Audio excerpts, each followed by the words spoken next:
Hello, hi. Hello, hello.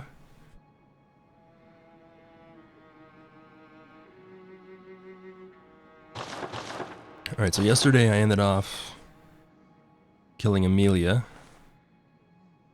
We haven't ventured down into the Forbidden Woods yet. I think I'm just gonna bomb straight into Lower Tomaru and suffer for a little bit.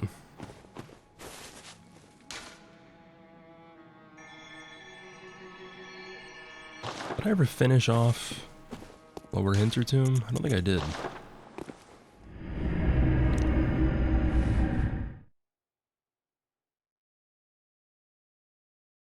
I don't know what kind of gems I can get from the last boss in here, but I might as well try for it. Hey Tronk, how's it going?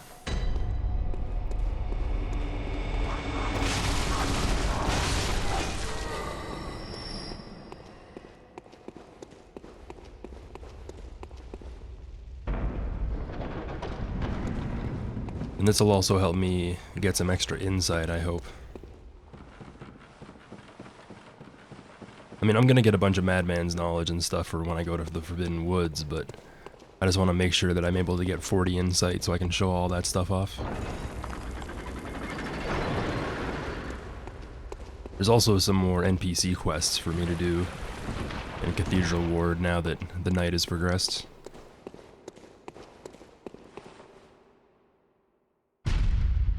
Oh, it's a cannon! It's a cannon that fires 2 shots in a row.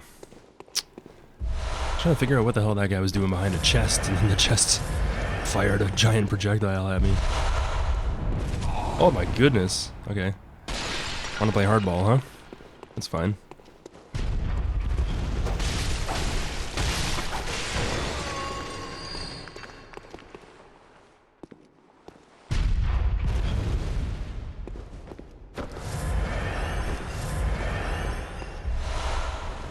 Totally forgot that was even there.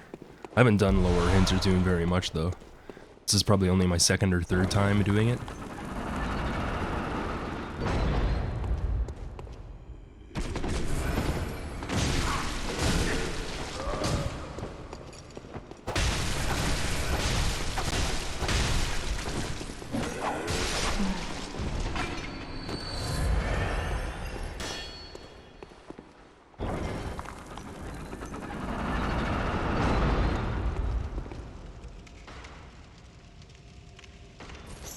Fellas.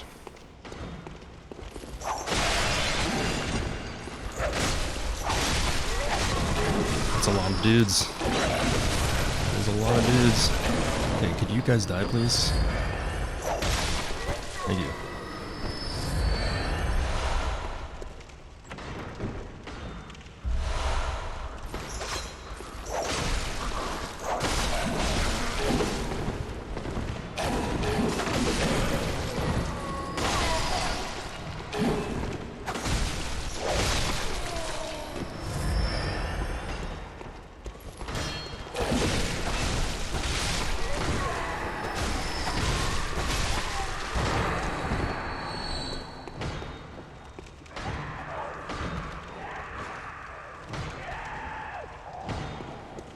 I can hear a madman. Where the hell are they? Must be on another level.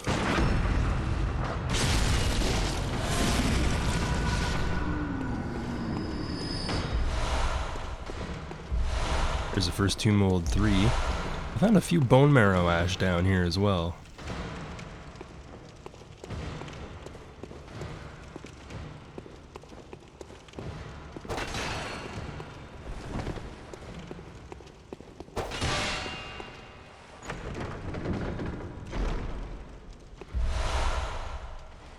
Odd damn blood tinge. 18 blood attack. Odd gems just increase like a flat damage number. They don't increase your scaling or like the percent of damage. They add a flat damage number. So literally just adds 18 damage to your blood attack.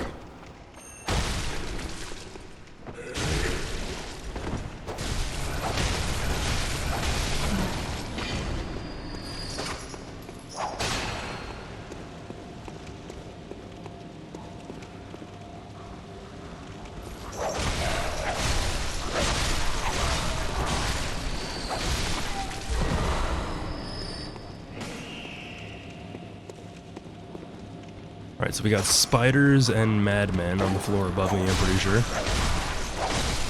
Trying to hit me through the ceiling.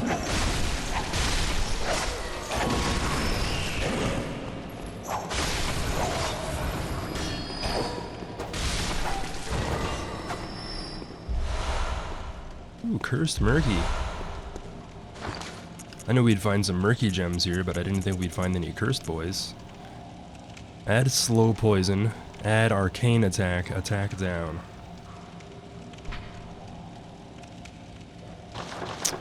Fantastic.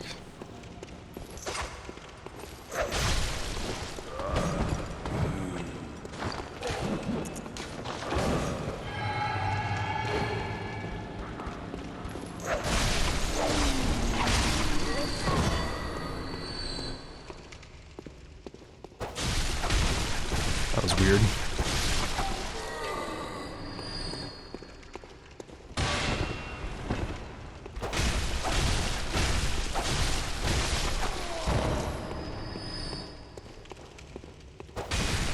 Hey, Mistaz, what's up, man? Everybody check out Mestaz if you're down for some Warzone and some other stuff. Was playing some Battlefield with him, I think, a while ago, too. Currently just running through some poisonous dungeons in Bloodborne, you know how it is.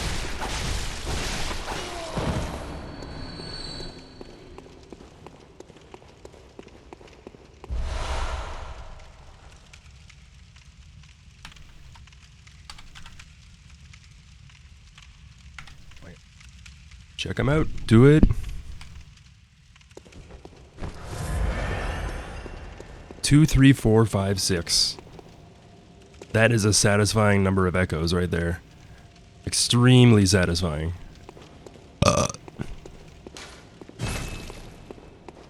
Yeah, I got the... I'm using the cane weapon, so I gotta wear the top hat. It's mandatory. If you're using the cane, you must wear the top hat. No exceptions.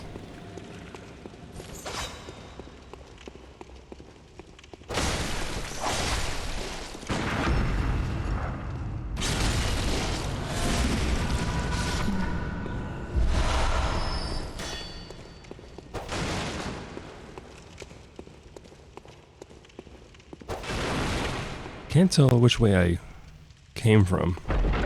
Definitely haven't been through here yet. Got a guillotine trap.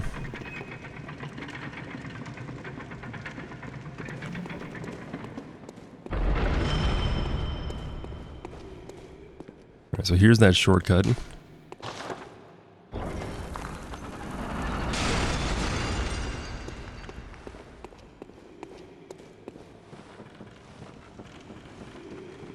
I got a bad feeling about this area up here.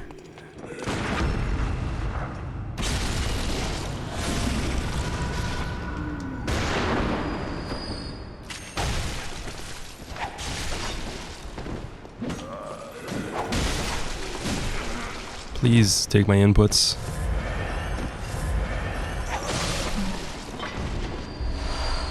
Good old Bloodborne. It either stores your inputs or it doesn't do them at all. Wasn't expecting to find a bath messenger here. Sinister Hintertomb Root Chalice. Root Chalice that breaks multiple labyrinth seals. When used in a ritual, the Sinister Chalice summons the sinister resonant bell. The bell-ringing woman appears to be a mad Tumerian. The Hintertombs are unceremonious homes to graves and death, cesspools of noxious snakes and insects. So, sinister variants of the chalices are... They're the same tile set as whatever chalice they come from, so this is a Hintertomb root, but it also has sinister bells ringing by default. So I'm pretty sure it's still the same as the rest of the game, where you can just go kill the Tumerian woman who's ringing the bell and cancel PvP.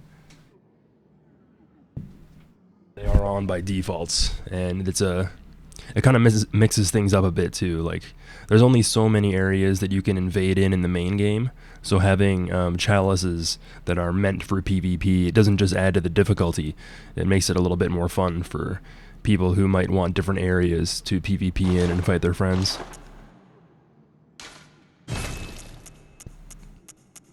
Can't buy any of the weapon variants here though, interestingly enough.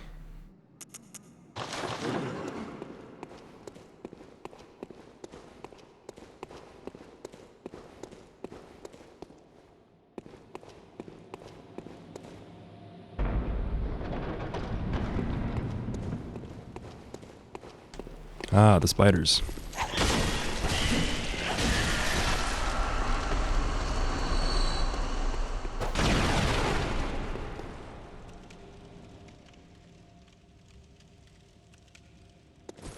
And there's the madman I heard earlier.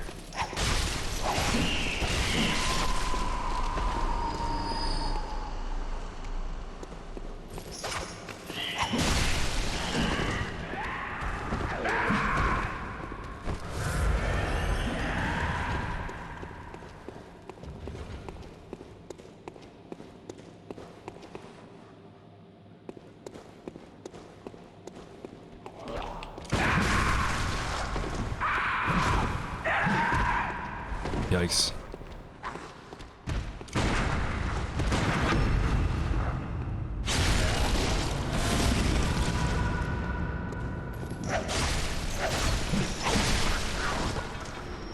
They always have so much more health than I think they're going to.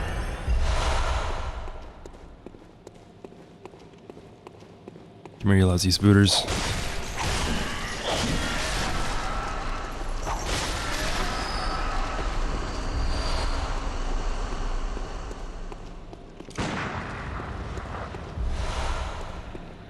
Another cursed Murky.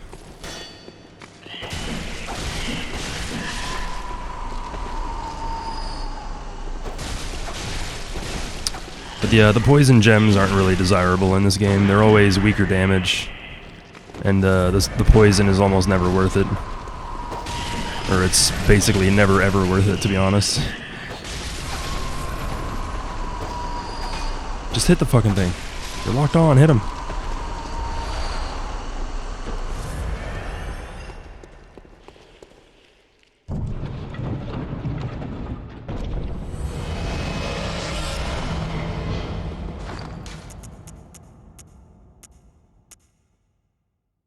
Add slow poison, add bolt attack. Attack versus kin down. Useless. What was that other thing I got? Oh, inflicted organ. Special body parts collected by the healing church. What was this gruesome bait used to lure?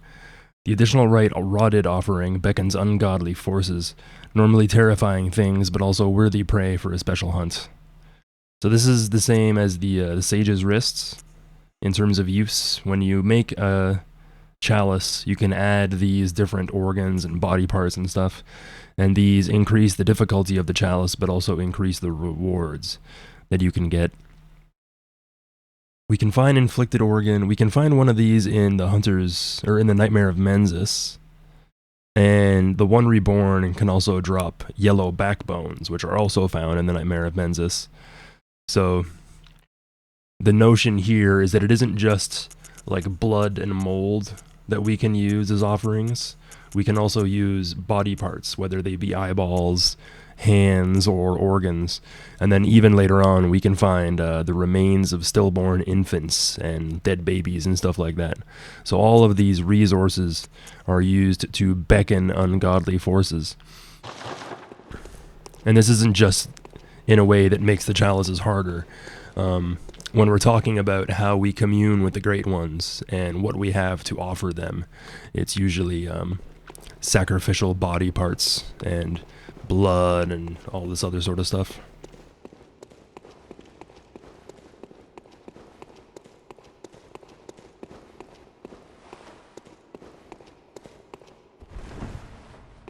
Getting a decent amount of echoes here now. I feel like there might have been some spot that I forgot to check. Got another blood liquor here. These things show up whenever you kill stuff in the Chalice dungeons with a visceral attack. When you leave the area and come back, you'll find one of these things.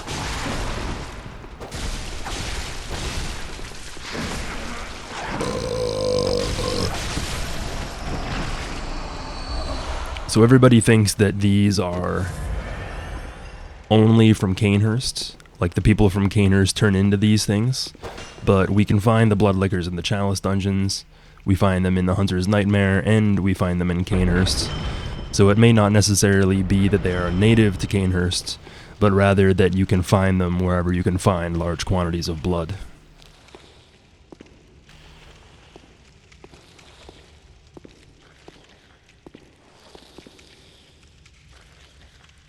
also see that they have a human face and hair.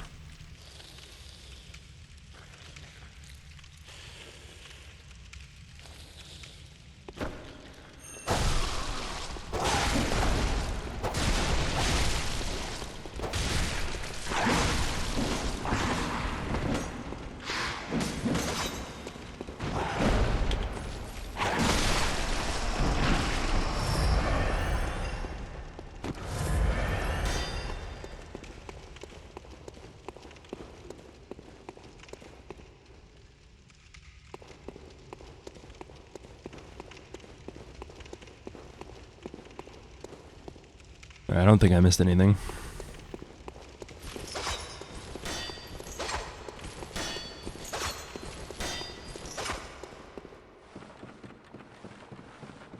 I still have no idea what the boss is going to be at the end of this place.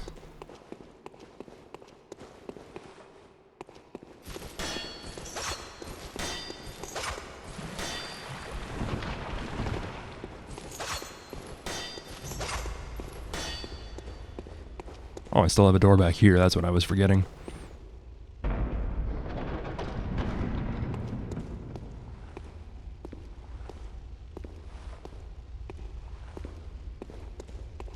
Yeah, that could be true as well. But then I guess in that case, like, if it's mostly a Tumerian thing, then how did they end up in the Hunter's Nightmare, right?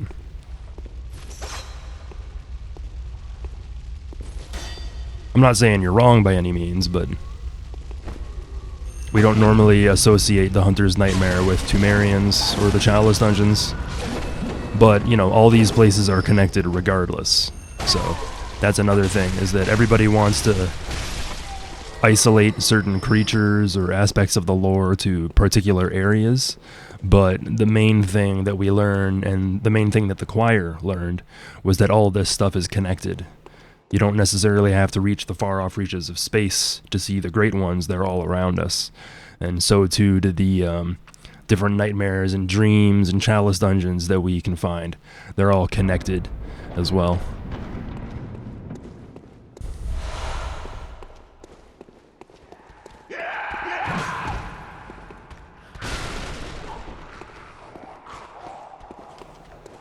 Come on now.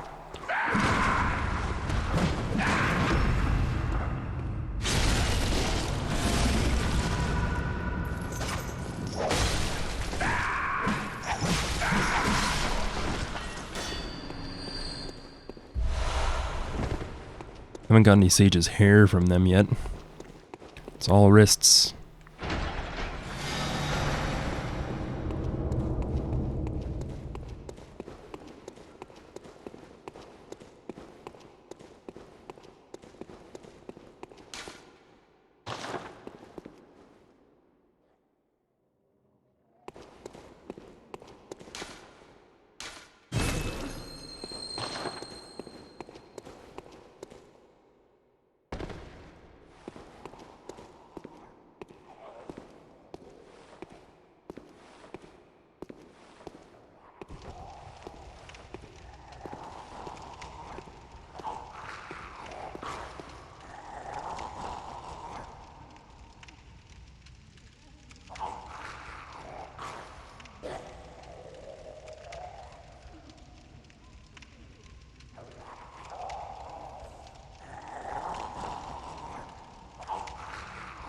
Oh hey, I'm just now noticing that the scythe weapons they use are serrated.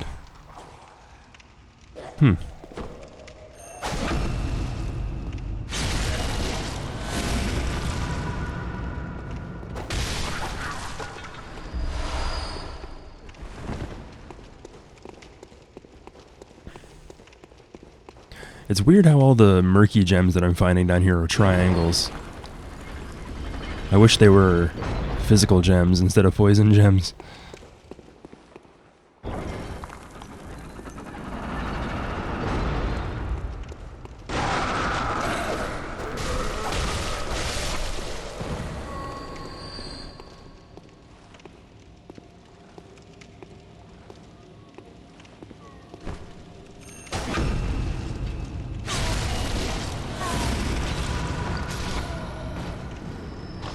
Forgot forgot to put on the air rune. I could have got a bunch more echoes from this place. Oh well. Still getting a decent amount.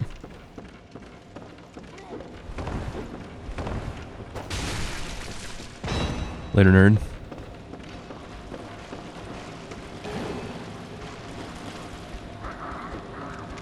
Yeah, this is Lower Hintertomb. It's the only place you can find enemies with these purple buffs on their weapons.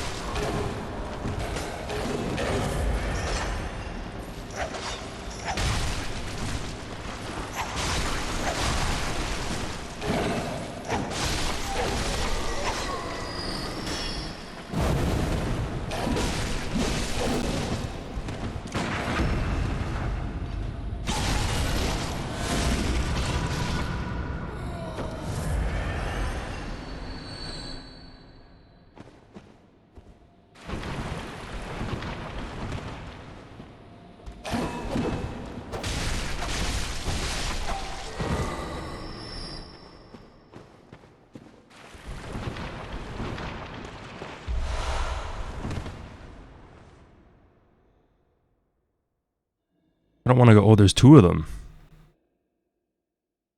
Mmm. Spicy.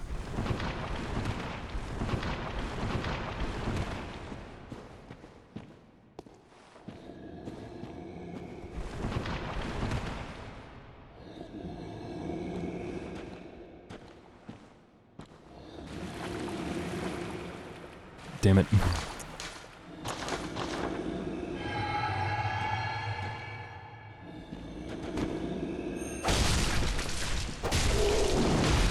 The 360 attack. God damn it. What? How did... This game fucking sucks.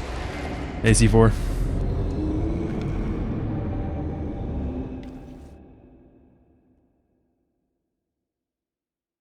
Alright, I'm not gonna mess with these things. I'm only gonna get adept gems anyway, so it's not worth it. Especially because they're gonna have way more health than the other giants that I fought before.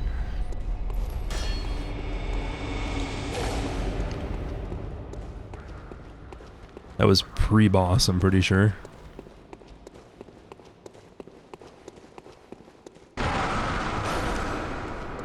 Oh, if the giant has my echoes, I'm pretty much screwed.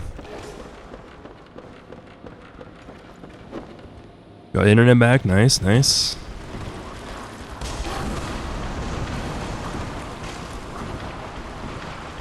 Yep, it's got my echoes.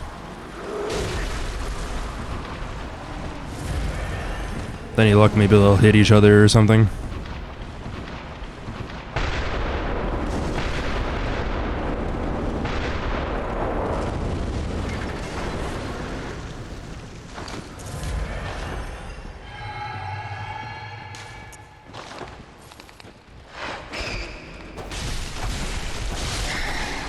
Getting fiber, nice.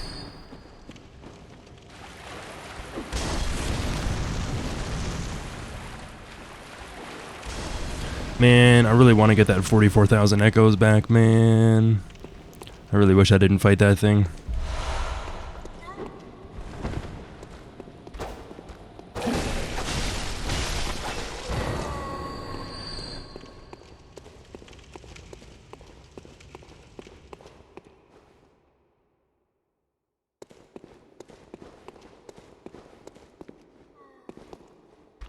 You're standing on a trap, aren't you?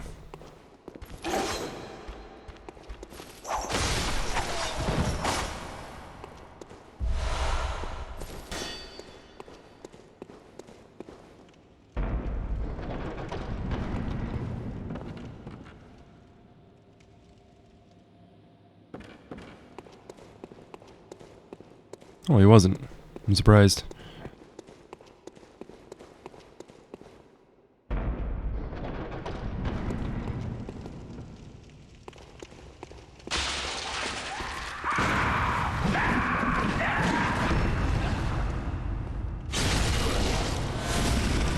The double scythe ones do a lot more damage, but they're also relatively easy to parry because they do these like berserker kind of attacks.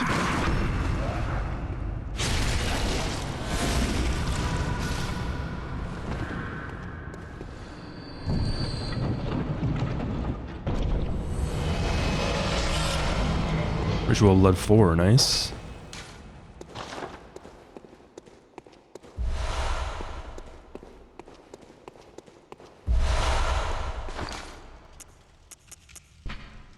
So here we can see how as we go up in the ranks of the Ritual Blood, we can see that this skull of blood forms and kind of rises up out of the chalice. When all is melted in blood, all is reborn.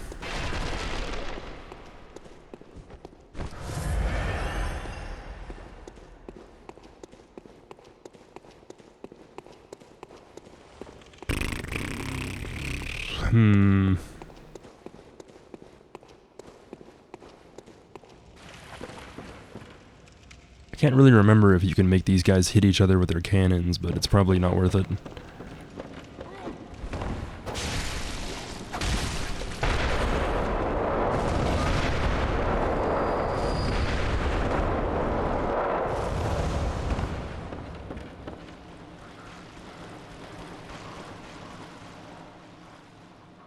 Jesus fuck.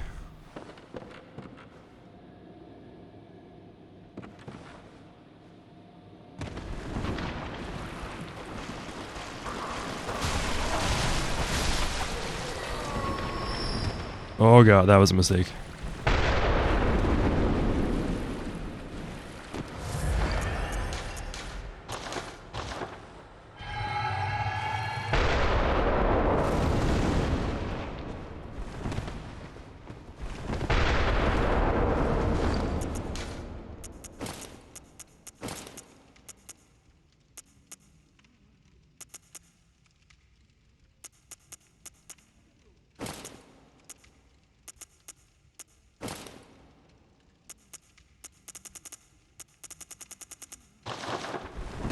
This will be the best slow poison resistance I can get for now.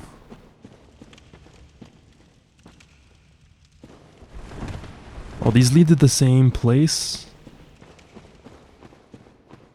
God damn it. I don't know what to do. Might as well just fight him like a man.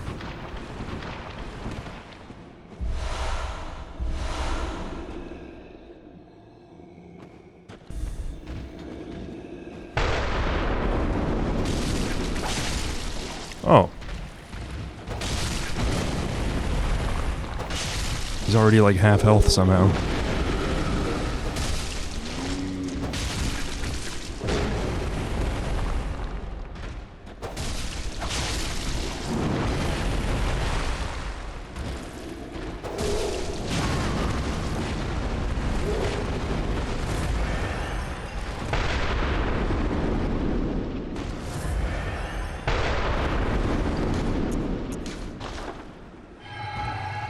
Oh, he's poisoned.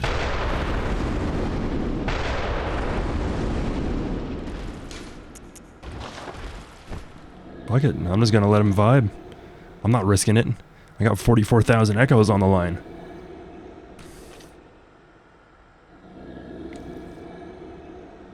That's how it was already half health too. When they were aggroed onto me earlier, they must have stepped in the poison.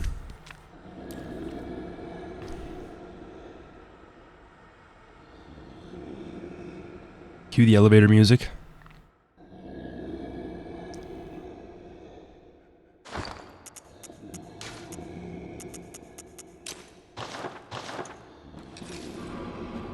Here's my cannon. Oh shit. Never mind. Ah!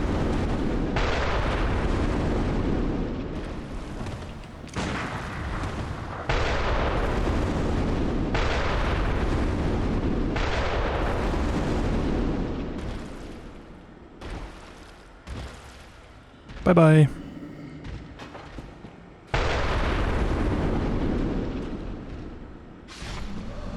Ta-da! I'll take my 50,000 echoes back, thank you very much. And my single bloodstone shard, Lamau. Alright, I got the lever, I got the loot here, I'm just gonna bail. Spend these echoes before I lose them again.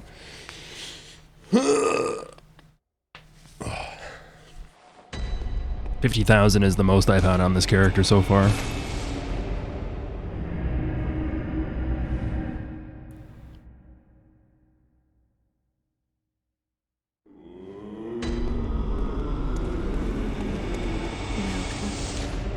Very well.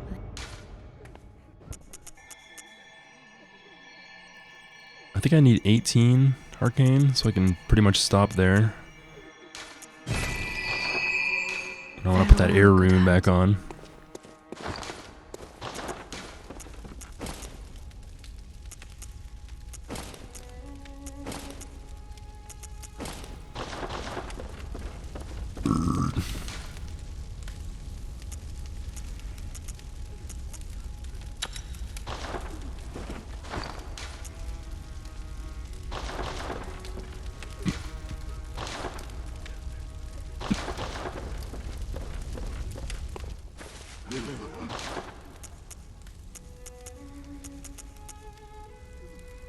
Like my Henrik's outfit now that he's dead. Hunter's hat worn by Henrik the Old Hunter. The taciturn Old Hunter Henrik was once partners with Father Gascoigne, and though they were a fierce and gallant duo, their partnership led to Henrik's tragically long life. Henrik's unique yellow garb is resistant to bolt, and will be of great help to any hunter who has inherited the onus of the hunt. So taciturn means quiet. It means he didn't say very much. And when it says that their partnership led to Henrik's tragically long life, if Gascoigne and Henrik were exceptional hunters and they were partnered together, usually hunters don't live that long, but the life of a hunter is tragic nonetheless. You're not only killing beasts that used to be people, but the people that you love can also suffer as a result of you being a hunter. And it's interesting as well that Henrik's garb mentions inheriting the onus of the hunts, and the rune that he drops is the heir, because your heir, your children, inherit the stuff that you own, or your property, or whatever else you want to interpret it that way.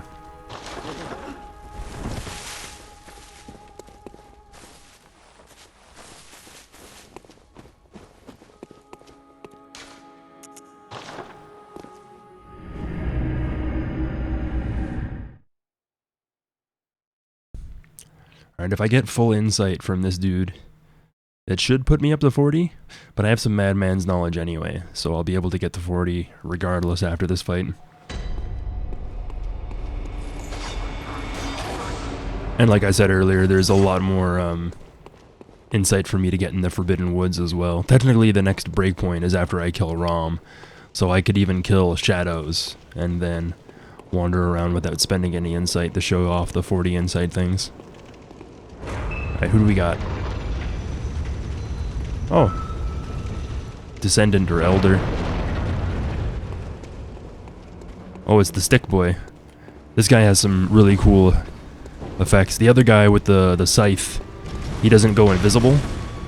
And this guy's flame staff can actually turn into multiple different types of weapon. You can see here he's got a crossbow. He can also turn it into like a ball and chain and a spear kind of weapon.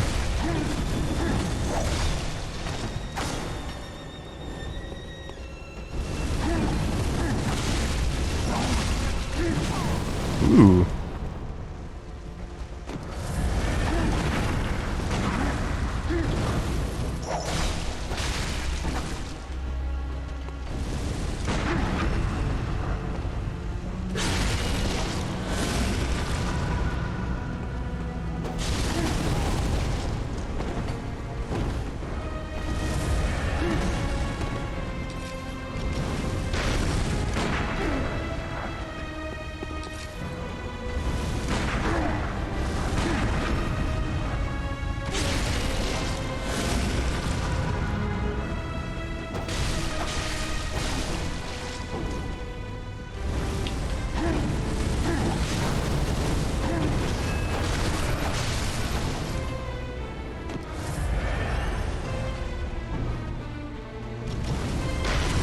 Oh, it does a lot of damage.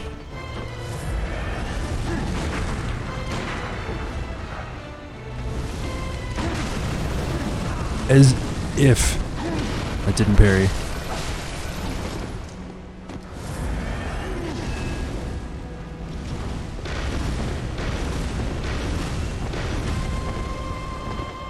Pretty sure that's phase 2.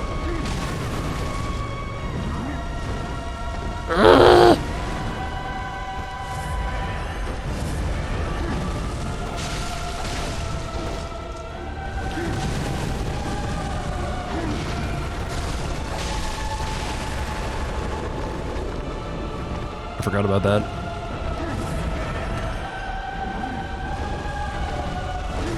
I wonder if I can parry that attack.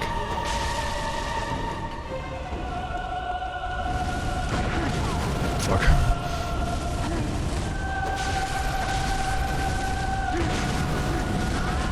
As if...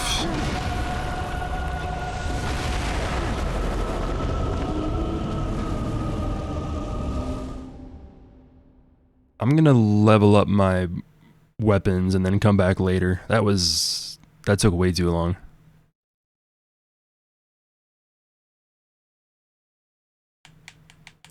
Hi, Madrose. I guess? I mean, why wouldn't they be? Everything else is still alive until we kill it. Nothing really classifies them as undead as far as I know. They don't really look alive, but they don't really look undead either. I have no idea.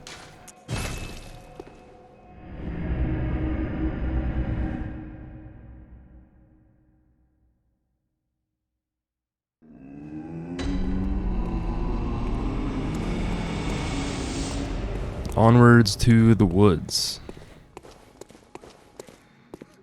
I'm gonna smash through the DLC a little bit and get some extra chunks as well, I think.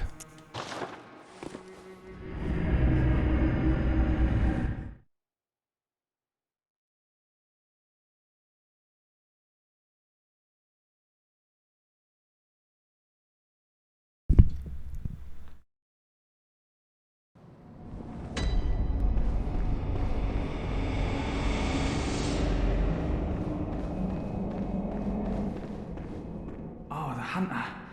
Alive and well at that. Another one you sent made it here safe and sound. This place is a haven now for so many. Thanks to you. I'm overjoyed, really, that you'd even give me the time of day. I don't suppose there's anybody out there worth saving anymore, but you did all you could. And so many owe you so much. Amazing, really. Not because you're a hunter, but because you're you.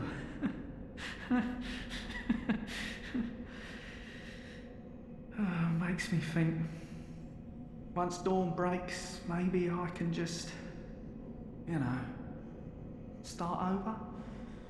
Makes it easier to bear all of this, you see. You've made life easier. Thank you.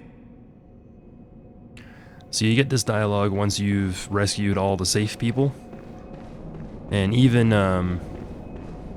though there's one person that we can still send here, he says that, you know, there's not anybody else who's sane left out there. So it's kind of like a little hint that once you've sent all these people, maybe don't send anybody else to the chapel.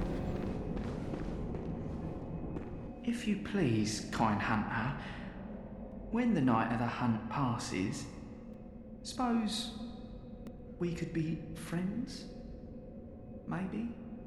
Now, I know I hardly deserve it, but, well, I had to just ask, you know. Out of line, yes, perhaps so, but, well, give it a thought. If you wouldn't mind, of course.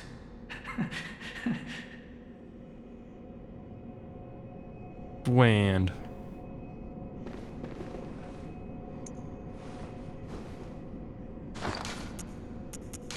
Run this. What's that? Why? Ah! Please, no more. It's my fault, I know. So, help me, please. Please. Kind hunter.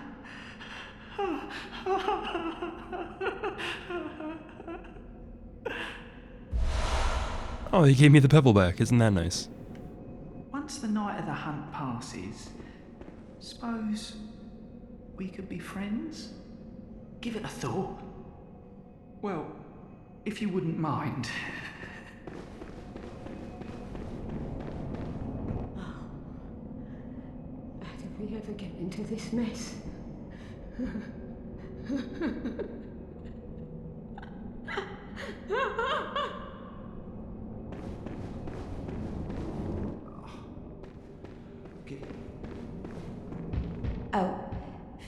Forgive me, I need more time. Oh, brave hunter. I pray for your safety. Alright, I'm not gonna actually do the DLC. I'm just gonna run through, grab some chunks, and then peace out. I got plenty of time to talk about all this later.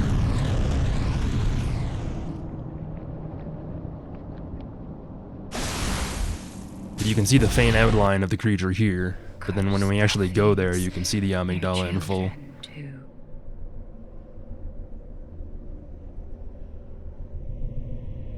And their children forever true. Curse the fiends, their children too, and their children forever true. So the one thing I will talk about there is the notion of inherited sin or original sin. If you remember the story of Adam and Eve from the book of Genesis in the Bible, it basically states that Adam and Eve sinned by betraying God and eating from the fruit of knowledge, and they were banished from the kingdom of Eden, and so too all humanity henceforth, because all humanity is supposed to spring from Adam and Eve, has been barred from the gates of Eden as well. So even though Adam and Eve are responsible for the curse, all humans are now suffering as a result of it.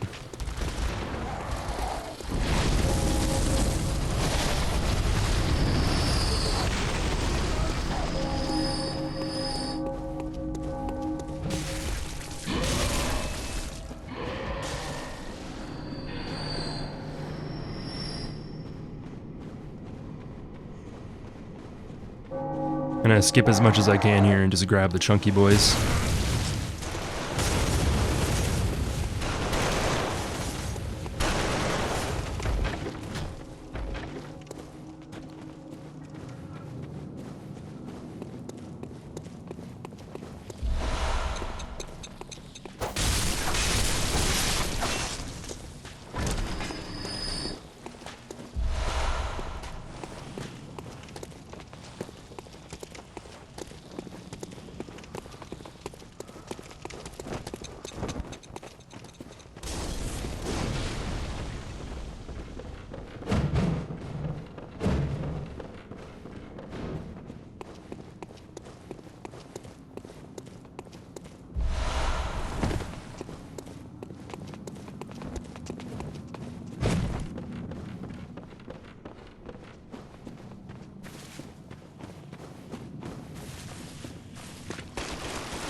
Bye, Simon. Bye, Simon.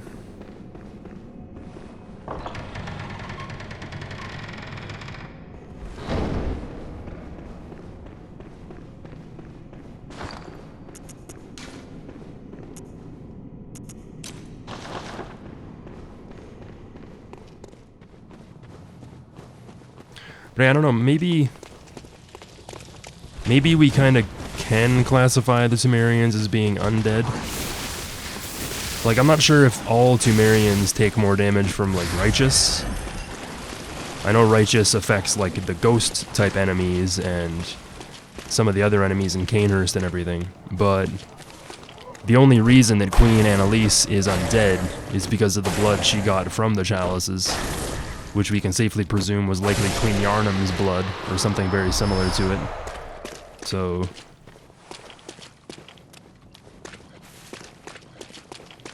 but I'm not sure, like, nothing in the game, or I'm not sure if any of the guides or the books explicitly state that they're undead in any way. Just that they're superhuman.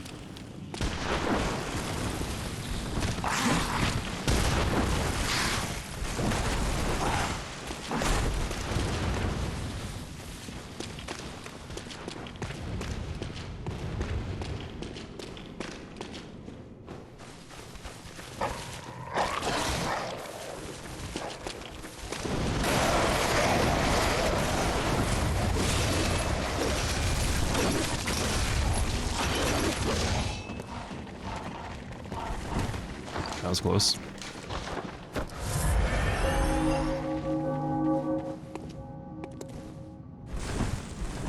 Hey, breakfast bills.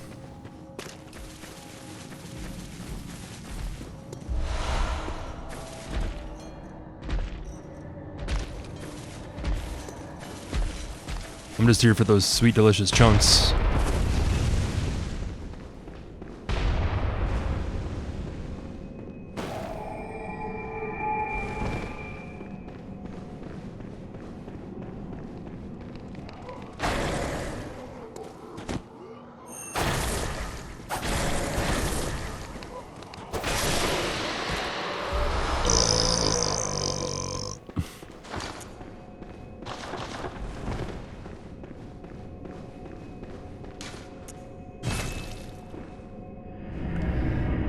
So I got one chunk from a boss before.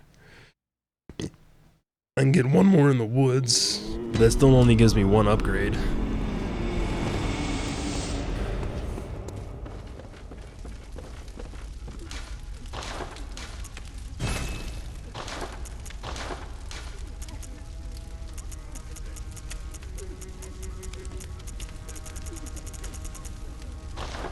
Maybe I only need just 2 more chunks in the Gatling cave, yeah? I would still need the one in the Forbidden Woods to upgrade. I'll see how the boss is with the extra damage there. I mean, I got him below half the first time, so it might not be that bad.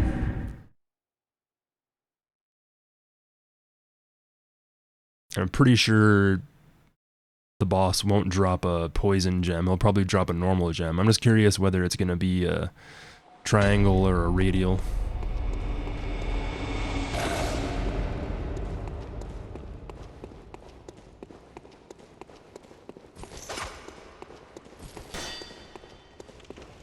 I also have a beast blood pellet now, but I'm not sure how worth it that's going to be.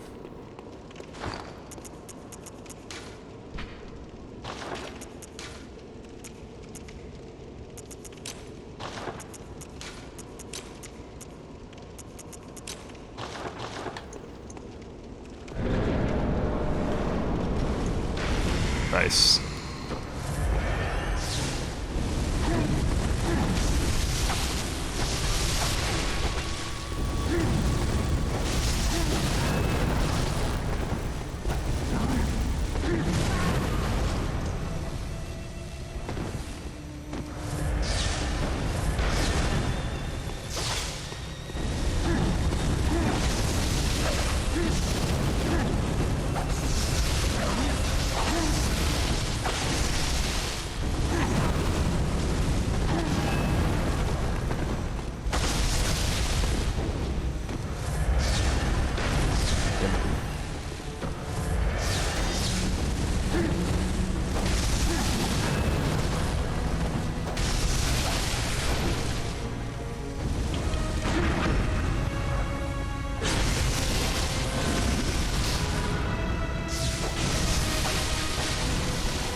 Very similar attack to what Queen Yarnum does. The spike coming up out of the ground.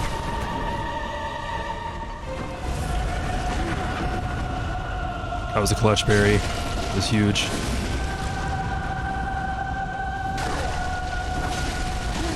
Later, nerd.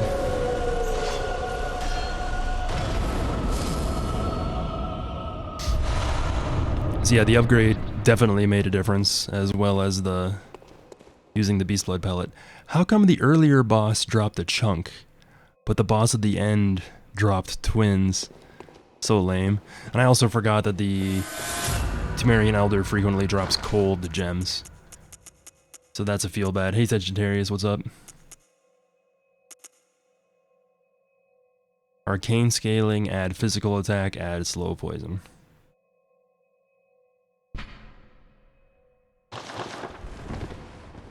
That was a pretty good fight. I got a couple really decent parries in there.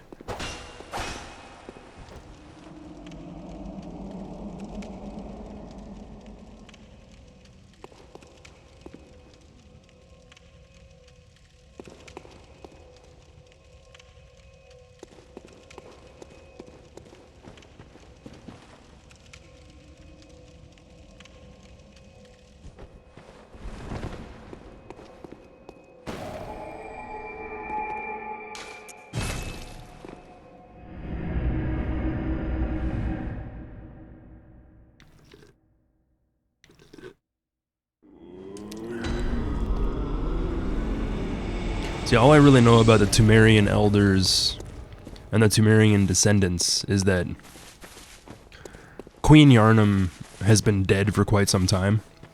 We don't actually fight her, we fight her consciousness, which stirs in unsettling emotions.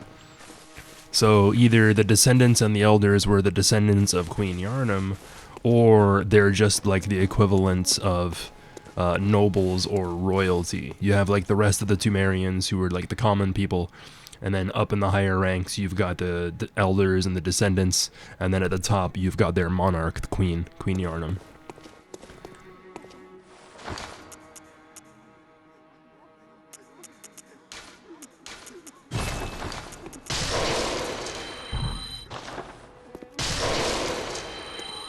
Welcome home. What is... I don't think I needed to use those cold blood. I'm only going to be able to get one level here anyway. Feels bad.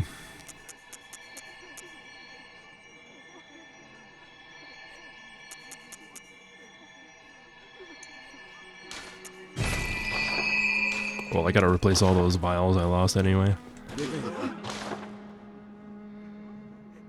Still level 100, so it's not too terrible.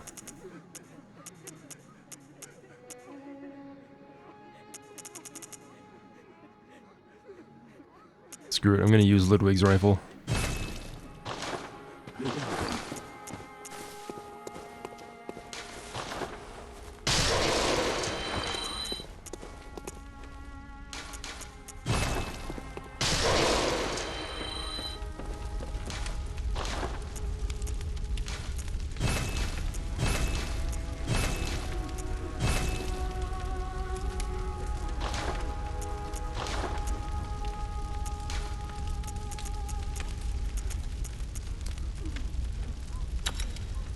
Yeah, the odd gem does more damage for the shotgun.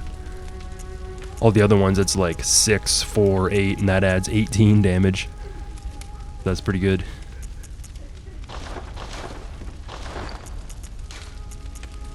I can't equip it without more blood tinge, of course. Motherfuckers, I need 3 levels in blood tinge to equip it. Nice, sick. Oh, well, I got that 40 insight though.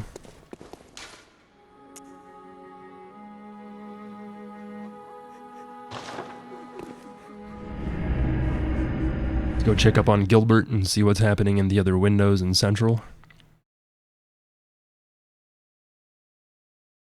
I'm not sure if there's any NPC quest lines that I can advance right now.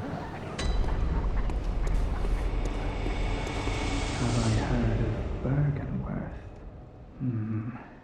Afraid I can't say that I have. The locals aren't apt to share any local history. I'm afraid I may not be of help for much longer.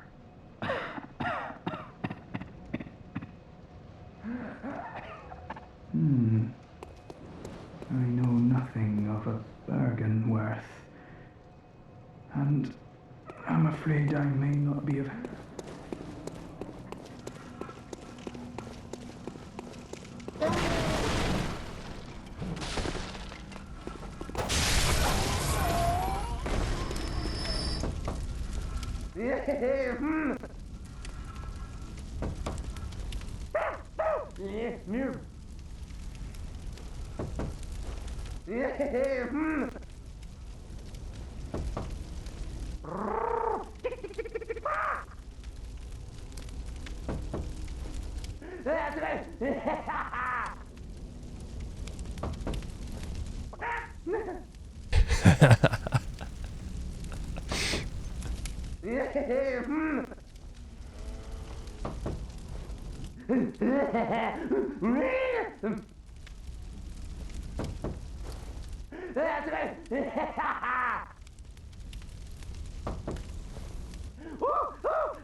That's my favorite one, by far.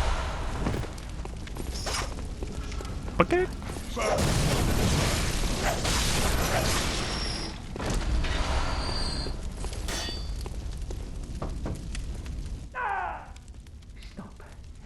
You stop right there. Not an inch closer.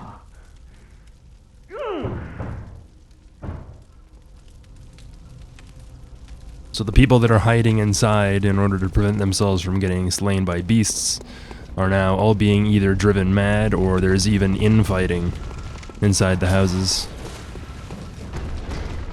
Even folks inside are going bad.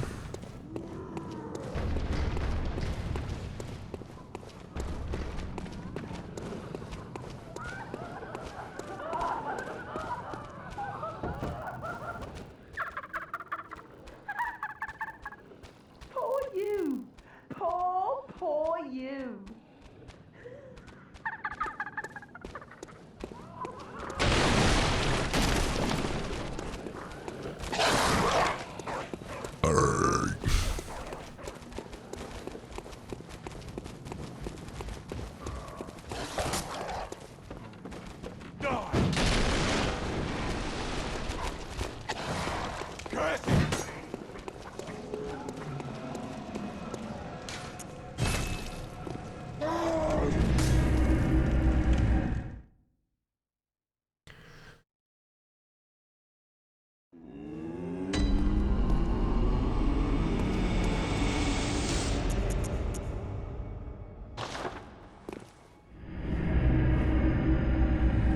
So we'll go talk to a couple other doorways and then we'll make our way down to the Forbidden Woods.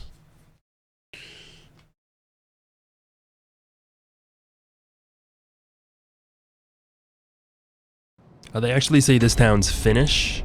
I know everybody thinks that Yarnum is supposed to be based on like London, England, or whatever, but you can clearly hear Yarnumite say this town's Finnish. So yeah, definitely Finland and not England. Also, Amygdala, what up?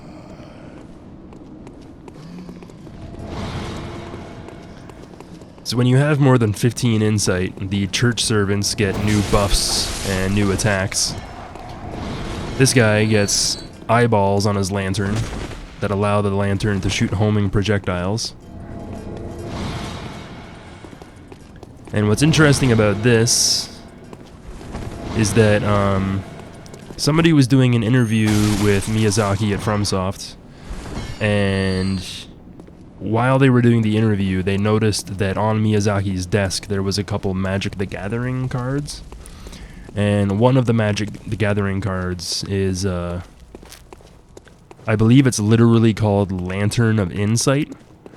And it says that it is a lantern covered in eyeballs, and each of the eyeballs sees a different future. So it just goes to show you that there are not only a lot of different influences behind the story and imagery in these games, but also that the people at FromSoft are giant fucking nerds. And they create the kind of games that they like, which is what makes them so good.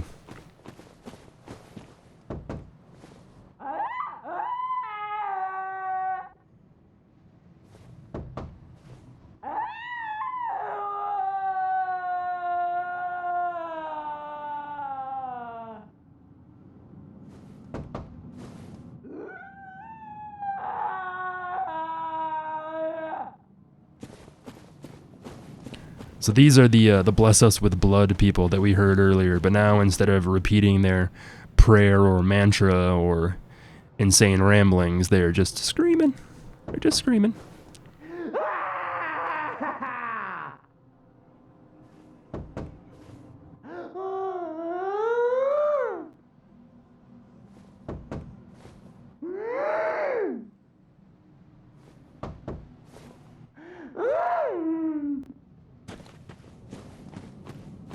So this is the cathedral that ends up taking us to the unseen village.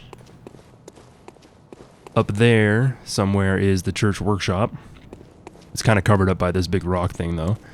And down here we can see the abandoned workshop. We exit out here and walk up this path. There's the workshop itself. And there is the great tree where we end up fighting Gurman at the end of the game.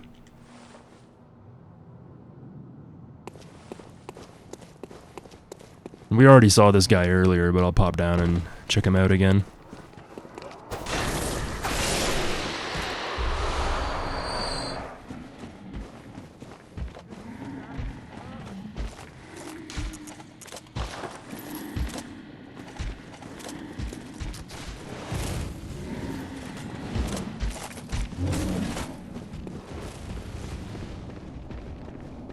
So the lesser amygdala that we can see outside a cathedral ward, I don't think it has stuff inside of its head. If you remember looking at it in the cutscene when we go into the DLC, its head is completely empty. But this one and the other ones, we can see that it's got like what appears to be a brain on the inside. And when these creatures do their laser attacks, the eyes pop up out of the brain. So, you know, eyes on the inside. Another interesting feature about the lesser amygdala and the main one that we fight as a boss is that the lesser boys have tentacles coming out of their mouths. And the one that we fight as a boss lacks this feature. Otherwise, they're basically identical. You can see how it even has some vestigial wings or other sort of appendages sort of popping out of the back. And I've always contested that if we know that humans can turn into great ones, then maybe the amygdalas that we see were previously human, possibly, maybe. And if we look at the Gardens of Eyes, the creatures that we can see outside of Bergenworth, they have these little tiny wing sprouts kind of coming out of the back of their back as well. So maybe, possibly, you go from human to Garden of Eyes to these things, but there's no evidence to actually support that theory. It's purely just based on visual tells and stuff like that. It could just be that creatures that are akin to great ones bear some of the same features. It doesn't necessarily mean they had to be those things previously, but there are a lot of features between the Gardens of Eyes and these things. They've got the multiple arms, the little wing sprouts coming out of their back, the giant obtuse head containing multiple eyes. So it's an interesting theory, but it's not necessarily set in stone or anything. Yeah, the little slug babies have something similar to that, but they're more clearly based on Ebrietas. It's basically just little baby Ebrietas.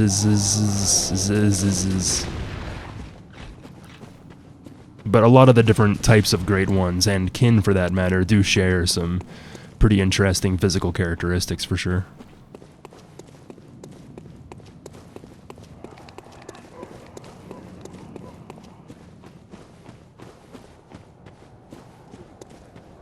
I'm gonna pop down to Hemwick because I'm not sure if I've talked to the Graveyard Murmurs lady at this point in the game. I wonder if she has anything different to say.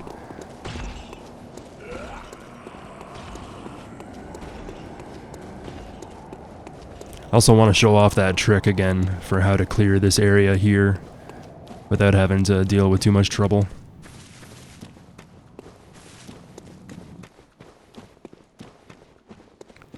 Well, they also have the baby Ebrietas things. They're the same model as what comes out of Ariana when she gives birth to her little child of blood, right? And so whether they were born or created probably doesn't make a difference. Oh yeah, the madman, I forgot. Dang it. Oh well, I have like a +7 weapon, should be no big deal.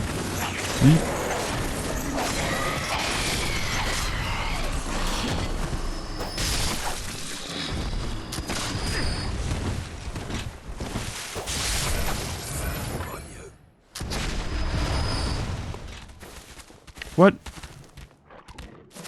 The hell was that explosion?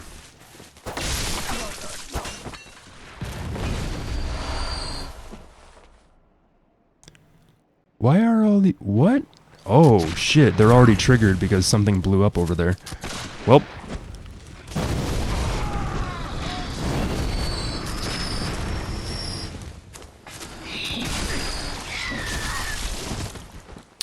Guess I don't get to show that off again. Oh well. Oh, I actually can. There's still some over there. Bullets.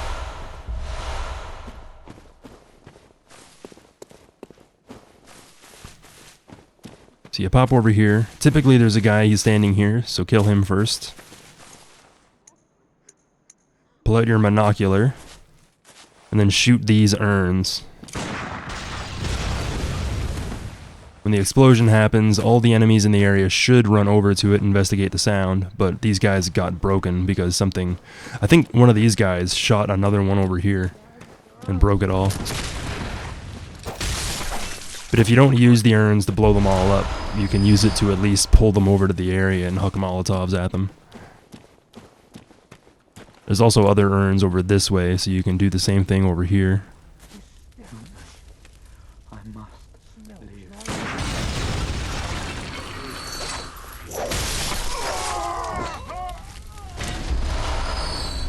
Really easy bullet farm here if you don't want to spend echoes on them.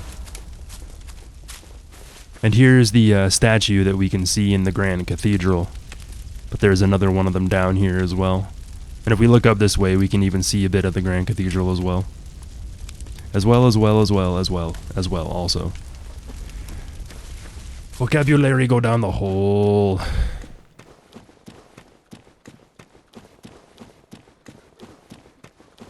But yeah, I usually do Hemwick as early as possible, so that way I can get the Rune Workshop tool. But it does look really nice at night as well. It's just more of a pain in the butt to explore this way at an earlier level because of all the madmen that spawn.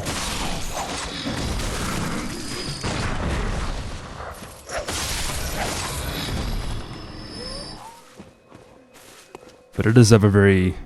Like, I like all the street lights and everything that you can see at nighttime.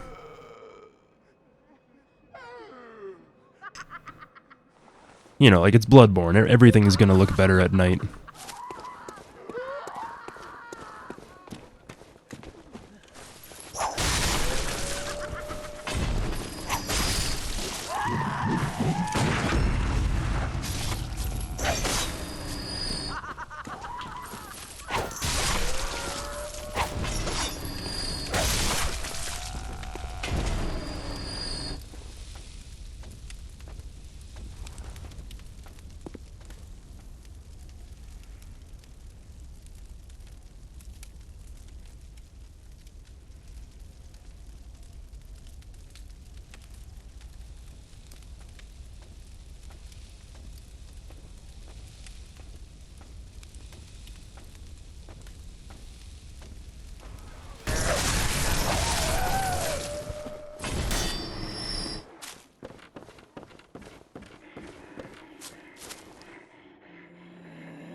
Hey Reed, what's up, man? It's funny because when I look over on my browser, I see an emote, but when I look over on my chat bot, it's like the Italian flag or something, or like some sort of flag. For some reason, Streamlabs chatbot doesn't show emotes appropriately. Also, speaking of emotes, I have some new ones.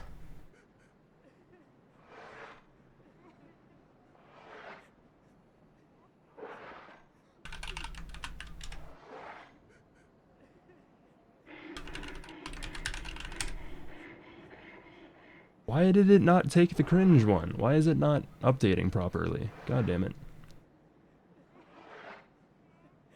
I tried to upload 2 emotes with the same name, so I had to delete one of the other emotes and then resubmit it, and I think it broke.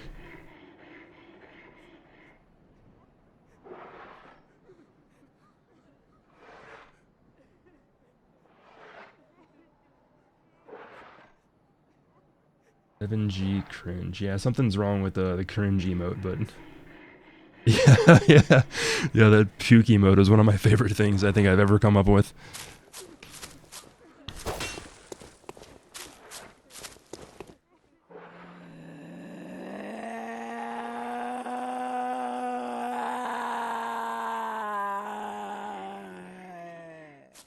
Yeah, earlier this lady said, do you hear the graveyard murmurs? Oh, I can't wait. I just can't wait. And, on my first playthrough, I didn't run into patches until I came here. Technically, the way that it works is once you progress into the Forbidden Woods, the Windows patches, he just appears in any window that you can interact or talk with somebody through. So I explored the woods, I couldn't beat the boss, and I decided to do a bit more exploring to see if there was anything else I could find or any other areas that I could go to. So the first time I ever found patches was in this window. So I thought that he was supposed to show up here every time. So it's just interesting to see how the order of operations is always different for everybody on their first playthrough. You get to see a lot of different stuff. And yeah, everybody check out Reed. He's doing hitless runs right now in Bloodborne. He streams other stuff too, but he's been really on that Bloodborne, Soulsborne grind lately, so check him out. Do it. I command it.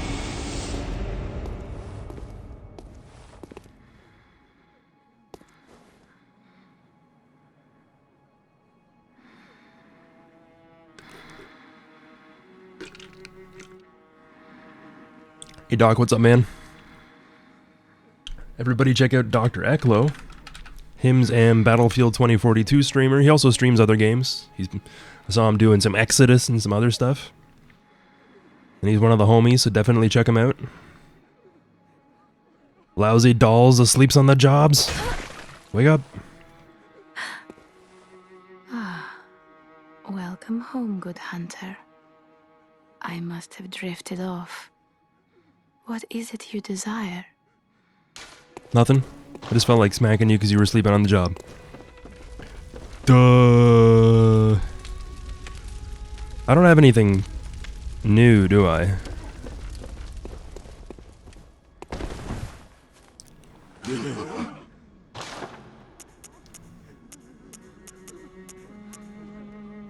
Oh yeah, I gotta save these levels so I can get that blood tinge going.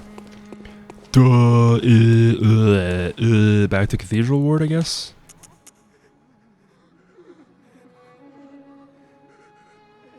Yeah, I want to proceed to the Forbidden Woods. When I run into the suspicious beggar, I'm gonna send him to the clinic and hopefully get some new dialogue out of Yosefka. And what else do I have to do in terms of like NPC stuff? There's not really many NPCs in the woods that have like quest lines. Technically there's Valter, but I never end up completing his quest line on these playthroughs because you only get 3 out of the 5 items you need to get unless you commit to co-oping or whatever.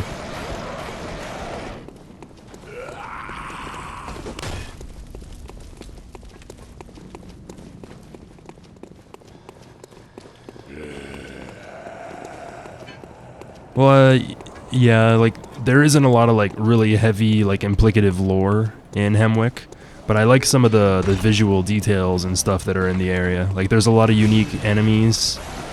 The bodies that are, like, strung up on stakes and pikes towards the end of the area. The way that it actually, or the way that it's effectively, like, the middle ground between the Healing Church and the Vile Bloods of Canehurst. And, I think the other big takeaway from Hemwick Charnel Lane that I pulled was that when we're exploring Central Yarnum, like, the streets are literally lined with coffins and carts to, like, transport the coffins to different places. So it could just be that even though Hemwick is its own little town off to the side, maybe there's so many dead in Yarnum that they're being sent there, not just to be processed, but to have stuff extracted from their ashes and stuff like that, like in the bone marrow ash. But I understand what you mean. It's not like when we're talking about Hemwick in the grand scheme of things, it seems pretty minor, but it's just the unique enemies and stuff that we can fight there. No, there's never going to be a PS5 update for this. There's never going to be a PC release. There's never going to be a patch. And there will likely... The only thing they can do with this game is remaster it. But now is FromSoft going to remaster it? Or is Bluepoint going to remaster it? Otherwise, I would say there's basically no chance of anything else happening with the Bloodborne IP. Oh, good to see you safe. Now, let's think up something to discuss. Just tell me what piques your interest. But the only evidence I have for any of that is the fact that they haven't done anything about it yet. And a lot of people like to say that, like, oh, well, they're not gonna remaster it because people buy PS4s just to play Bloodborne. So, but now we have people buying completely secondary PS4s just to mod the game and play it in 60 FPS and everything. So, whether or not Sony makes money from selling consoles because of Bloodborne existing, they're still making money off people buying the consoles just to mod it. So, I don't really, people can talk about like, oh, well, there's rumors that they deleted the code and but like none of that shit matters. If you remember what happened with God of War, there were no rumors about God of War coming to PC. There was no rumors about it getting a patch. They just dropped the trailer in our laps, and it was like, God of War's coming to PC, deal with it. If they haven't done the same thing with Bloodborne, it's not going to happen. Ah, there's something I want to tell you. A bit of wisdom from the eminent master Logarius. Once, a scholar betrayed his fellows at Bergenworth, and brought forbidden blood back with him to Canehurst Castle. It was there that the first of the inhuman Vile Bloods was born. The Vile Bloods are fiendish creatures who threaten the purity of the Church's blood healing. The ruler of the Vile Bloods is still alive today. And so, to honor my master's wishes, I search for the path to Canehurst Castle. So earlier, we talked about the Healing Church and we talked about Bergenworth already. And even though we can find Alfred in 2 different spots, it's always the same. He doesn't have anything new to say about the Healing Church or Bergenworth. When he appears in this spot, he tells us about the corrupted Vile Bloods. And we can actually engage this dialogue option twice to get 2 sets of dialogue. In his time, Master Logarius led his executioners into Canehurst Castle to cleanse it of the Vile Bloods. But all did not go well, and Master Logarius became a blessed anchor, guarding us from evil. Tragic, tragic times. That Master Logarius should be abandoned in the accursed domain of the Vile Bloods. I must free him, so that he may be properly honored in martyrdom. I bid you farewell. It has been a pleasure. May the good blood guide your way. So 2 big takeaways here is that a scholar of either Bergenworth or the Healing Church took blood from the Chalice Dungeons, took it to Canehurst Castle, and it was there and then that the inhuman Vile Bloods were born. We don't know who this scholar was. There's a lot of hearsay about whether it was Miko Lash, because he appears to be a rogue agent who sent himself off into the nightmare. There's hearsay that it could have been Lawrence, although I don't know why Lawrence would steal blood from himself, give it to his enemies, and then claim that those people are impure and deserve to be killed, unless it was a big setup. But like I said, it's all hearsay. We don't know who the scholar was, and it's probably not even important. The big takeaway is that even though the church found blood in the chalices and they claim it to be pure and of all these healing properties and divine and everything, they took blood from the same spot, and now they claim that this other group is impure and vile. If you look at the Japanese translations that they use for impurity and vile blood and vile, it's when you're talking about Japanese words, you can have two words that mean the same thing, but one is just like a casual term for the word, and the other one is meant to be offensive. It's meant to be like you're talking down to somebody or you're talking angrily at them. So you can have essentially the same word, but there can be a very slight variation of it that means that it's supposed to be like hostile or of ill will. But the big thing is that if the blood comes from the same place and it all has the same source, then maybe the notion that the Healing Church's blood is more pure and more divine is all just bullshit, you know? And the other thing he tells us is that when Martyr Ligarius took his band of executioners to Cainhurst Castle, they ended up killing everybody that was there. But now Cainhurst remains behind as a blessed anchor that guards them from evil, and that he must die, and that they must find him so that he can be properly remembered in martyrdom. Martyrdom is somebody who dies for a cause. There's usually religious martyrs, but you can also be a political martyr, or you can die for the cause of like familial stuff as well, if you want to put it that way. But the big thing is that it's somebody who died for a cause. So if he wants to honor Martyr Ligarius in martyrdom, it's because he sacrificed himself for the cause of removing the world, or removing the vile bloods from the world. And yeah, this building that we use to get to the Forbidden Woods, it's basically the same kind of building that the church workshop is. It's got the same kind of like circular pattern to it. But you can see that the top is all destroyed, and then there's these weird branches. Now, because there's only two different versions of this building, it means that these branches are unique assets. They aren't, like, reused anywhere else. But, I don't really think there's anything really significant about them, you know? It's just the fact that this is the entrance to the Forbidden Woods. And the Forbidden Woods and Bergenworth have been forgotten and abandoned for quite some time. If we look here, we can see the windmills and the woods themselves off in the distance. The first checkpoint that we visit in the Forbidden Woods is next to a windmill.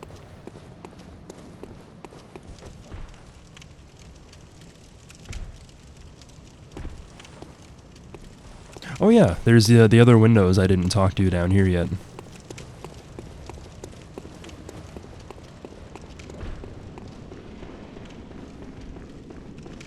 And this little bridge here that we use to get through is connected to the hallway where we talk to the Lying Man and Ariana. So I'll point this out when I go down there.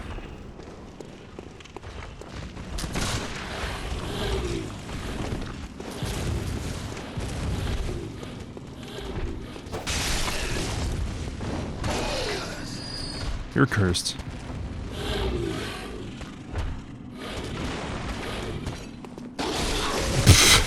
I was like, where the hell is he going? Get out of here.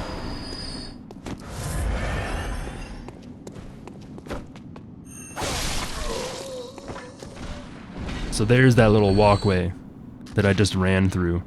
So the punching noise that you can hear when you're up in that area is coming from in here. Help me! Please help!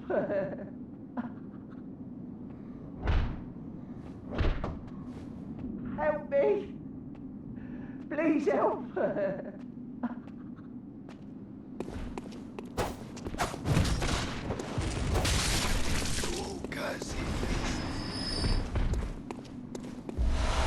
Kind of just sounds like he's like punching a dead body or something. Like it doesn't sound like a fight is happening. It sounds like he's just like punching somebody who is unconscious over and over again.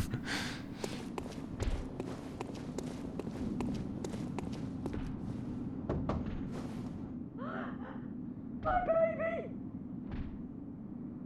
My precious little baby! Stay away!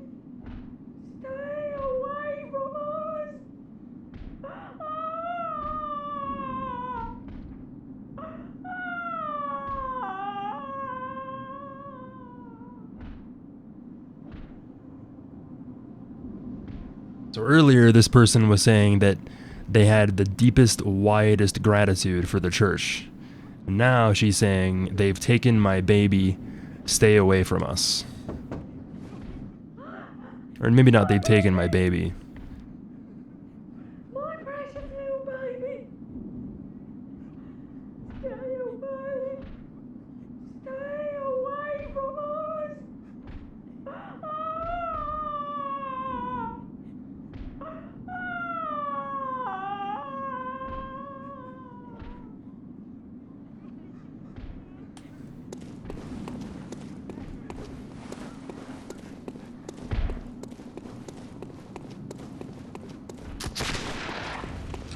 They took Battlefield from us.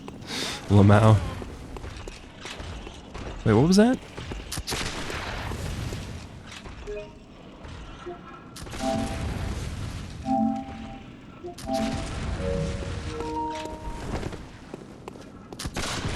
Let me get out of here real quick. He said a unique line of dialogue you don't hear too often. What's going on here? Jesus.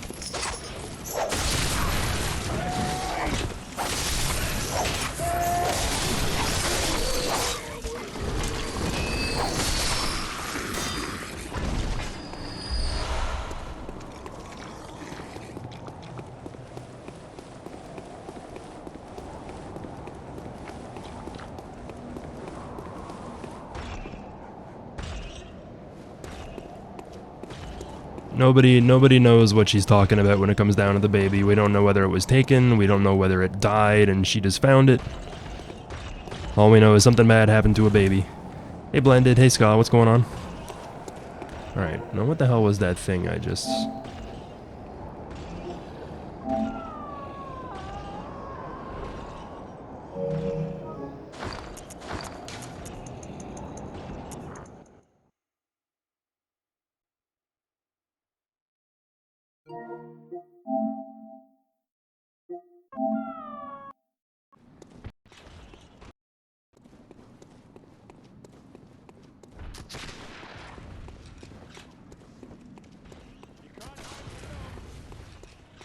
Oh, he said you can't hide for long, that's what he said.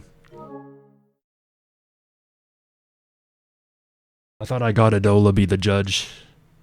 Every once in a while the torch dudes go, Adola be the judge! But it's incredibly rare. I've only maybe heard it like twice on any playthrough. God damn it, Ska61. Or Ska6i. Now I'm just thinking about some dude like punching a baby tied to a chair over and over and over again. Maybe I shouldn't laugh at that. Just like, wham, wham, stupid baby. Oh god. Hey Fluffy, how's it going? The password.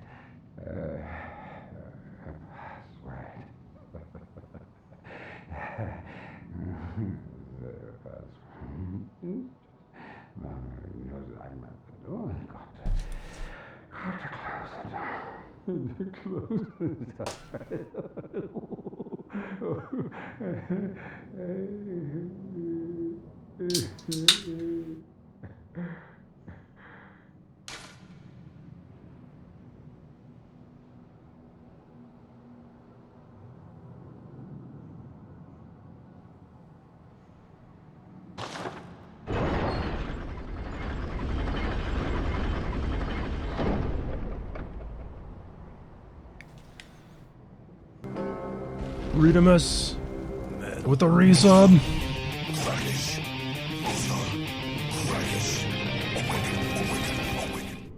I thought meeting WES missing Marcus GS. Something WS missing. Oh, thanks for the resub, Reed. Appreciate it, man. Once again, everybody, click Reed's name, click follow. Do it. Do it, you cowards. Is there any advice you can tell me on how to find the ring? It says you can get married in Bloodborne. And also where to find Call Beyond. Okay, Call Beyond is easy. You gotta go to Upper Cathedral Ward, kill the boss there, and then on your way to the next boss, it's just sitting there on the ground. But you gotta get to Upper Cathedral Ward and kill the boss there before you can get to it. When it comes down to getting the ring, you have to get pretty far into the chalices in order to find it.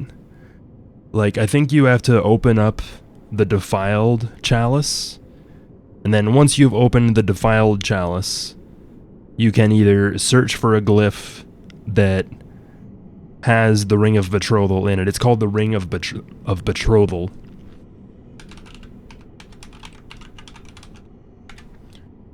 And I think you can find the Ring of Betrothal in any one of the defiled root chalices. But if you open the defiled chalice, I think you should just be able to search for a glyph that has it. And if you do a Google search, it'll tell you the glyph and it'll tell you like what room it's in on what layer and all that sort of stuff. But I think you need to at least get to the defiled chalice before you can get that far. At least. And yeah, Call Beyond is awesome. If you're using an arcane build, it's definitely the way to go. It does so much friggin' damage. So, when the door was closed, we heard this guy. This guy doesn't actually have a name, if I remember correctly. The other guy's name is Dorez the Graveguard, but I'm not sure they actually name the doorkeeper here. But even though we were just talking to him, or listening to him speak a minute ago, you can see that he is already dead. And then we gain his madman's knowledge from him. Now, Dorez's, the Graveguard outfit states that Willem had 2 loyal servants that stayed behind with him. One was Dorez the Graveguard, who took body parts and untidy rituals that the villagers were performing. And the other guy was this dude who's guarding the door to the Forbidden Woods. They both went into the Chalice dungeons and they both went mad. But I'll get more into that once I actually find the outfit. F.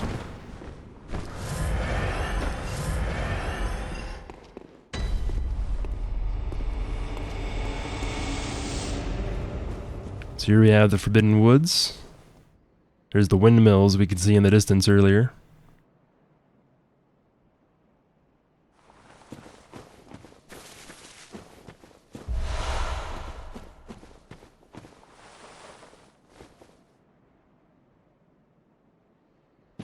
It basically doesn't matter where you go in this game. There's basically always skeletons and bones and remains damn near everywhere.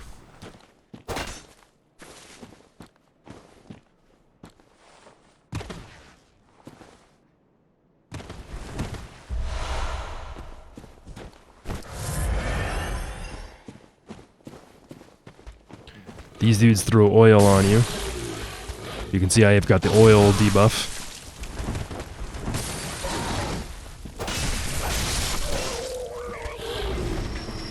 So it means if this guy hits me with his torch, it'll do way more damage.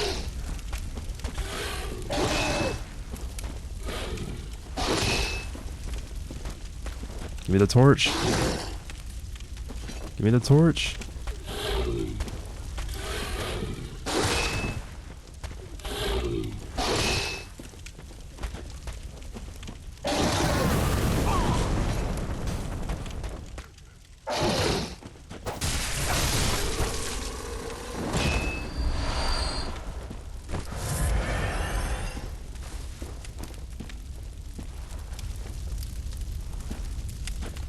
It scales with both, but it's slightly better with strength. But it depends what gems you have in it as well. You can put gems in that increase skill scaling or strength scaling. And if you put a fire gem or a lightning gem into a weapon, like if you notice, I'm just using a skill build. I have a little bit of arcane, but I don't have any arcane on this weapon. But even though I don't have arcane on it, it still has arcane scaling. So it's got an E in strength and then B in skill, but it has C in arcane even though I don't have arcane on it right now. If I were to put a fire gem or a lightning gem or an arcane gem onto the weapon, it would switch it over from skill into arcane. So the game doesn't really like state that stuff really explicitly too well. But if I were to put a fire attack up gem into this weapon, it would switch the scaling over from skill to arcane for that gem. So that's why a weapon will have arcane scaling even though it doesn't do any type of arcane damage.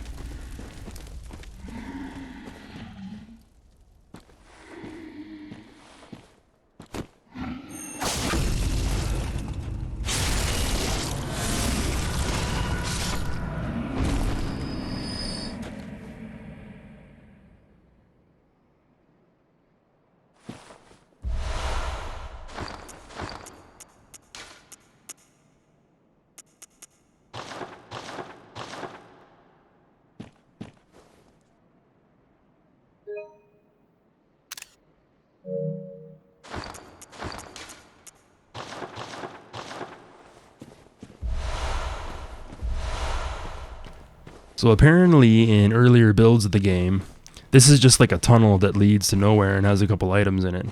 But there used to be an elevator here that would take you to the top. But earlier on in development, they had to remove a lot of the elevators because they were causing the game to lag. Because elevators don't give you enough time to separate one area from another in the game's logic. So if by including an elevator in that area, it was essentially connecting those two places and rendering them at once, which caused the game to not perform as well.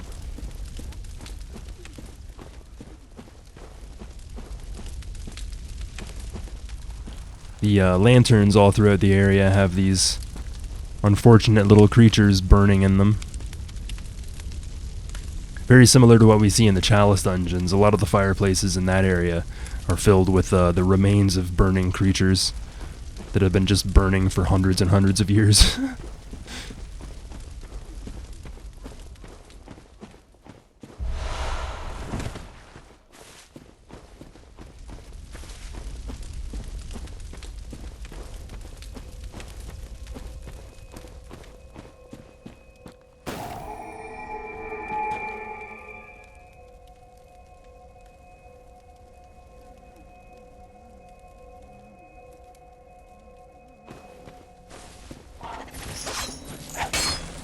Nice.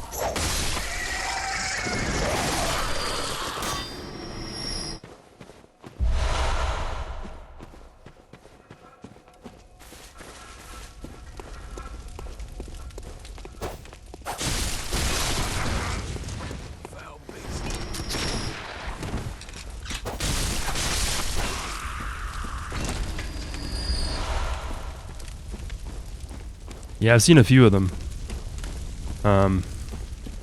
It's pretty hilarious. It sucks that it causes a lot of like crashing and that sort of stuff. But it's really fun seeing this game with a completely different set of enemies in it than you're used to. It either makes some areas really easy or ostensibly difficult.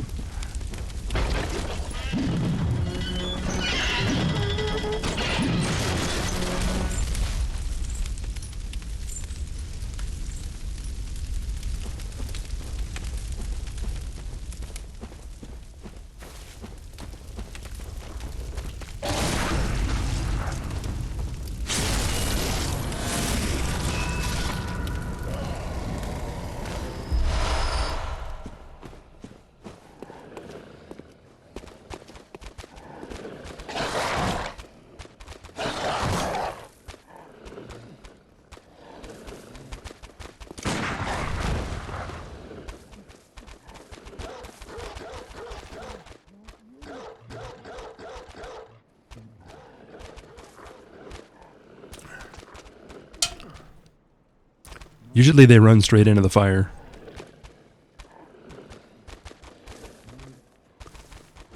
Like that.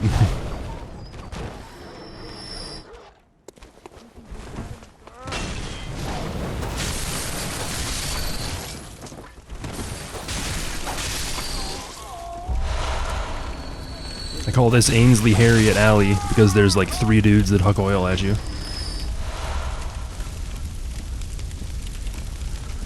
These fireplaces don't do a lot of damage unless you're covered in oil. Nice.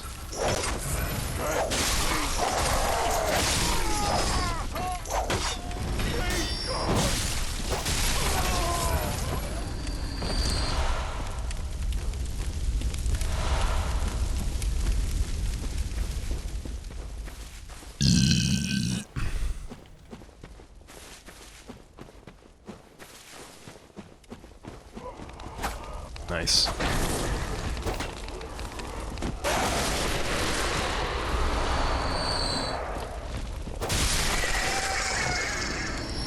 There's a neat little glitch you can do here where you run into the wall and then jump up here.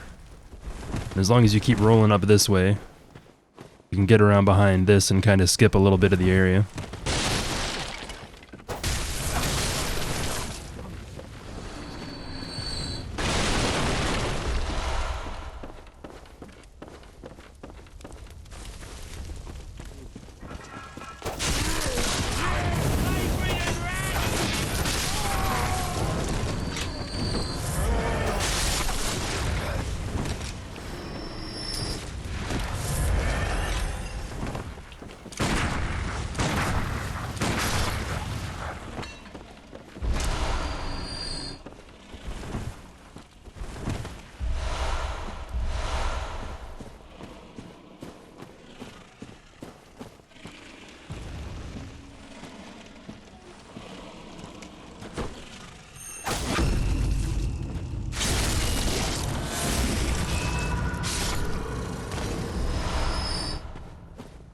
You can see there how when you perform a visceral attack or do a backstab, you don't actually use your weapon to attack in this case. You actually reach in with your hand and then rip out.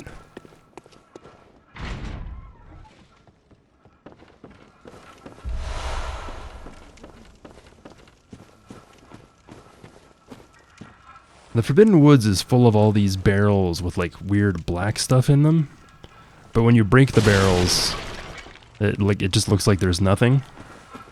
I think it's interesting that they use a unique asset here, but I'm not sure whether they're doing experiments with blood and stuff like that here, but we can find a whole shit ton of beast blood pellets throughout the area as well. So that might have something to do with it. Might, possibly, maybe. Jesus, I keep getting shot by every one of these dudes. Get out of here.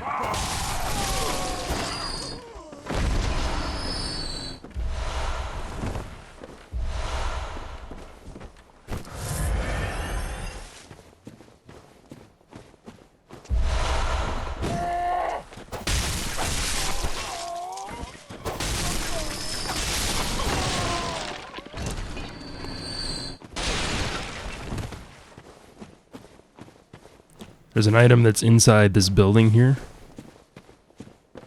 but you don't actually need to enter the building to loot it. It kind of clips through the wall a little bit.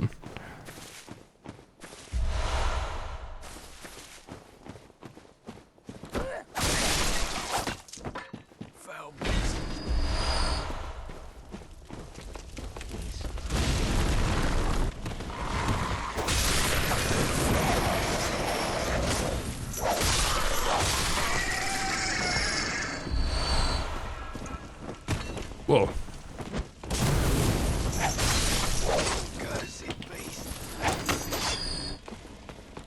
Well, this guy's actually got Molotovs on his side. Never noticed that before.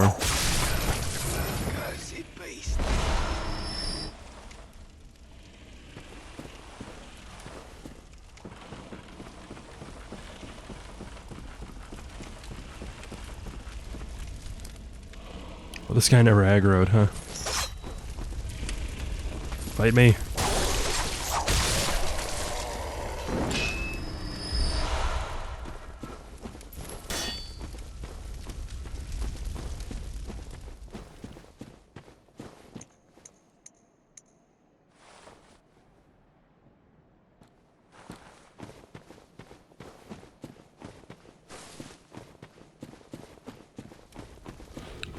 Hey, Timber. A lot of people usually say the saw cleaver because it's really strong, But I used the axe, and I found that it was really good too. The cane is probably the hardest to use because it seems like it's pretty weak early on. It does end up doing really good damage, as I've been showing. But if you use the saw spear, the saw cleaver, the hunter axe, you should have a pretty good time regardless. The only real advice I'd give you for using the starting weapons is if you're going to use the saw cleaver and the saw spear, the transforming attacks are really strong. So if I just hit L1, I'll just stand here and transform my weapon, right? But if I R1 and then L1, and then keep hitting L1, I'll transform my weapon back and forth with an attack. So in the case of the cleaver and the spear, the transform attacks are actually like one of the strongest attacks you can do once you figure out which form you're in and when. But you could also say that they're all good, but the easiest ones to use are more likely the axe and the cleaver.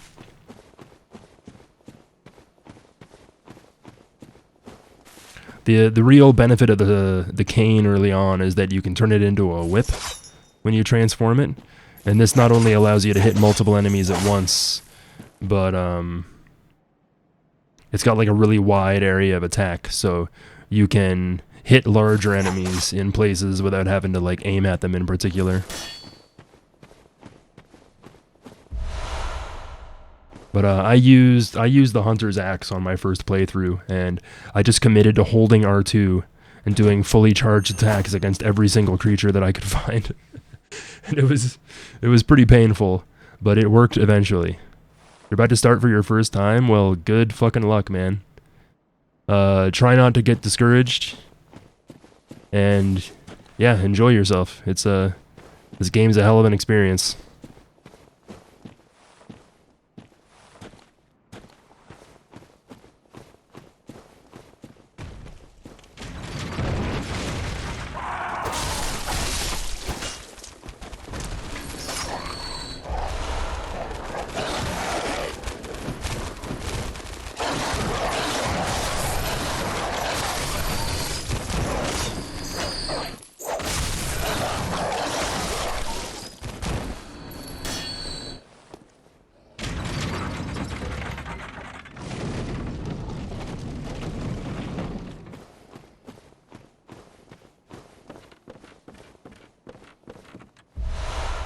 Blue juice. I hate you, and I think you Yo, should Timber, die. thanks You for the are follow, an man. idiot, and I hate your voice. And once There's again, no good room luck on this your first paper to playthrough. properly describe how much I hate you. Go die. Liquid medicine that makes still bodies undetectable. Dubious liquid medicine used in strange experiments conducted by high ministers of the healing church, a type of anesthetic that numbs the brain. Hunters able to retain consciousness by force of will make use of a secondary effect of the medicine, which dilutes their presence while standing still. Even though both descriptions here say that you have to be still in order to be undetectable, essentially all this does is it makes the radius at which enemies can attack you way smaller.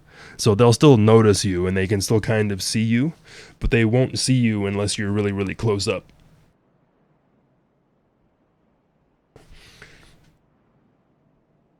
And an anesthetic, as it implies by numbing the brain, it's a medicine. Like if you've ever gotten a filling in your teeth, they give you an anesthetic so that you can't feel the stuff they're doing to it. So an anesthetic is a type of medicine that numbs your body so that it can be either be operated on or something else, usually some sort of medical procedure.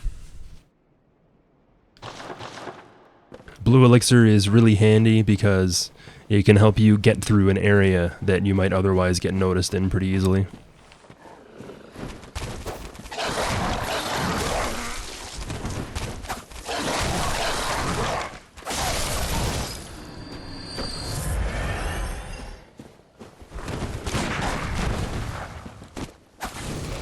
Nice.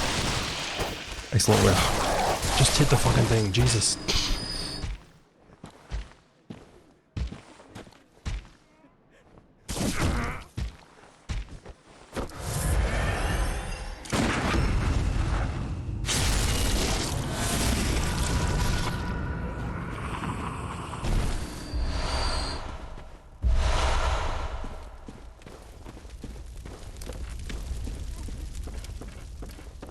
here we have the second hunter's tool we've been able to find, the beast roar. One of the forbidden hunter tools made by Irreverent Izzy. Borrow the strength of the terrible undead dark beasts, if only for a moment, to blast surrounding foes back with the force of a roaring beast. The indescribable sound is broadcast with the caster's own vocal cords, which begs the question, what terrible things lurk deep within the frames of men? So, I don't think we ever run into Irreverent Izzy, but the items that mention it are all beastly kind of items. So he was a hunter that used items that pertain to him being a beast. And we can run into an enemy in the Chalice dungeons that uses the same weapon that Izzy used, the Beast Claw, but the NPC hunter that we can run into in the Chalice dungeons is known as Izzy's Admirer. So we never actually see Izzy, but we run into somebody who admired his beastly nature. Oof, Jesus. I guess I can actually equip these now.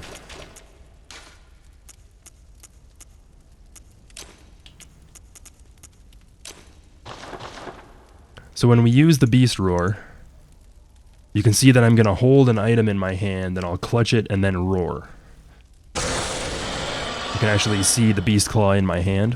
Whenever we use the hunter tool, we don't necessarily just gain a spell in our arsenal that we can use. We use an item to channel this spell and use its ability. So not only does it sound and look cool, but we can use it to knock enemies back and away from us, and we can also use it to deflect projectiles.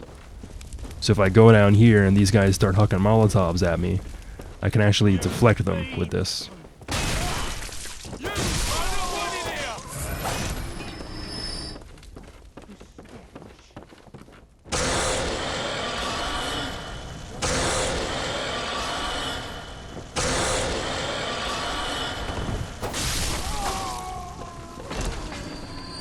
There's a miracle in Dark Souls that has the same kind of utility, called Miracle of the Gods and Wrath of Gods, where it not only knocks enemies back, but can also deflect the projectiles.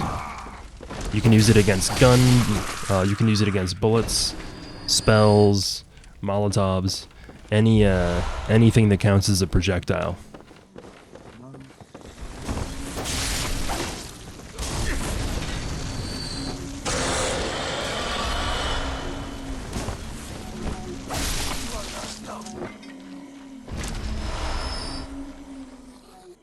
And then the Old Hunter's Bone, it's the same kind of thing.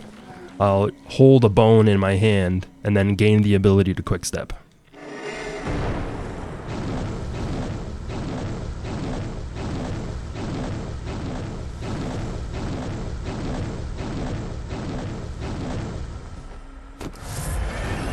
This not only increases the speed at which I can perform a roll, it also reduces the stamina cost of rolls.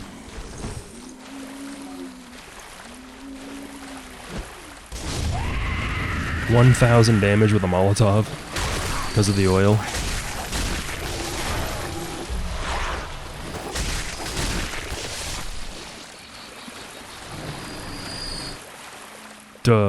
This way.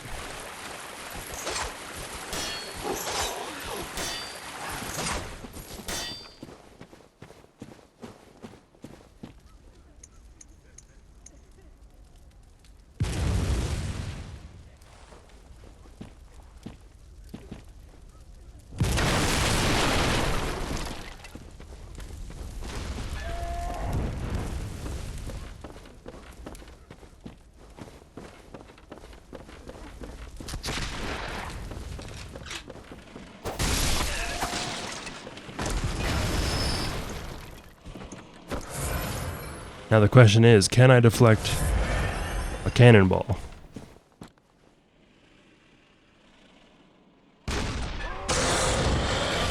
It works, but it still hit me. Oh, that's amazing.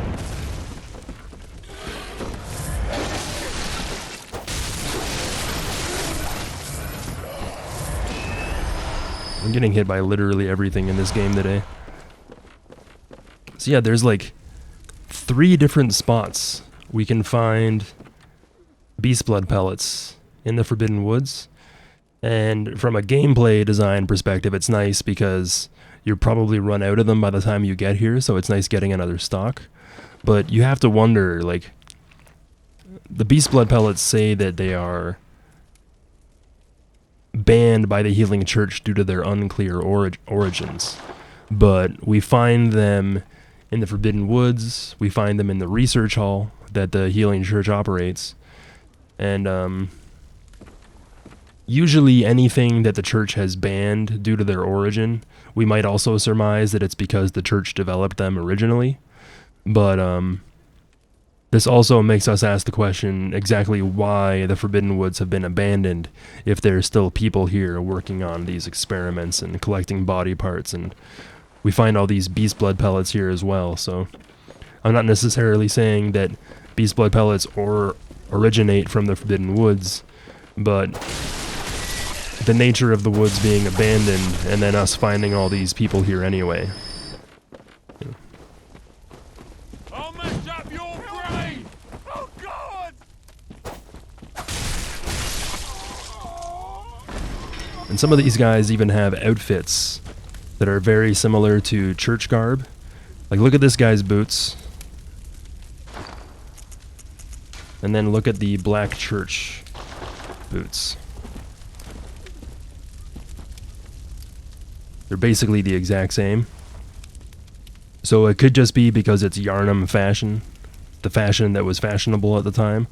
But it might also imply that instead of just being normal villagers, maybe these are also church people who are turned into beasts working on this stuff. That's of course all just supposition though, based on looking at a pair of boots.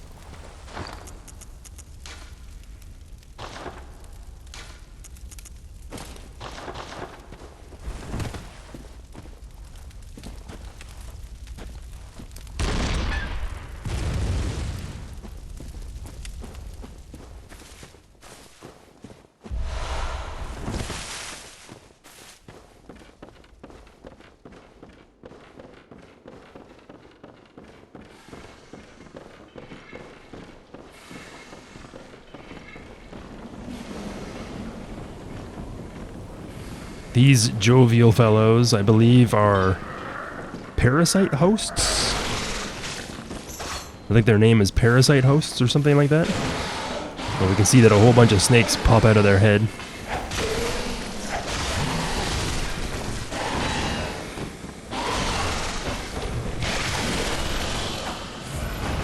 And then when we kill them, the snakes recede back into the head.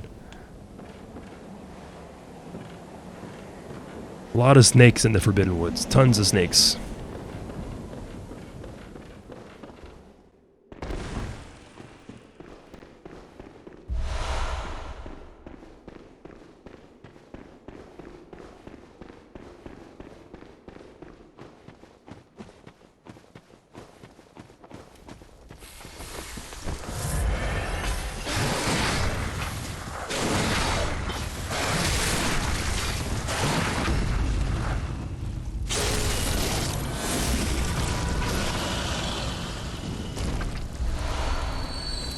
I didn't even know those guys could drop gems, and I just got 2 in a row. They're gonna be garbage compared to what I have in there now, though.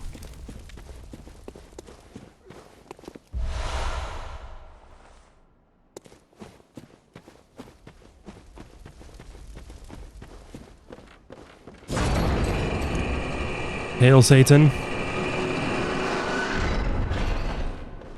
Look at the echoes. Look at them.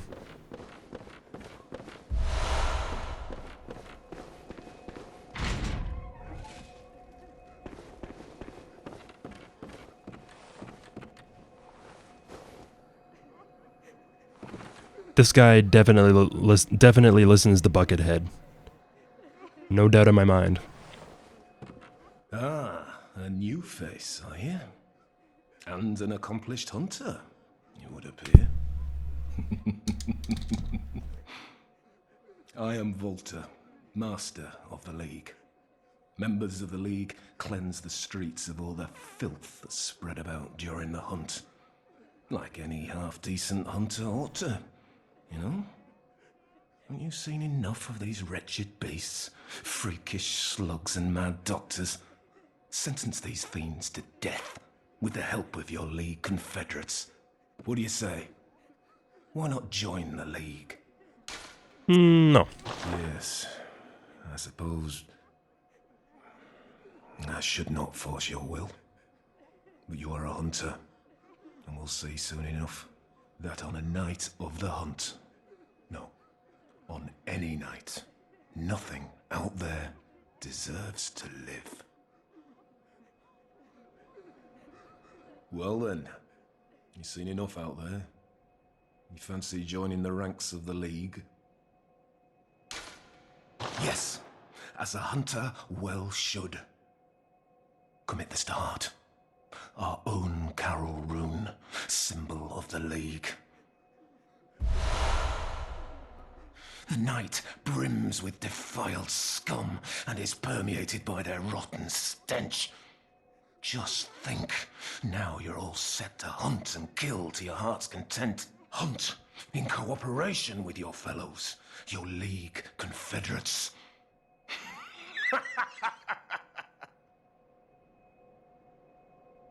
Now, there is one thing you must know. By the oath of the League, those who bear its rune will see vermin. Vermin writhe deep within all filth and are the root of man's impurity. All vermin are to be crushed. The League exists to expunge all vermin, ridding us of any trace of human corruption. And so, until we are rid of all vermin, you must continue to hunt and kill. This bloody fate is ours alone. Do not expect the world to grasp our work. But remember, the Confederates will always have my blessing, and each other. Always.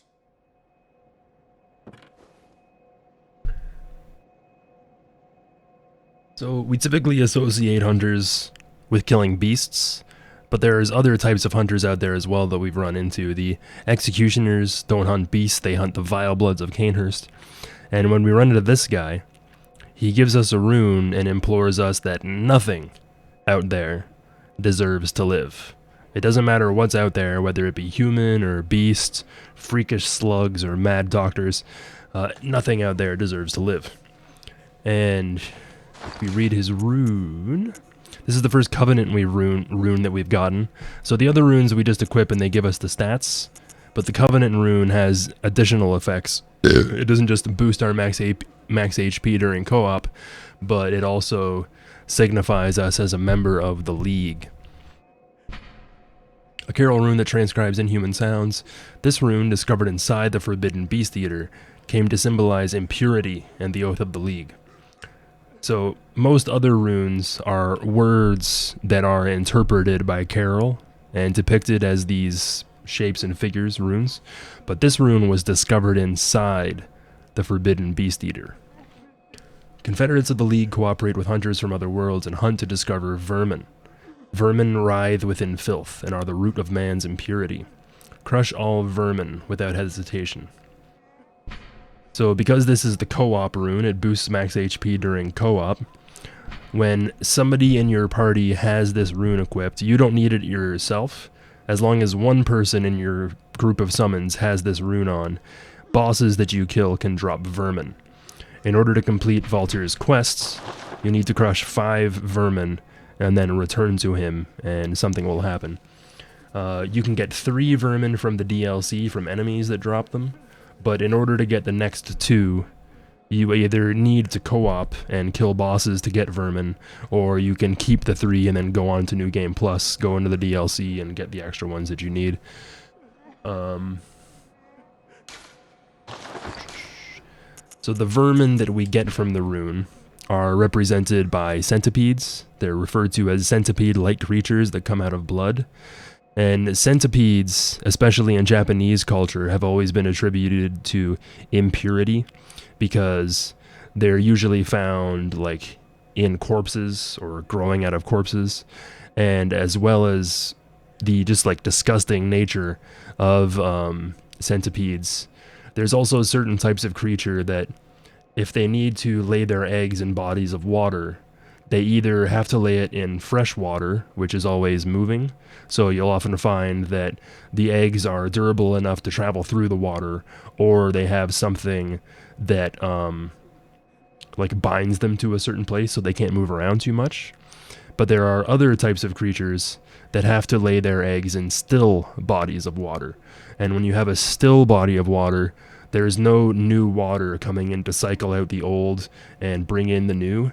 Still bodies of water will stay impure, and they'll stay like vile and disgusting. But even though they're considered gross and impure, they can still be a seedbed for certain types of life. So, centipedes, in order to lay their eggs, have to lay them in a still body of water. There's also the notion of stagnation. In the Japanese version of the game, it isn't called the impurity rune, it's called the stagnation rune.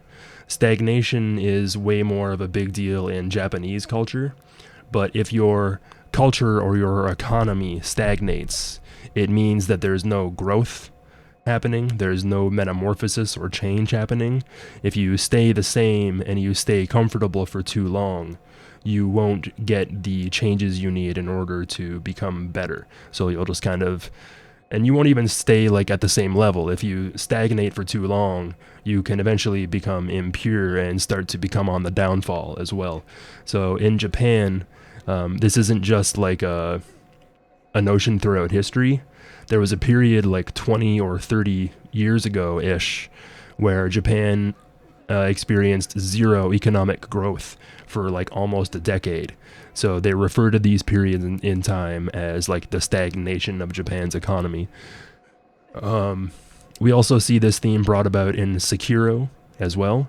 In Sekiro, the fountainhead of divinity is based on water. And when you have fresh flowing water, that's represented by the divine dragon and the power of immortality. But if you have stagnant water, the stagnant water can collect and then overflow, which causes people to become undead. And there's immortal, which means you cannot die and you cannot be harmed. And then there's undead, which means that you are already dead and your body is decaying, yet you cannot be fully dead and you still remain in some way. So this is how everything connects to purity, impurity, and centipedes.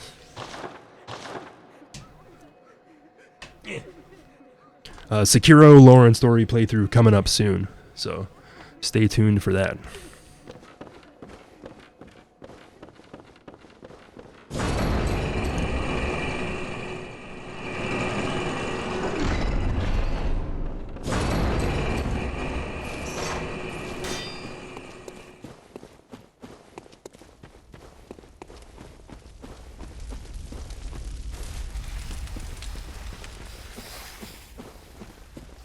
Forbidden Woods is one of the most cursed areas in the game, especially on a first playthrough.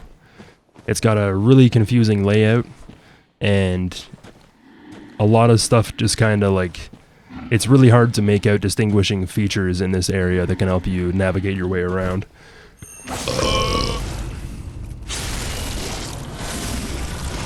Also, the enemies here are pretty brutal for the most part. Hey, what's up, Conrad? This is a scuff controller. So I originally had it so I could have the pedals on the back.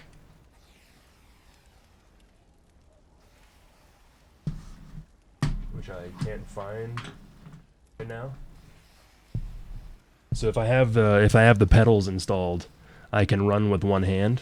But because scuff controllers are shit if you buy the basic versions, the paddle on the back actually started to wear out after some time, so I'd be holding down the paddle and my character would just like stop sprinting, or if I was holding down the paddle to sprint, I would let go and then my character would jump because it thought that I was hitting the button twice or something. So also it's a PS4 game, so there isn't any like haptic feedback controls or anything, and I find the I find the PS4 controllers to be a little bit more comfortable than the PS5 controller. But no, the main reason why I'm using this is to use the paddles, and now the paddles don't even work appropriately, so rip.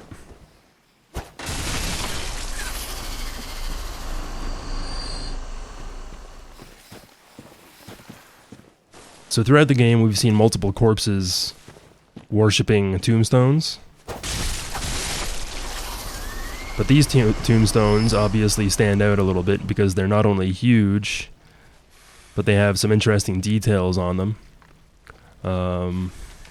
Got this weird looking brain / butthole looking thing at the top.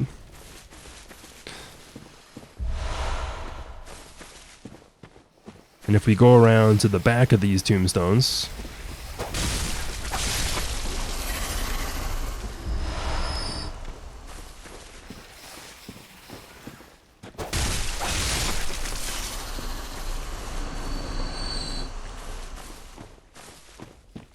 so that was the front that we looked at before, and this is the back of the tombstone. And if we take a closer look, we can see that the back is covered in tiny little slugs. Each of these little liney things has 2 little eye stalks at the end, and slugs are said to be augurs of the Great Ones. So, according to the art book and the guides, these tombstones are actually Great Ones' graves.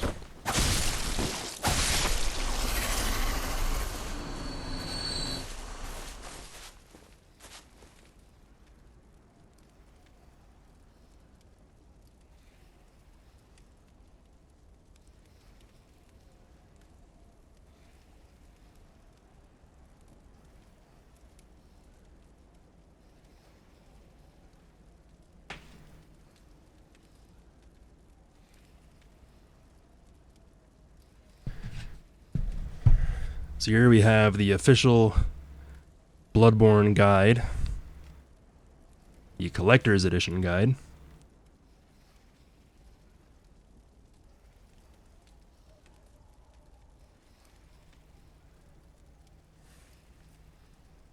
Oops.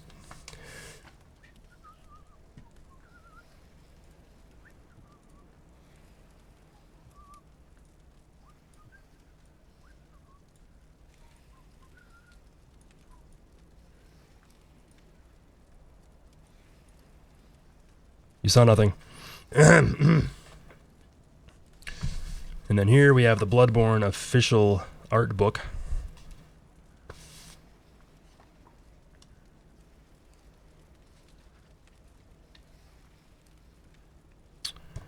I'm always so careful with this thing because I don't want to mess it up. pt.4.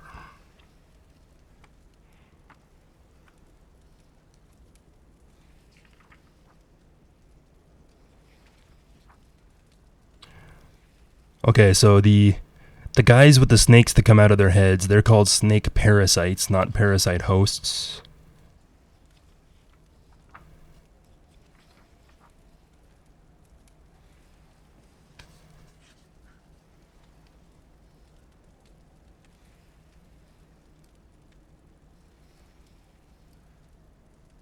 So the giant graves that we can see in the Forbidden Woods are officially Great Ones' tombstones.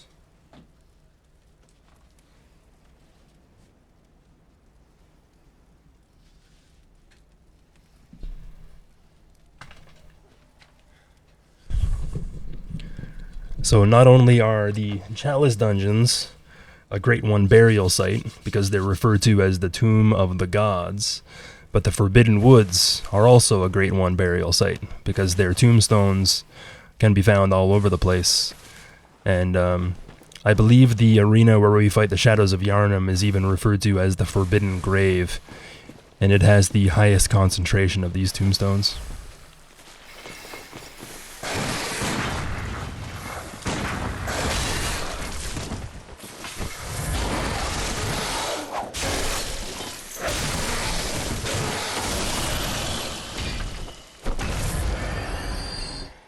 Professional streamer. Professional streamer, okay? Do not question it. Thank you, Morty.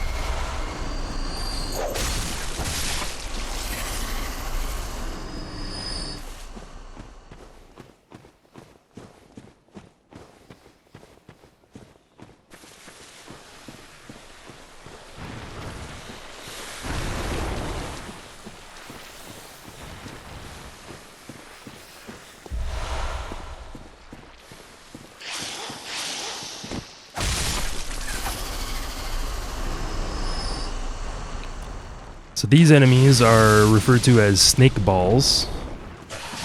And what's interesting about the snake balls is that we can actually find snakes like this in real life. When snakes mate, they enter what is called a mating frenzy. And a snake mating frenzy can consist of 1 to 2 females and upwards of like 30 or 40 males. So I don't necessarily think that these snakes are mating per se, but if we take a close look at the large snake balls, you see those weird little growths that are all over it that kind of look like stone?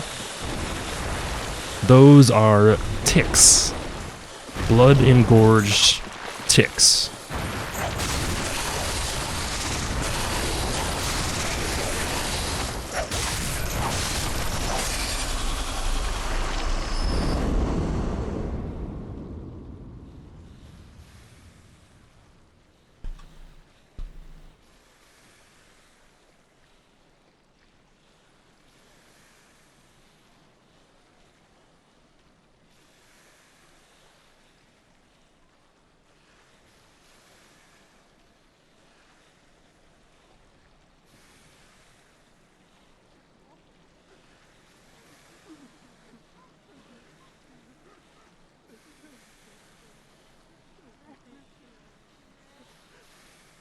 Yeah, when you've got a tick and it's attached itself to a creature, it drinks blood from the creature and ends up looking like that.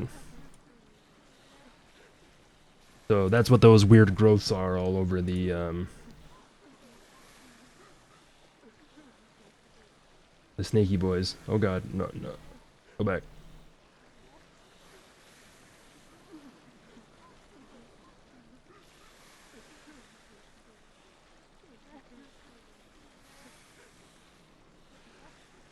So they like burrow their head into your skin and drink your blood, and as they drink your blood, they grow to like 5 times their original body size.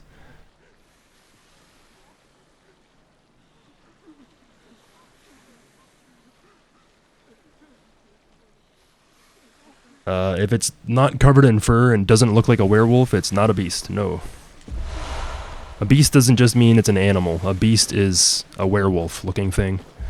The only exception to this rule is Ludwig, who is a horse that's also covered in fur.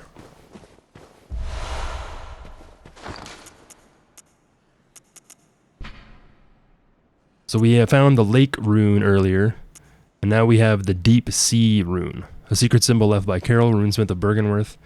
This transcription of the Great One's inhuman voices depicts down-reaching currents. This rune means deep sea and grants augmented resistance. Great volumes of water serve as a bulwark guarding sleep, and an augur of the eldritch truth. Overcome this hindrance and seek what is yours. So the description is pretty much the same, except lake, it's a transcription of the Great One's inhuman voices that ripples like a watery reflection, and this one depicts down-reaching currents. Otherwise, they have the exact same description. So an augur is a natural sign of divinity, and throughout many different cultures, bodies of water have often been seen as a portal to another plane. If you've ever read or played the game Alan Wake, there is a body of water on a lake that is essentially a threshold that takes us to another dimension made out of darkness. And these are all based on many different cultures that have had spiritual significance to lakes, seas, and great bodies of water. Usually either because they give their bounty through the sea, or simply through the mystery of not necessarily knowing what's at the bottom of these places. And there's also a lot of parallels in Bloodborne between bodies of water and the cosmos, because space and water are both mediums of the nightmare, which is the place that the Great Ones inhabit.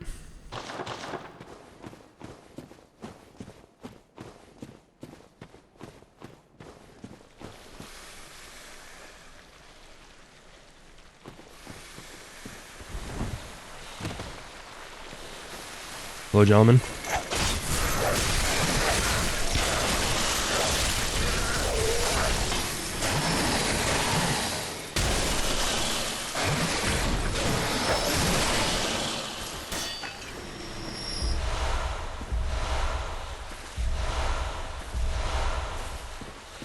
Striking blood gemstones increase the damage of charge attacks?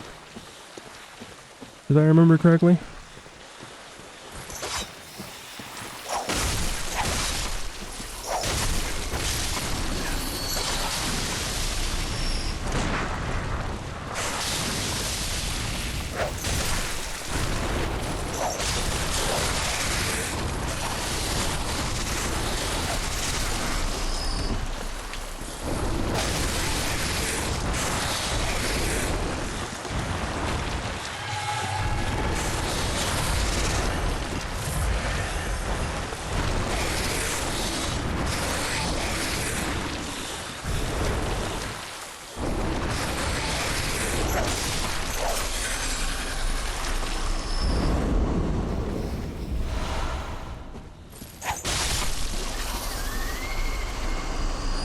And I guess cut content people found out that before the Shadows of Yharnam were the boss at the end of the Forbidden Woods, it used to be a giant snake ball enemy. But I guess it would be kind of lame to fight a bunch of these things throughout an area and then fight one of them again as the boss.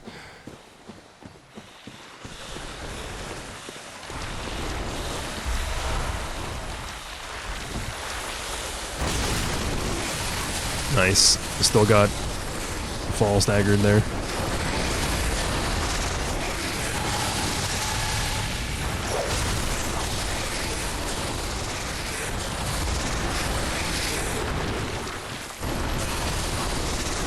Swing your weapon. Swing your weapon, dude. Let's go.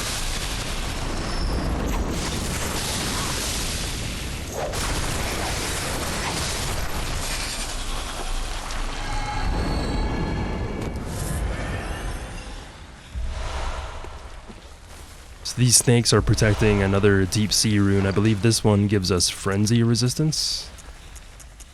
Yeah, clear deep sea gives us poison resist, and then deep sea gives us frenzy resistance.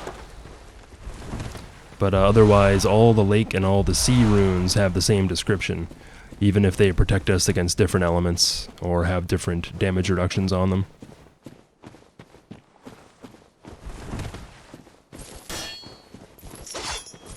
I didn't realize you got so many echoes from this area. Should be able to get those 3 points in Blood Tinge by the time I'm done here.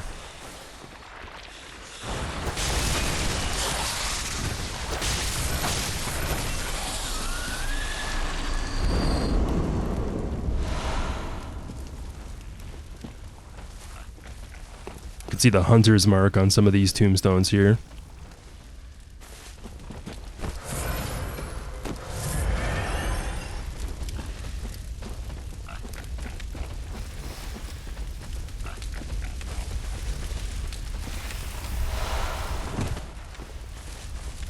So frenzy not only refers to animal mating frenzies or feeding frenzies, but frenzy is also a mental state that people can enter where they just kind of attack whoever's around them at will. It doesn't matter whether it was a friend or a family member or some other sort of confidant.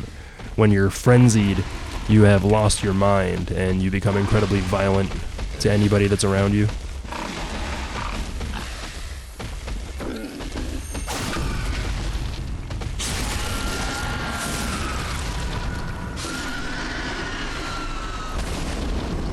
You can see this pig in front of one of the Great One's graves.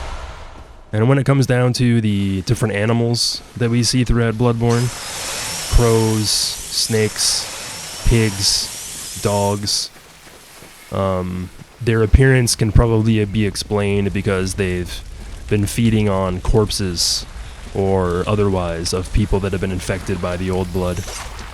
So either they were infected or experimented on with old blood themselves, or they've been around bodies and eaten them that have had old blood in them.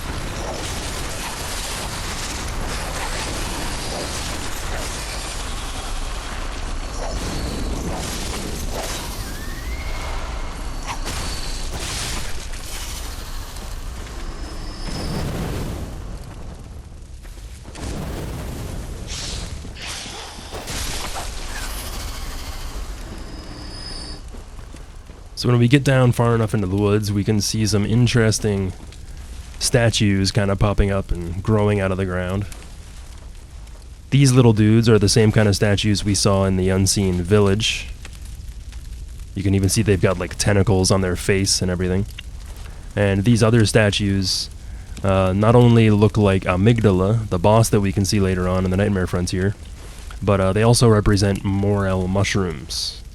There's not a lot of direct, like, mushroom imagery in the game. There's a lot of emphasis on blood and flowers and mold and that sort of stuff. But I've heard a lot of people say that these things and the emissaries in some ways can look a little bit like mushrooms. And mushrooms would make sense in the lore as well, because much like everything else that we see in the game, mushrooms are things that grow out of death. You can have like detritus and dead and decaying like wood or bodies, and mold and some types of flowers and funguses and mushrooms can all grow up out of this decay. So just because something is dead and decaying doesn't mean that it can't be another source of life, which is a big part of the Great One lore, because you could essentially say that their cradle is our grave, and they kind of, you know, grow and subsist off death. Hey, Usurper, how's it going, man?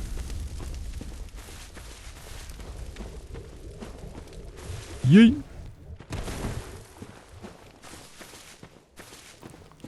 So if you're exploring the rest of the woods, you can go down there, and you can find the Graveguard set. But the Graveguard set is missing the hood. So if you come up to where these giant snakes are down the middle of the road and jump across this gap, this is where you can find the hood.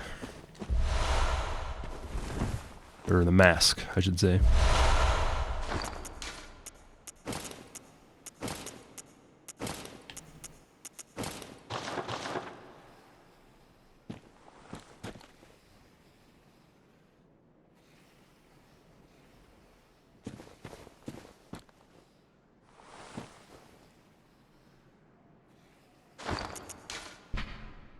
Mask of Dorez, Graveguard of the Forbidden Woods.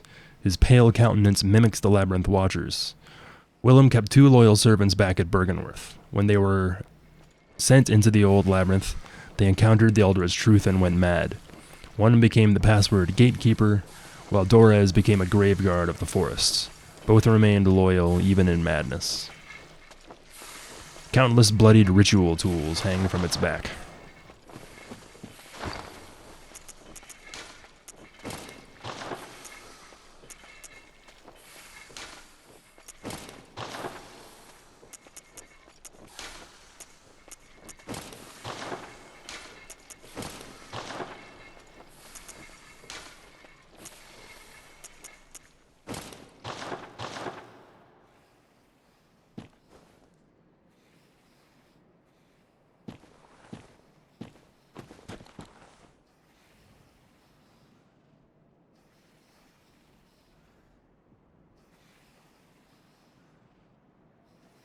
No, the Eldritch Truth is it's kind of like a blanket term for when we're talking about the world beyond humanity, the nightmare, knowledge of the Great Ones, knowledge of the cosmos, and how all this stuff is connected.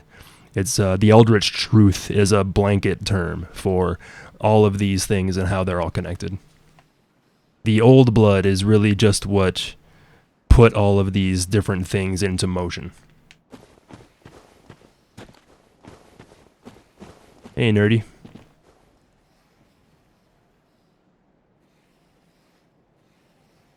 Yeah,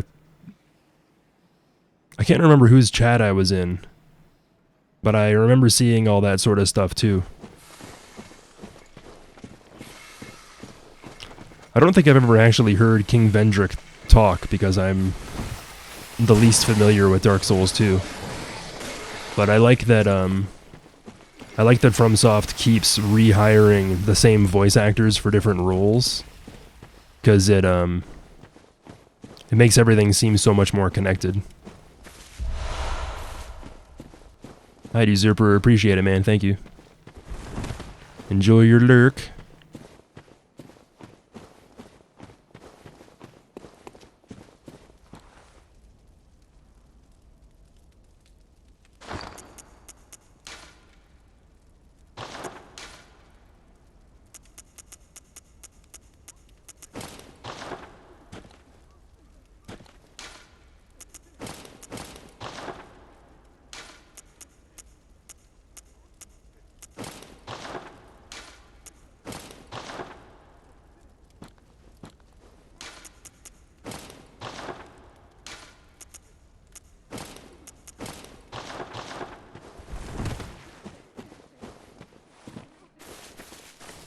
Oh yeah.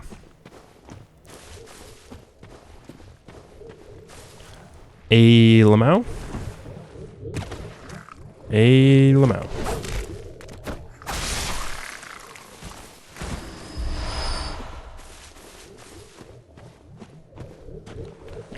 So these are the first of the celestial emissaries that we can run into.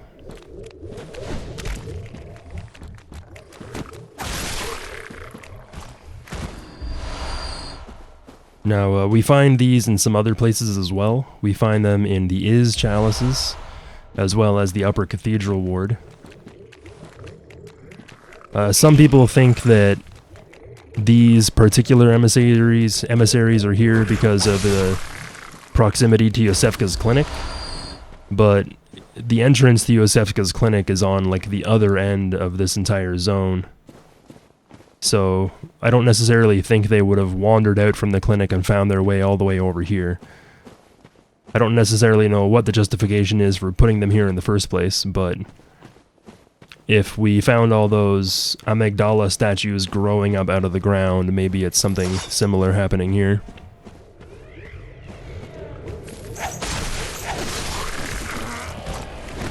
The ones with the stuff coming out of their heads can use arcane attacks, which are pretty powerful.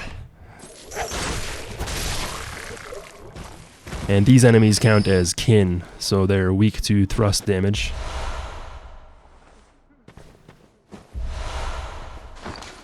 Anti-clockwise metamorphosis raises stamina. So clockwise metamorphosis increases our health. Anti-clockwise metamorphosis increases our stamina. A secret symbol left by Carol, runesmith of Bergenworth. The twisted cross means metamorphosis. Rotated anti-clockwise, this rune boosts stamina. The discovery of blood made their dream of evolution a reality. Metamorphosis, and the excesses and deviation that followed was only the beginning. So, when we are infected by the old blood, or other types of blood, we either get cursed and turn into a beast, or if we have enough insight and we're exposed to different types of blood, we can turn into kin. Kin are enemies that aren't exactly great ones, but they act as mediaries between humans and great ones, a step in the evolutionary ladder, if you want to put it that way. When it comes down to what it means to be a clockwise cross or an anti-clockwise cross, there's a few different cultures throughout the ages which represent the whirlpool shape as a sign of metamorphosis. When we're dealing with clockwise metamorphosis, it represents growth, because you have something going from the center and then moving outwards and outwards like this. So clockwise whirlpool shapes represent growth and change and like something new and good, if you want to put it that way, whereas anti-clockwise whirlpools represents going inwards and looking into yourself, and in this case, I suppose, like going into your brain and looking at your own thoughts and exploring the notion of thoughts and knowledge and stuff like that. So I don't necessarily know if clockwise means beast and anti-clockwise means kin, but one does health and one does stamina. That's all we know for sure. But when we're talking about the cultural aspects of what a whirlpool shape means, if it's going outwards, it represents personal growth. If it's going inwards, it represents reflection and introspection. And that's actually something that I learned about while watching Alan Wake lore videos. So if you're interested in Alan Wake and Control lore, definitely check out the Gaming University on YouTube, as well as Max Deralt's. They've been a big source of inspiration for not just those games, but helping me learn more about this game as well, because I had no idea what clockwise and anti-clockwise meant until I watched one of their videos on Alan Wake, where the universe that Alan Wake is situated in is represented by a whirlpool, because there's a lot of water imagery in that game.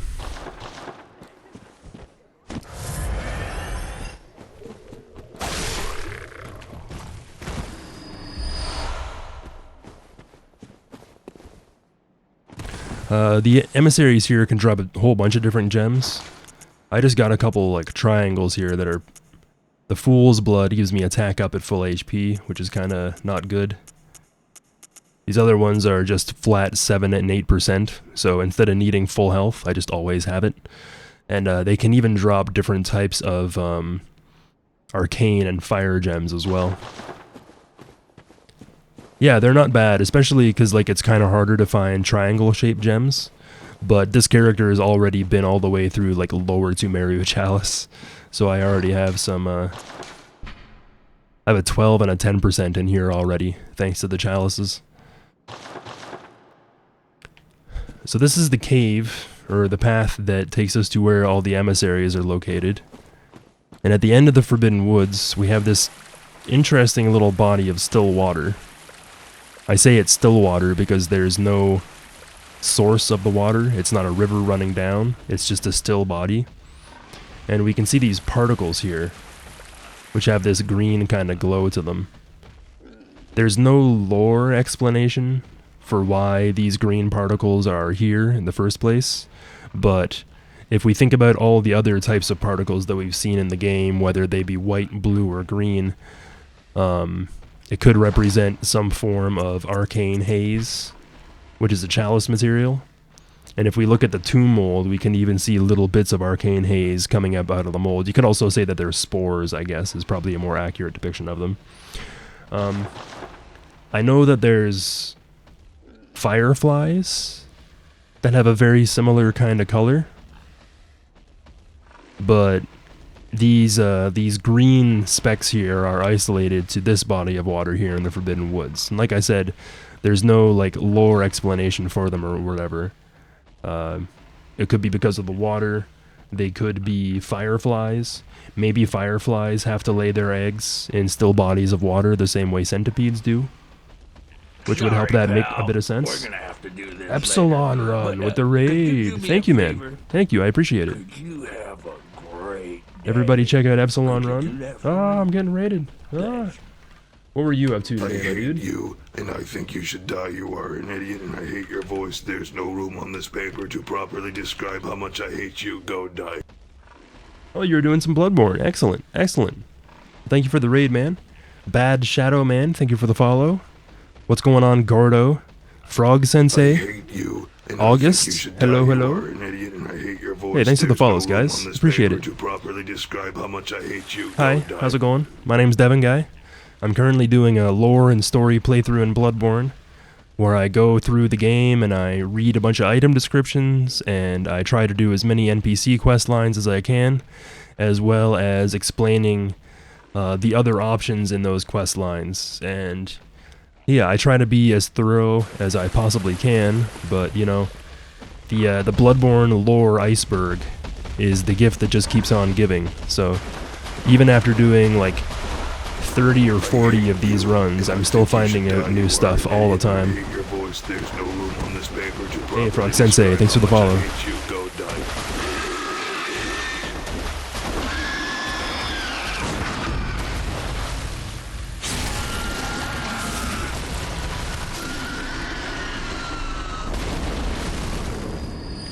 The piggies.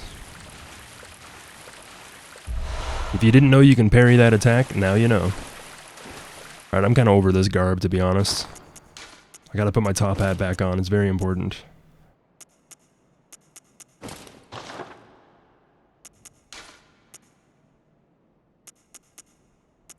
What legs? Gas coins. Yeah, Bloodborne is definitely 100% one of my all-time favorite games, for sure.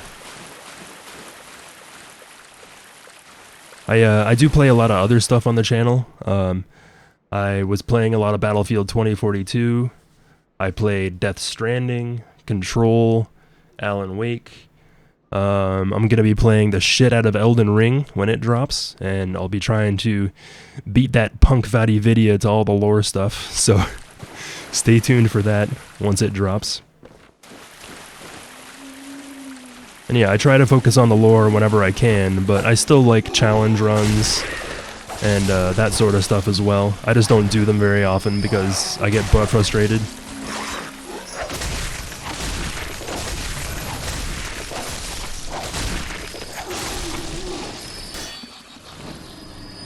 Here we have some of the undead corpse type enemies. You can see how, because of the bandages, they used to be patients of the Healing Church most likely. And they're all rotten and decayed. Their legs are all worn out and they only have little lumpy stumps left. And they also get you covered in this disgusting green stuff whenever they attack you. And they have the same kind of elongated limbs that we can see on the Arnhem Huntsman's. Whoa, this guy's phasing through reality. Whoa, Eldritch Truth. Too much for my perception. Whoa.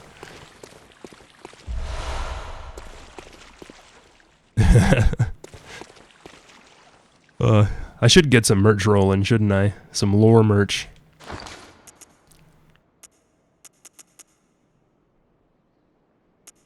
Dissipating Lake increases bolt damage resistance.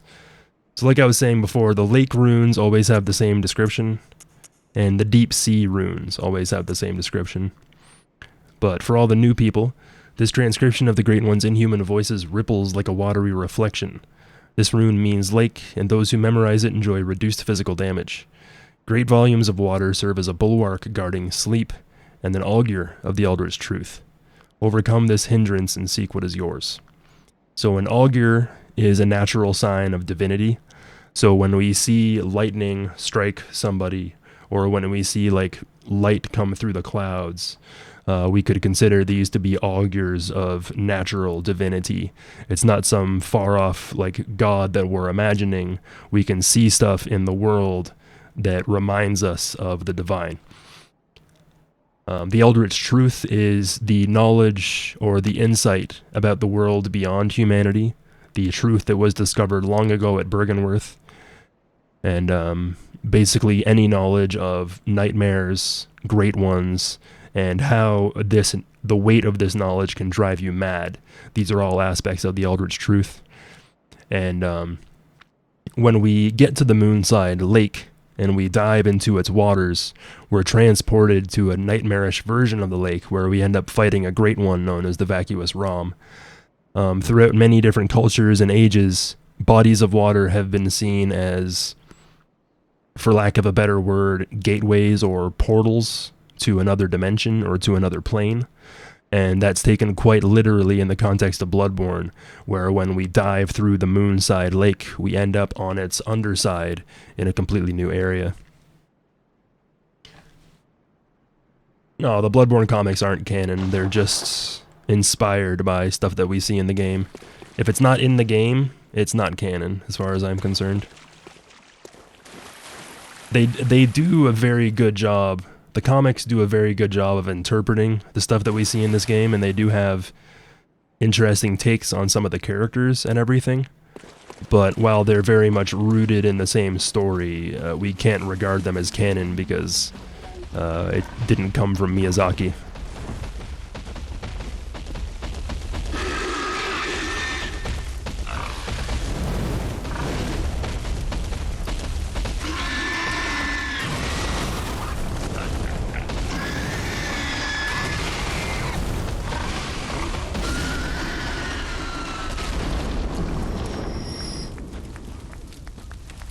I like roast bacon.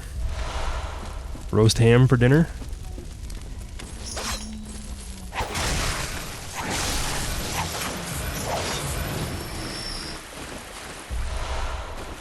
So here we have a sharp gem. Sharp gems add skill scaling. So if you have a weapon that is a strength weapon and you add a sharp gem to it, it doesn't switch over the scaling to skill, but it will add skill scaling to it. So there are a few cases where I don't think there's any cases where a sharp gemstone makes a strength weapon better, but you can use heavy gemstones which add strength scaling and make some other weapons better.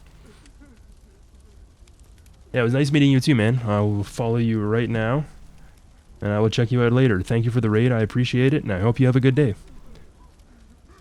Take it easy, brother. Bam, followed.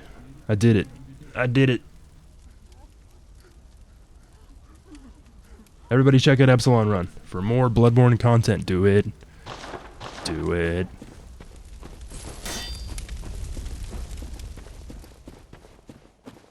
Alright, I'm gonna grab this shortcut here. I'm gonna go back and spend these echoes, and I got some stuff I need to show you guys regarding the Confederacy rune.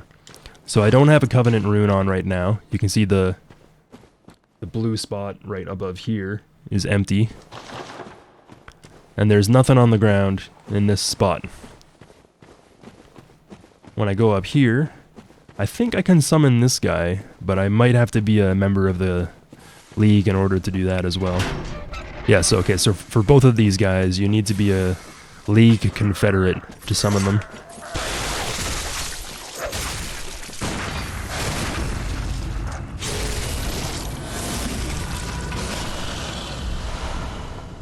Oh, so there is the clockwise metamorphosis rune here. In front of another Great One's grave, we have a guy worshipping the tomb, and we get the clockwise metamorphosis rune, which raises our HP. I think you should die. You are an idiot, and I hate Blue your voice. Mimi, There's thank no you for the room on follow. this paper to properly describe how much I hate you. Also, Go hi, die. hello. I'm not sure if I said hello earlier. Hi. Hello. Thank you for the follow. I appreciate it. Hope you're doing well. So the description between clockwise metamorphosis and normal or an anti-clockwise metamorphosis is the same. But as I was stating earlier, while clockwise and anti-clockwise metamorphosis might mean you turn into different things, the inherent meaning of the twisted cross or the whirlpool formation is that clockwise formations represent personal growth and going outwards, and anti-clockwise whirlpool formations represents looking inwards and retrospection.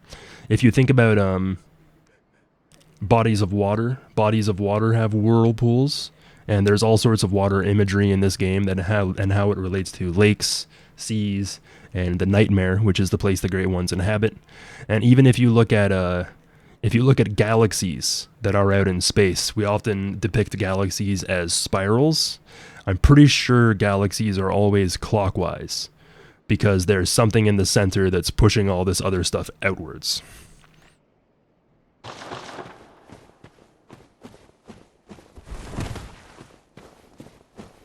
Yeah, everything in the Chalice Dungeons is canon for sure, because the Chalice Dungeons are the tomb of the gods, and they're also connected to the Nightmare. If you think about how we get to the chalices, we offer blood and other ritual materials to use a tombstone, a symbol of death, to venture into the Chalice Dungeons.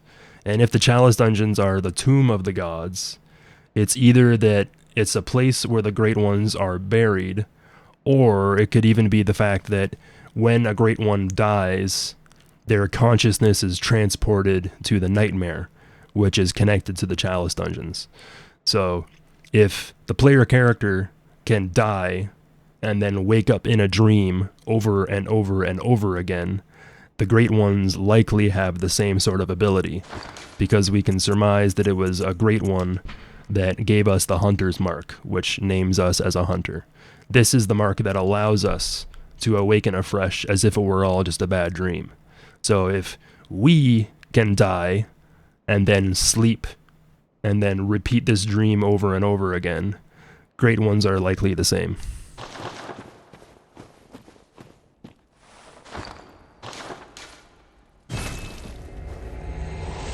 And the Chalice Dungeons aren't necessarily just where the story started, because that's where the Old Blood was discovered, but a lot of stuff that can't be explained otherwise throughout being in the game can be explained by finding the source of it in the Chalice Dungeons.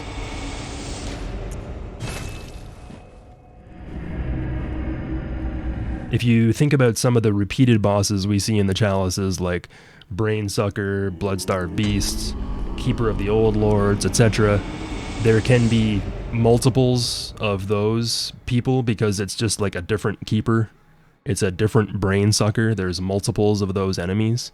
But when it comes down to bigger, more important figures like Amygdala, Ebrietis, Queen Yarnum, when you die in this game or in this universe, you become connected to the other nightmares and other planes of existence. So Queen Yarnum is dead in the Chalice Dungeons, but we're able to see her in the Nightmare of Mensis and on the Moonside Lake because of their connection to the nightmare, and because when you die in Bloodborne, you sleep and you dream, which is how we end up here. Welcome home, good hunter. What is it you desire? Very well. Let the echoes become your strength. Let me stand close. Now shut your eyes. Alright, I need 3 blood tinge.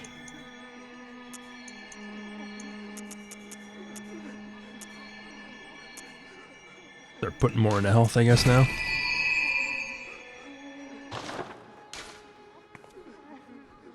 Farewell, good hunter. May you find your worth in the waking world. So is the player character awake or dreaming? Yes? Yes is probably the best answer. We're in this dream, but we're not necessarily dreaming in this place. It's its own location that we can explore through dying or through exploring the lamps. When we use these gravestones, we awaken above ground in the waking world.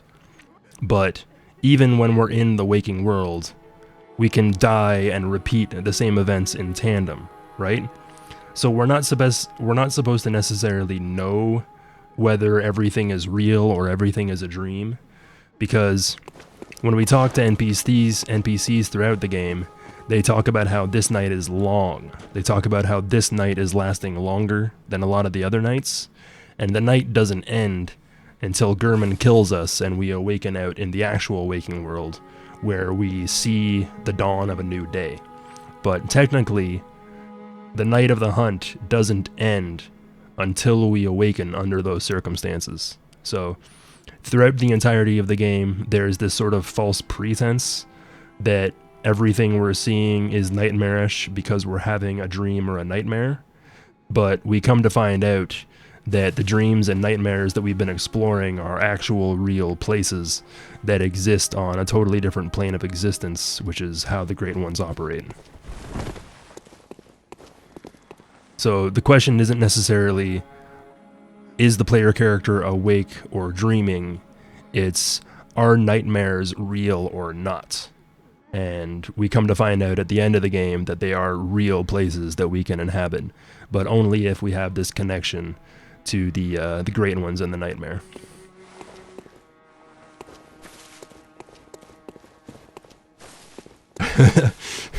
Trust me, nobody is the first time, but if you're familiar with H.P. Lovecraft is an author who helped inspire these sort of stories. Whenever you end up having like a normal story that turns into like crazy octopus tentacle gods and shit, it's considered to be Lovecraftian because he helped set the stage for all this sort of shit.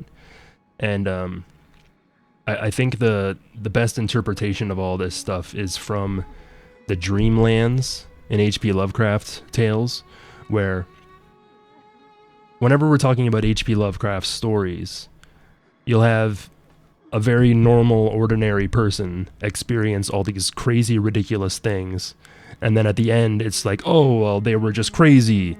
or oh well, they were dreaming and they woke up. But in H.P. Lovecraft lore, there is the Dreamlands, and when you have a dream, you explore the Dreamlands. But if you die in the dream, you wake up and forget everything that you learned. But if you reach the goal at the end of the Dreamlands, at the end of your dream, and you survive that night of your dream, you can wake up and remember what happened in the dream. And this is something that we see when Gurman makes us wake up at the end of the game, as well as Miko Lash, when we kill him, he goes, "Oh, I'm waking up, I'll forget everything." So, yeah, it's a little bit hard to take in, but I hope that I'm using the right kind of terminology that makes it a little bit easier to understand, because you can see all this stuff and you can play through the game multiple times, but it isn't until you take a really good look at all this stuff, as well as the stories that helped influence it, that can help, raise your understanding. What am I? Confederate rune.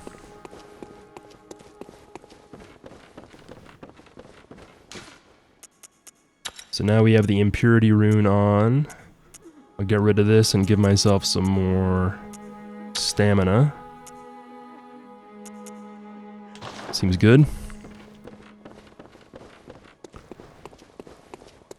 So when we have the impurity rune on, it allows us to summon additional NPCs, as well as increasing our health points when we summon people. But some of these cases are pretty interesting, because there's one dude I'm going to show you in a minute who, as long as you have the impurity rune on, you can summon them. But when it comes down to summoning Henrik or Yamamura the Wanderer for boss fights, you can only summon those characters once they've been killed, which I've always found to be kind of interesting.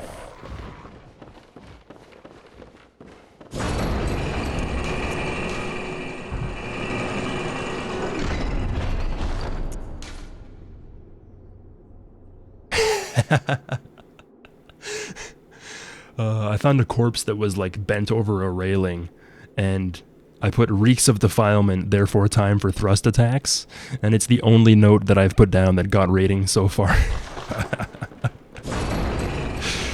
Oh, I love it.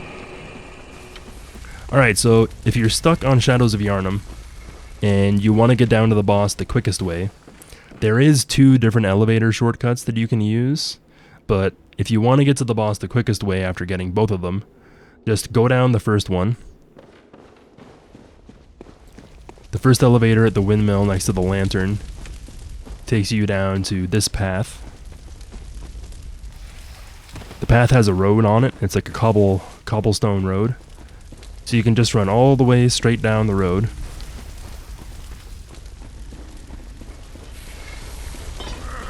And eventually on the right side, you're gonna see these red glowing bits. So when you see this red part, go to the right and go up this path. Take a left and go down the center.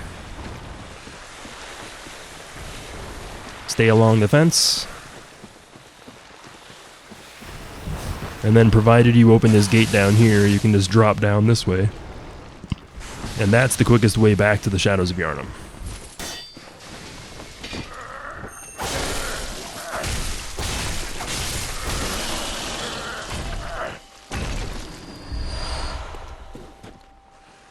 So here we have a red summoning area where they're ringing the old hunter bell.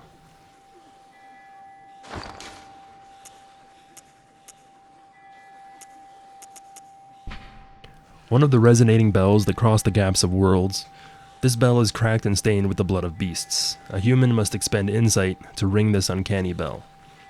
The old hunters who have long passed from the dream but cannot forget the feeling of the hunt rely upon messengers to relay their thoughts. Ring the bell at their side, and they are certain to give a listen, for the night of the hunt is long and unchanging. So even if you've passed on from the dream, you still have the feelings and the memories of the hunt, which kind of bind you to it. So the guy that we can summon here is the younger Madara's twin, and he's a DLC NPC.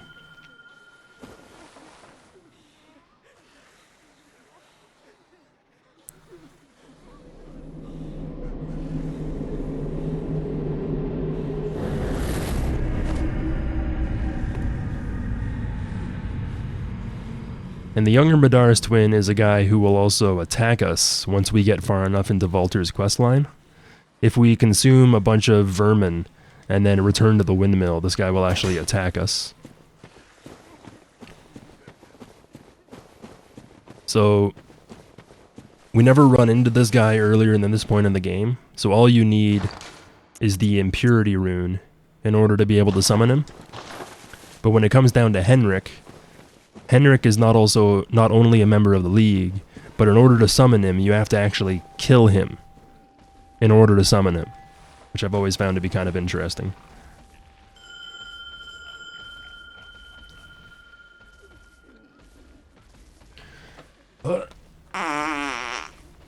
Yeah.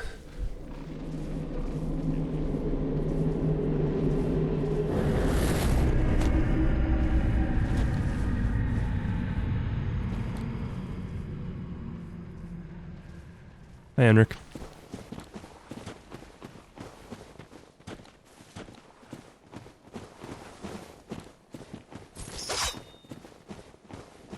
If I summon NPCs, do I still get vermin?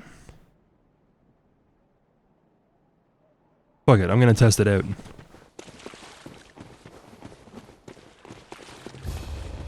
Hello, gentlemen.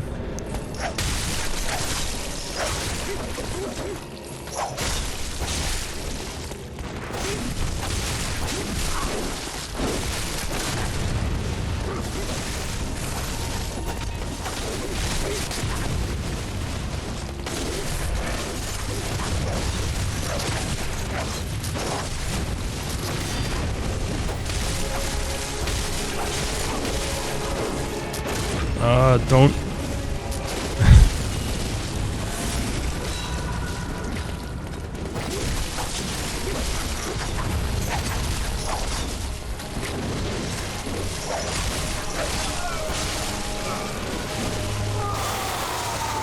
Nice whiff.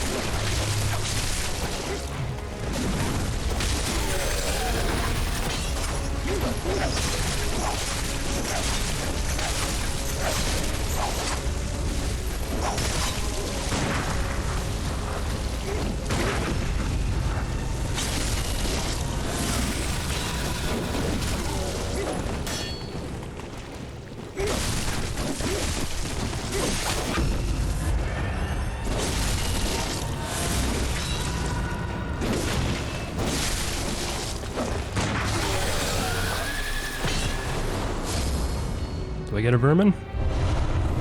I don't get a vermin. Oh, that sucks. Wasted the summons for nothing.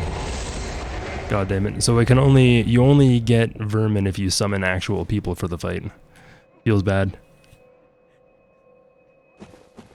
It was for science though. It was for science. Alright, so this lantern is known as the Forbidden Grave. And we can see that the Forbidden Grave has the highest concentration of Great One's tombstones.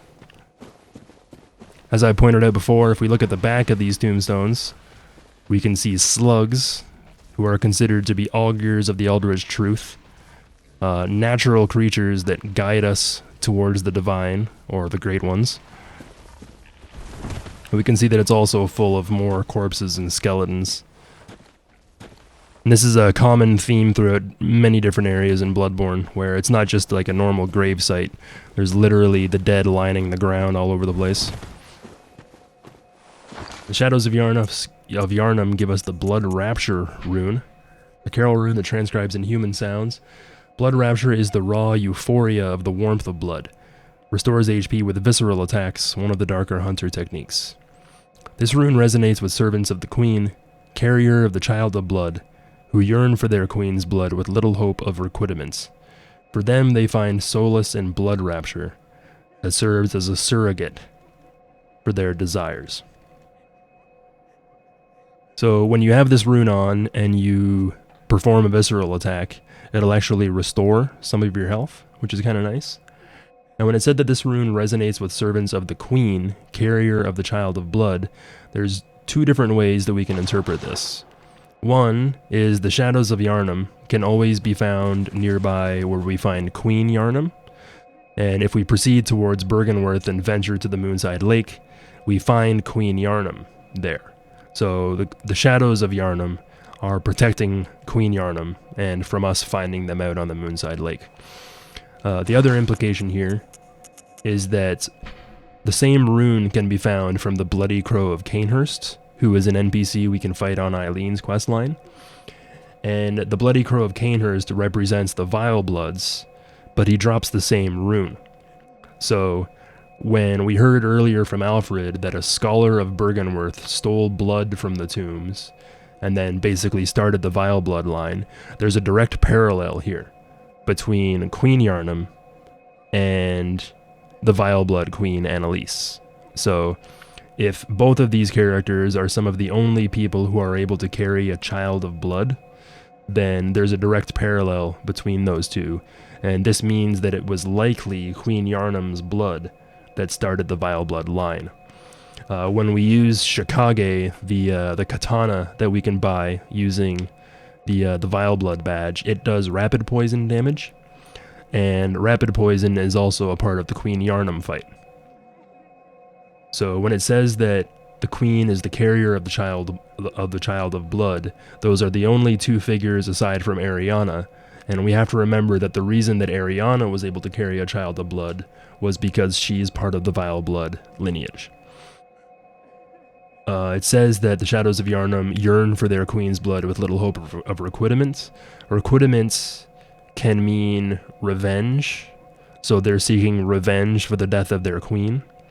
But when we get the item from Queen Yarnum, the Yarnum Stone, it states that the queen lies dead, and her consciousness stirs in unsettling motion.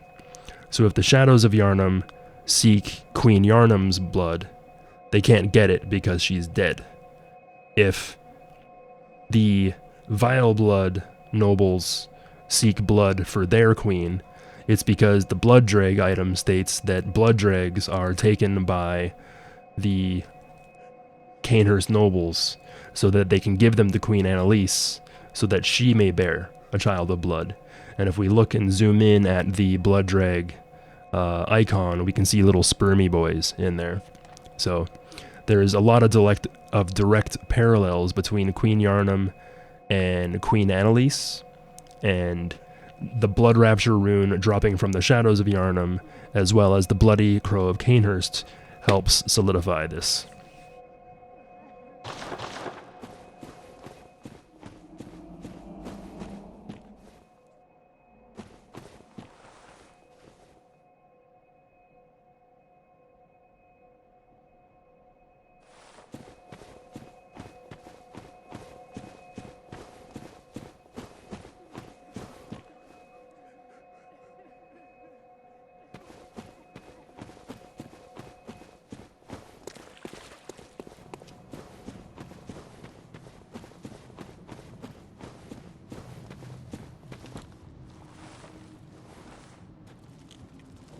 Bloodborne is a perfect game. A flawless masterpiece. Let's not patch Bloodborne. Let's not remaster it, it's perfect. Bloodborne is perfect just the way it is. Look at how perfect this game is.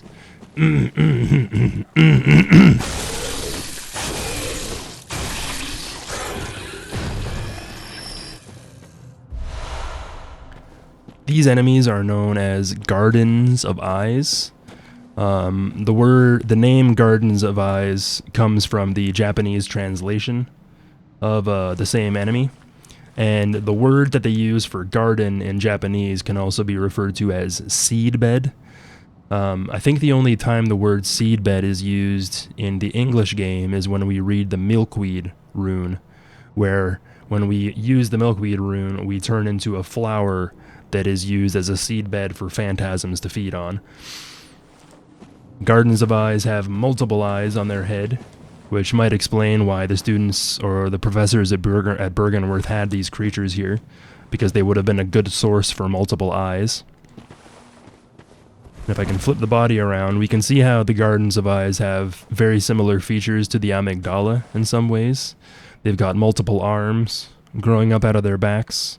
They've got these little wings which might be the same as the vestigial wings that we can see coming out of the back of the amygdalas. And aside from the multiple eyes and the misshaped head, that also is very similar to what we see on an amygdala.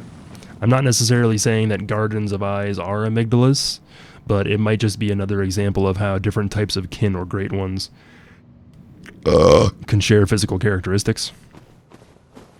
If we look in the hand of this enemy, you can kind of barely make out that it's holding this little sphere.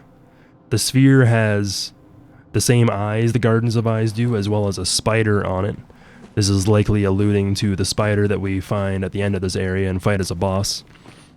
And it's kind of disappointing as well because Cut Content's creators have found that the Gardens of Eyes actually had multiple spells they could use, and they would actually use this orb to cast the spells at us.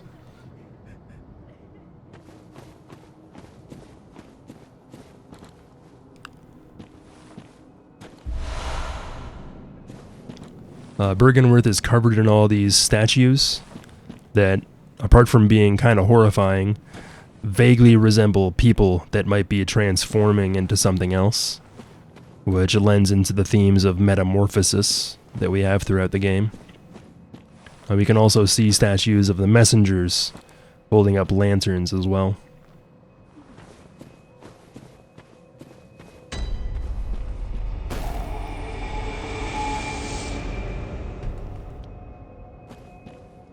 Oh yeah, yeah, the floating plants is because it's eldritch plants. Yes.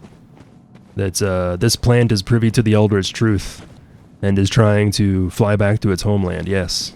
Homeworld, yes. Indeed. We can also find similar statues like this all over the fishing hamlet.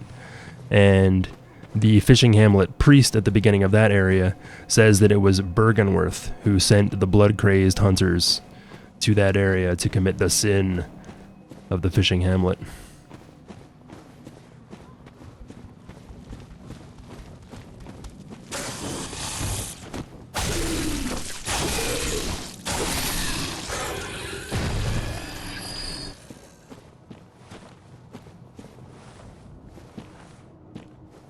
So there's the orb in their hand as well. You can see the spider a lot better in this one.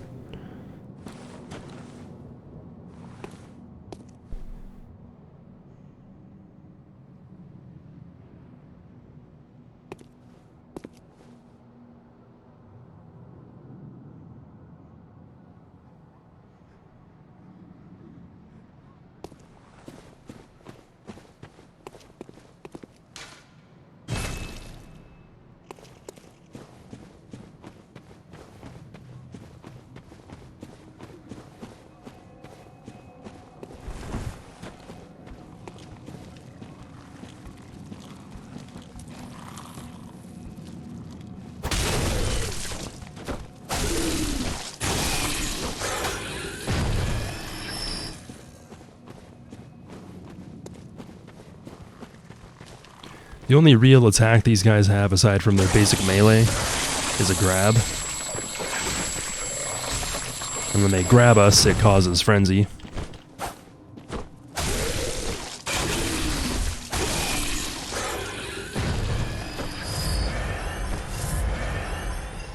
Frenzy could be considered a physical manifestation of madness. So when we encounter certain enemies or attacks that cause frenzy, it literally causes something in our blood to explode from the weight of that knowledge.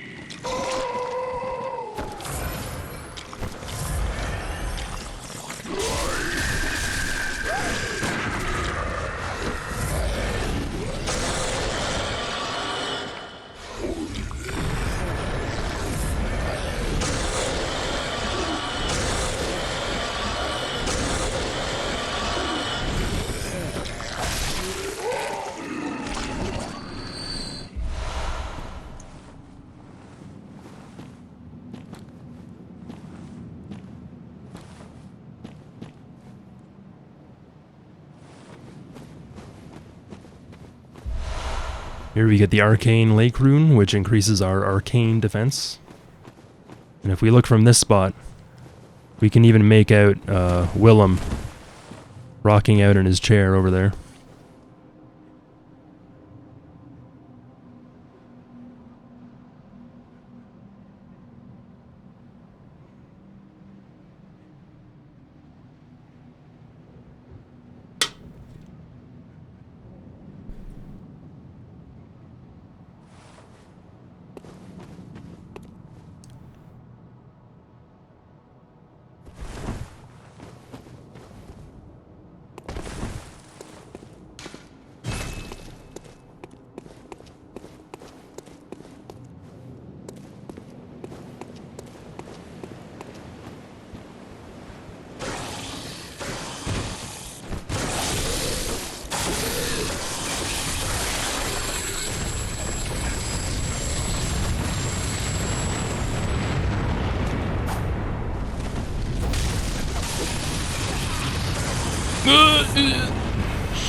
So these enemies are called fluorescent flowers, and they can be found all throughout the Chalice dungeons.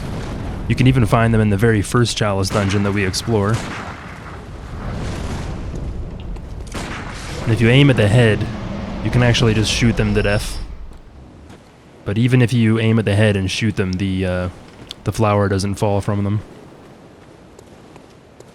The design of the fluorescent flower is not only indicative of like centipedes and stuff like that, but there's also a boss in Dark Souls called the Gaping Dragon. And while the Gaping Dragon has a head on the top of it, its stomach is a giant mouth that opens up that they can attack with. Yeah, it's the enemy's called Fluorescent Flower because it's not necessarily the entire body of the creature that is present, it's a flower that appears that way. So when you actually shoot the flower and kill them in the Chalice dungeons, you can see the flower drop to the ground. And there's even spots in the Chalices where you find the flower in the ground, and then when you approach it, those things pop up out of it. Great One's Wisdom. Fragment of Lost Wisdom used to gain much insight. Fragments of the lost wisdom of the Great Ones, beings that might be described as gods, used to gain insight. At Byrgenwerth, Master Willem had an epiphany. We are thinking on the basest of planes. What we need are more eyes. So eyes represents knowledge and wisdom, but Miyazaki has a habit in Dark Souls and Bloodborne of taking figurative ideas and making them literal. So when we use these objects and gain this insight, when we see the universe the way it really is, it causes us to literally grow eyes on the inside of our head, which is what one of the transformation processes is for turning into a kin or turning into a Great One. We are thinking on the basis of planes means that the earthly plane that we inhabit is considered way lower on the tier, but the Great Ones operate and think on a higher plane of existence, known as the Nightmare in this case. And the other big thing about this description is that the Healing Church worships the Great Ones as gods, but the Great One's wisdom implies that they are beings that might be described as gods. They might operate on a higher plane of existence than us. They might even be responsible for our creation. but are they really God? Or are they just creatures that we don't have the capacity to explain or understand properly? When we look at the Madman's knowledge, we got a single sluggy boy coming up out of the skull.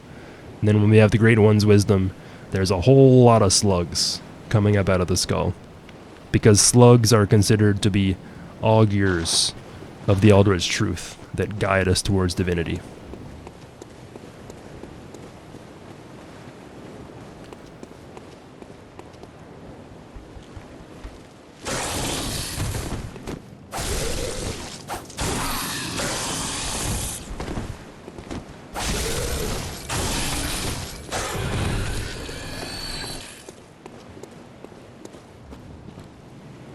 I don't think the fluorescent flower was made here at all. Bergenworth was the first group to explore the Chalice dungeons.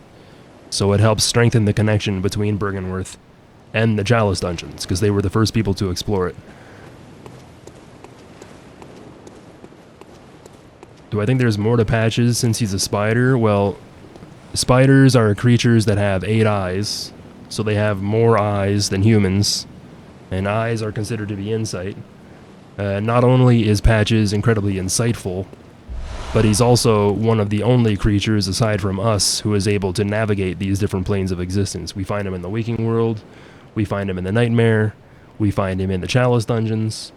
So he has just as much free reign of these multiple planes of existence as we do. But there's another, that's also a reason why he drops a Great One's wisdom, is because the insight that Patches has is obviously pretty high up there. Sedative, liquid medicine concocted at Bergenworth calms the nerves. Those who delve into the arcane fall all too easily to madness, and thick human blood serves to calm the frayed nerves of these inquisitive minds. Naturally, this often leads to a reliance on blood ministration. So, if we see something that causes frenzy, frenzy is a bar that takes a little while to fill up depending on how much insight we have. But if we chug a sedative before the frenzy bar completes, we can remove the frenzy until it's placed on us again. Sedative, it also says here that sedative is thick human blood. So we don't have like an anesthetic like the blue elixir. We actually just chug thick human blood, and this removes the frenzy from us somehow, and it calms the nerves of our inquisitive minds. Arcane is commonly referred to as just being, oh, arcane means magic. But what arcane really means is knowledge of the natural universe that we don't necessarily understand completely. So, when cavemen didn't know what lightning was something that could be considered very arcane, because they didn't understand that clouds were actually physical objects that had water in them, and it was causing friction that caused lightning, right? So arcane stuff is just aspects of nature or reality that we don't understand the full breadth of. It doesn't necessarily... You could also say that that's also what magic means. When we see a magic trick, or we see something unexplainable that we don't understand, we just say, oh, well, it's magic, you know, it works because it's magic. The same can be said for miracles. A miracle might be just a coincidence that happens because certain things happen to line up appropriately, or you could even consider aspects of nature that we don't understand to be miraculous because we don't know how they happened in the first place, right? So, could be. Oh.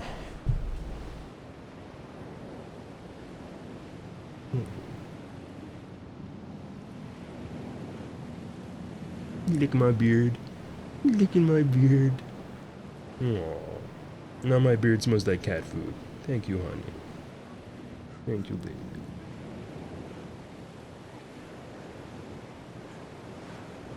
Good girl. You're so good. You like Bloodborne lore, Leela? You like the Bloodborne lore? Hmm? What a good girl. What a good babe.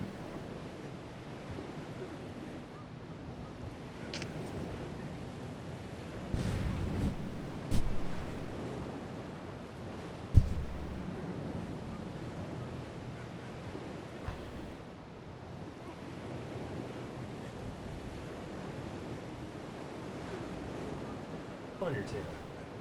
With a claw on your tail.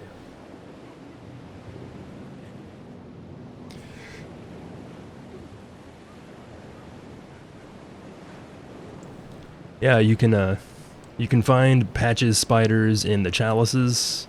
I think he's even, don't quote me on this, but I think I've heard that that Patches can even be like a vendor in the chalices. I can't remember.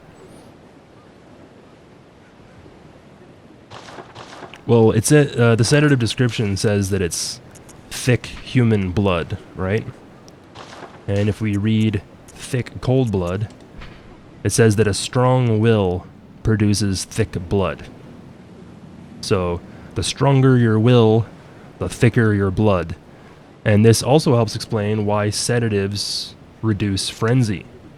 Because if frenzy could be considered a loss of our strength of will, we chug thick human blood in order to replace that strength of will. And this helps us withstand the weight of that knowledge more.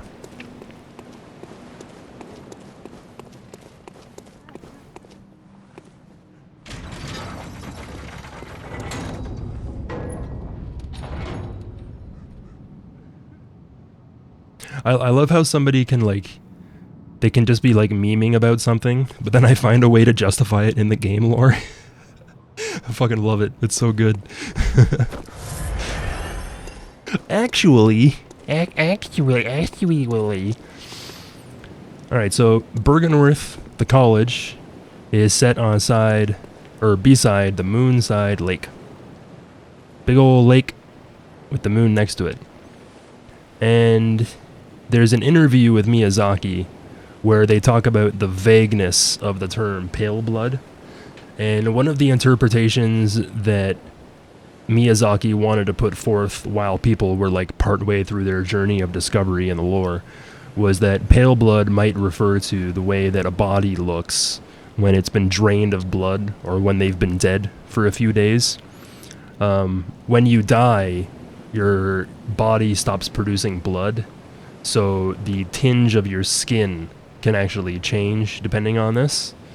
So when we look at the moon from certain angles in certain areas, it has this kind of white bluish tinge to it, which is evocative of that sort of imagery.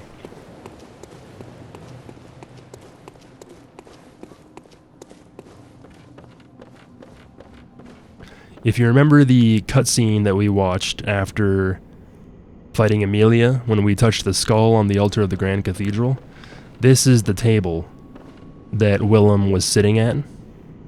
And it kind of goes from like a top-down perspective, and he's sitting here rocking in his chair back and forth. We can see miniatures of all the statues that we saw outside. Depictions of flowers. While this definitely looks like a flower of some sort, you could also maybe consider this to be a mandala. A mandala is a series of shapes that is constantly like moving around and stuff like that. And we can see mandalas in churches. If you remember, if you've seen a stained glass window and it depicts like a circle with a bunch of like geometric shapes inside of it, a mandala is supposed to be a visual representation of God or significant religious wisdom. And we know that Bergenworth and Willem was obsessed with eyes and insight. So we have jars sealed with wax, filled with multiple eyeballs.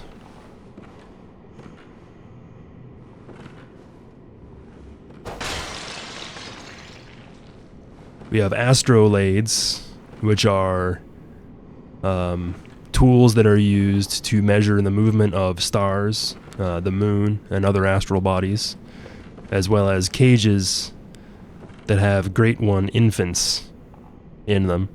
So they were obviously taking samples back from the Chalice dungeons that they were exploring.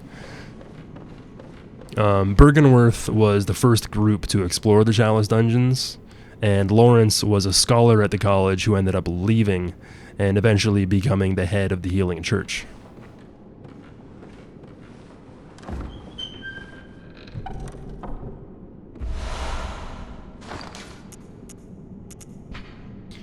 Pearl Slug. Of all the strange life forms that reside in the nooks and crannies of the old labyrinth, the slugs are clear signs of the left behind, the great ones. So there's this kind of notion that for a great one to ascend, or maybe even when a great one dies, they go off to the nightmare. So maybe left behind great ones are great ones that are still on Earth or still in the Chalice dungeons.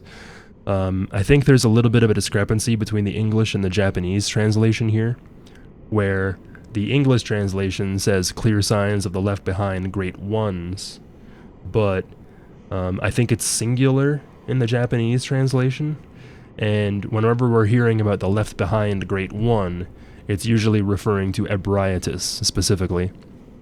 So slugs are natural signs that guide us towards the great ones, and I believe the pearl slugs represent the eggs that baby slugs come out of, because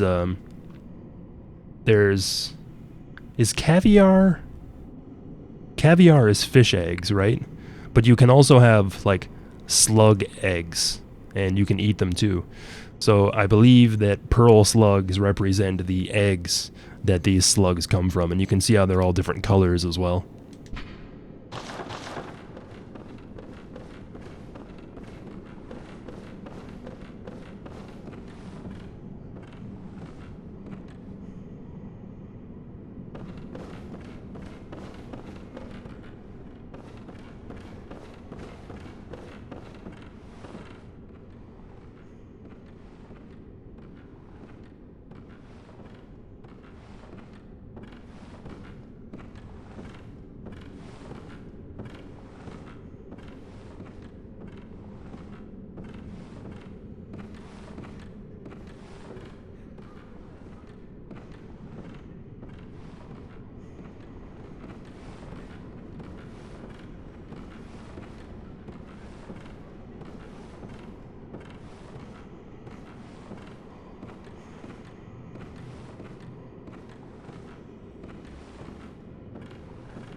So this is Yuri, the last scholar. Typically, she waits right here, and then as soon as you go up the staircase, she'll start walking forward and try to cut you off.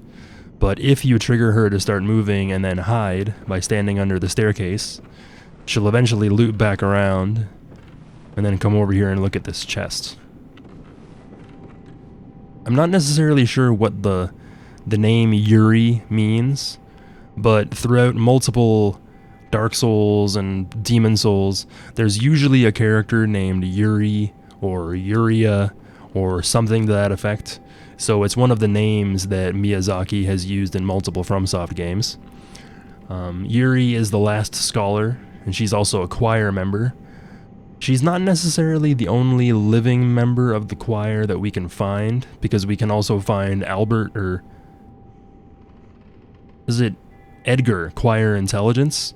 But Edgar is in the nightmare, so I don't really know if Edgar can come back or not, or even if he's really truly alive in that case, to be honest.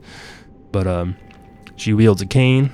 She has the Rosmarinus, which fires arcane vape clouds at us. And yeah, she's a bit of a pain in the butt.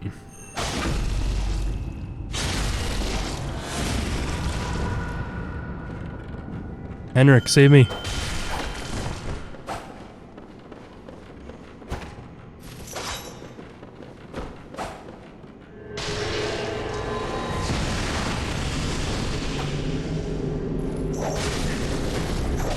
Damn, she hits hard, I forgot.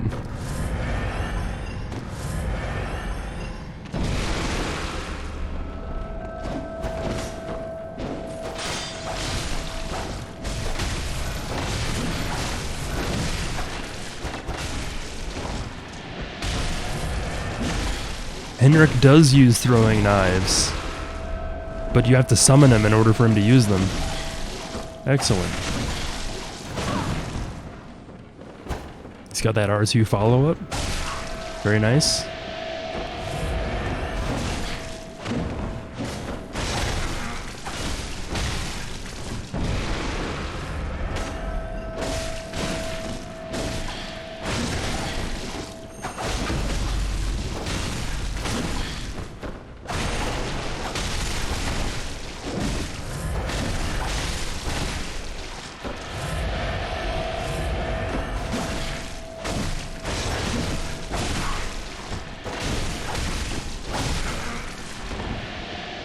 Henrik is tanky as hell. Whoa. The comeback? Oh, nope, you gotta heal off. Yeah.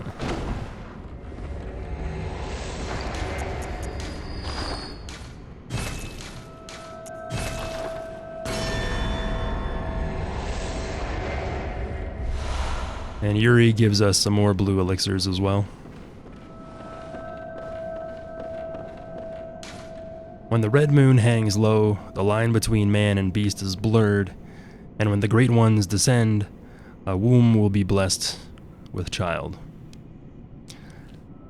So this is kind of like a prophecy, basically saying that if we interrupt the Mensis ritual and become privy to the pale blood sky, then a womb will be blessed with child. And this is exactly what happens to Ariana, who is the Cathedral Ward Lady of the Night, who also happens to be part of the Canehurst lineage, the Vile Blood bloodline.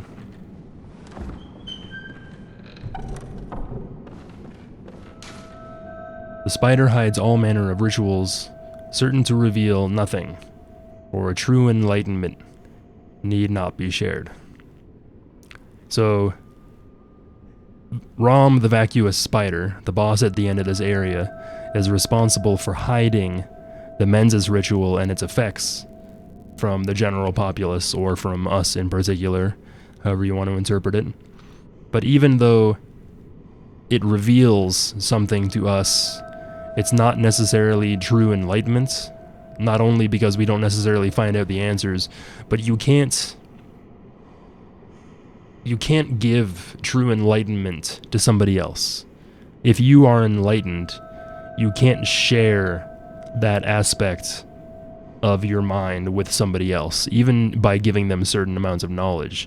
In order to become enlightened, you have to figure stuff out for yourself. So, even though enlightenment in this case means the nature of the world beyond humanity and the nightmare, it's like true enlightenment is not something, it's something you have to do on your own. It's like my enlightenment might be different than your enlightenment. I can share with you the things that I've learned, but you will not become enlightened until you learn that stuff and the truth of it for yourself.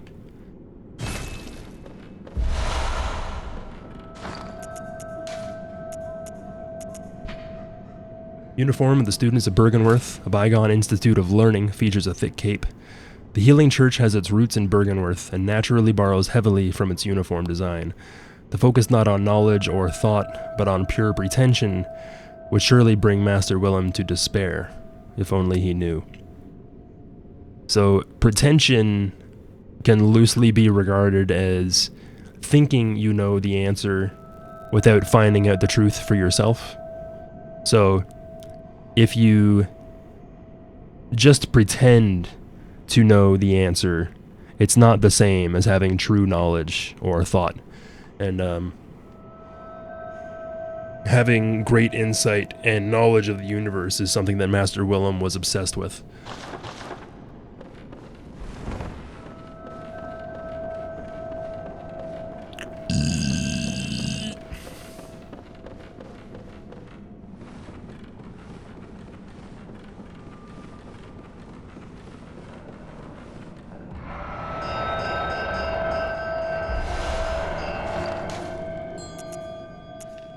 Key to the lunarium facing the lake, on the second floor of Bergenworth College. In his final years, Master Willem was fond of the lookout and the rocking chair that he kept there for meditation. In the end, it is said, he left his secret with the lake.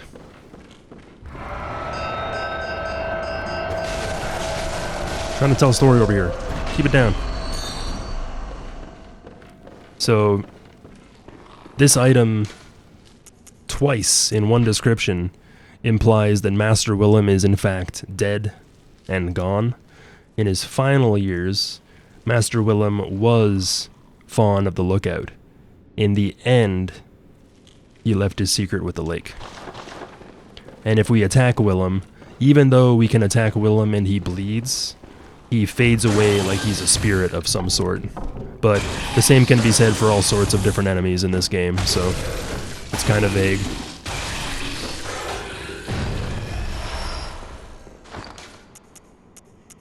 Empty Phantasm Shell, a new hunter tool that we can use. Empty Shell that applies arcane power to weapon. Empty Invertebrate Shell that is said to be a familiar of a Great One. The Healing Church has discovered a great variety of invertebrates, or phantasms, as they are called. Shells with slime still harbor arcane power, and can be rubbed on weapons to imbue them with their strength. So, there's fire paper and bolt paper, but you need a certain amount of arcane to be able to use the arcane buff. This buff doesn't scale with your arcane stat, but like the papers, just adds a flat amount of arcane damage to your weapon for a duration. An invertebrate is a creature that doesn't have a spinal cord. So most mammals and sea creatures and humans, we have a spinal cord, which, we're equal halves of, and we have like bones and all that sort of stuff. But when we're talking about worms and slugs and centipedes and other creatures, these are all considered to be invertebrates. I'm going to look up the word for familiar real quick. But a familiar...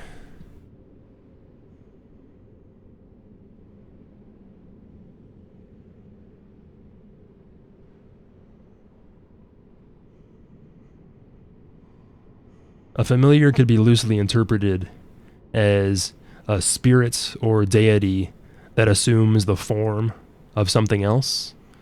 So, slugs aren't necessarily just augurs of the Great Ones. They could even be Great Ones themselves that appear in a different, more palatable form that we can actually understand and comprehend. This helps explain why the Great Ones' graves are absolutely covered in slugs, and why slugs lead us to Great Ones, because they are familiars of them, or they are said to be familiars of them. Phantasm is a type of spirit that has a corporeal form. So when you have a ghost is something like you might only see for a second, and maybe they can like travel through physical objects because they don't have a physical form themselves.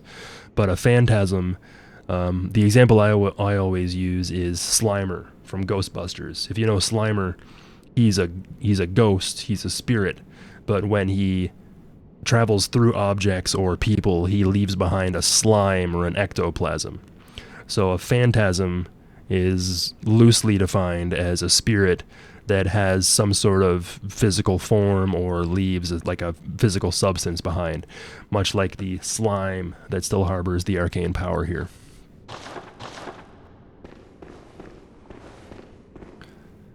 And yeah, when it says that the Bergenworth College is also a lunarium, this port here would basically open up, and they would use this device to study the moon. So it's not just a college that looked into archaeology and that sort of stuff, but they were also looking at astral bodies and their movement. So if we take a look at these astrolades, which are devices that are used to measure the movement of these stars or moons or planets or whatever they are, if we take a close look at this one, we can see that the face in the middle, the man in the moon, is upside down, right? See how it's upside down? When we go to the main building here, and we look up, we can see another astrolabe that's upside down, and because it's upside down, the face on the moon is right side up. So, when we fight the boss at the end of this area, We jump into the lake, and we end up upside down on the other side. We use the lake as a medium to travel to the nightmare.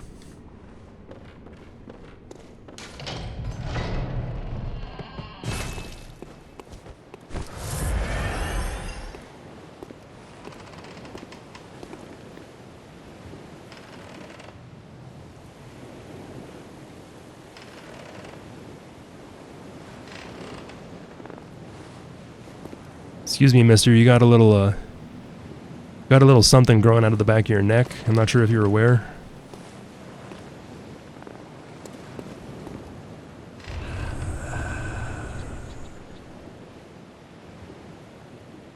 So when we talk to Willem, he doesn't say much, but he points towards the lake, and we even get some insight for talking to him.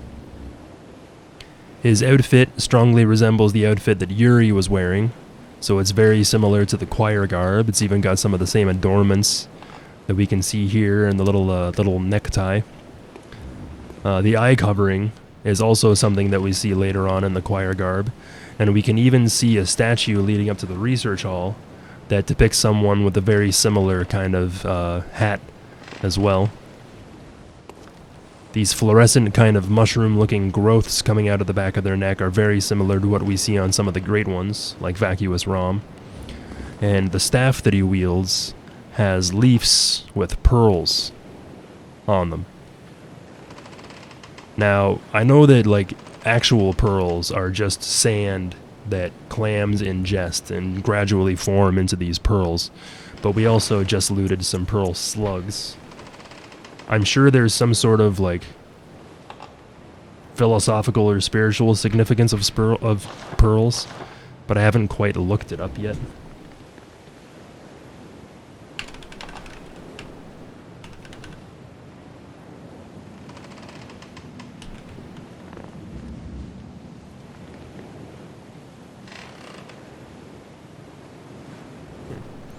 Pearls are natural wonders that have been treasured for centuries by cultures ancient and modern around the world.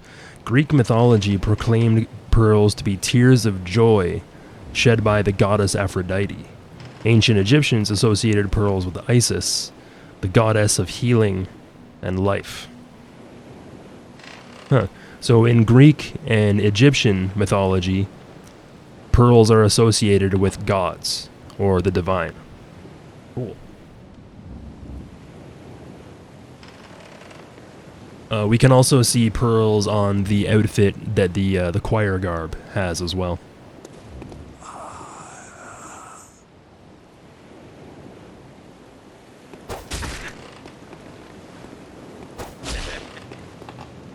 So when we hit Willem, he laughs at us every time we hit him, and you can see how he doesn't have normal red blood. It's kind of like pale gray blood, very similar to what we see come out of kin when we attack them.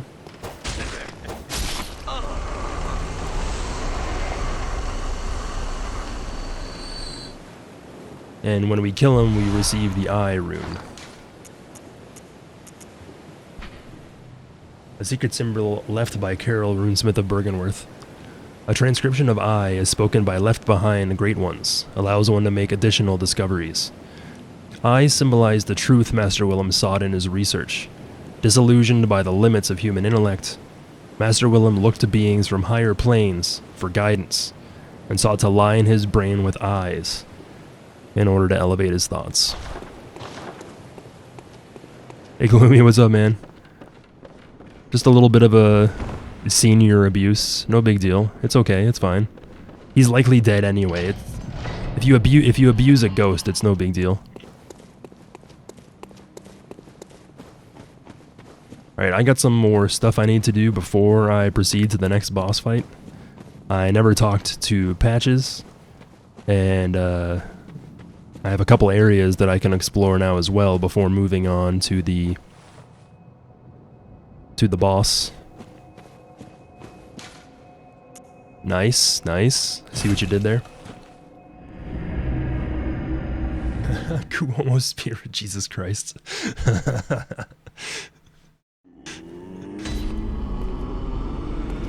Wait, I can equip the Ludwig's rifle now, can't I? Sick. Can I level it up, though?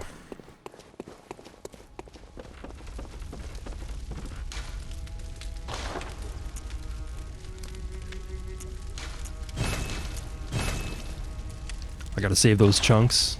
I need them. I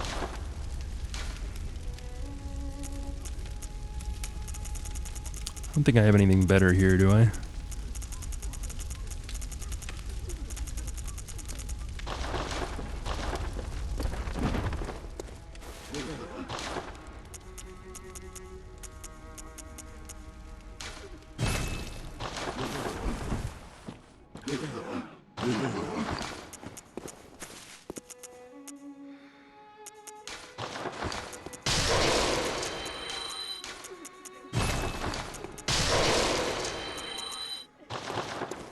Welcome. What?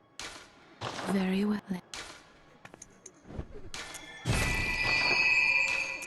Hunters have told me about the church, about the gods and their love. But do the gods love their creations? I am a doll created by you humans. Would you ever think to love me? Of course. I do love you. Isn't that how you've made me?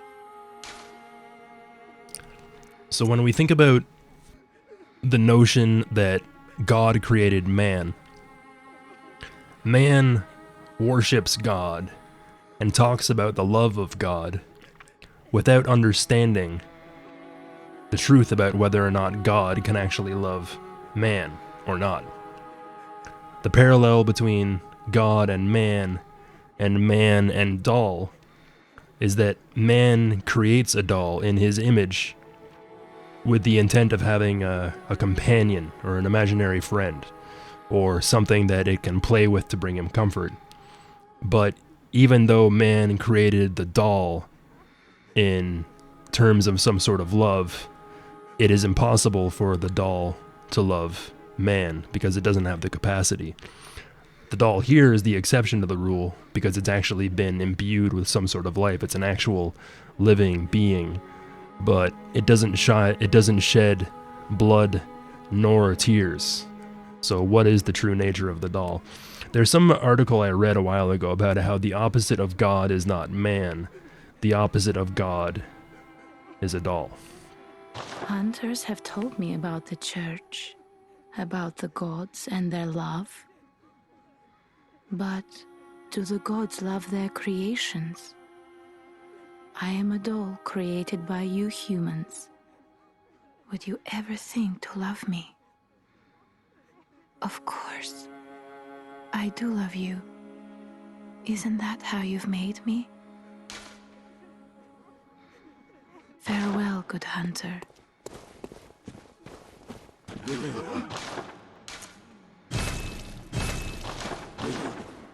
Alright, so earlier I went through the Forbidden Woods, but I neglected to talk to the man in the window. So when you get through the woods, patches can spawn in any of the windows that you can talk to, but you typically just pass by him in the woods and then talk to him there. If you go all the way to Central Yarnum, though, you can find patches in all the windows here. A hunter of beasts, are you? Glory be. You know not the value you possess. But more's the pity. The hours of the night are many, and the beasts more than I can count. A veritable hunt unending. Not even death offers solace, and the blood imbibes you. A most frightful fate. Oh my. But I'm willing to do you a kindness. Step lightly round to the right of the great cathedral and seek an ancient, shrouded church. The gift of the Godhead will grant you strength. Yes, I'm unquestionably certain.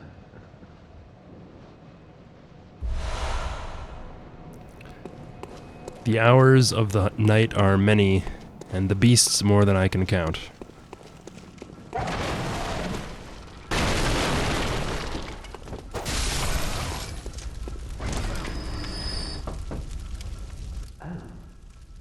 A hunter of beasts, are you? Glory be. You know not the value you possess. But more's the pity.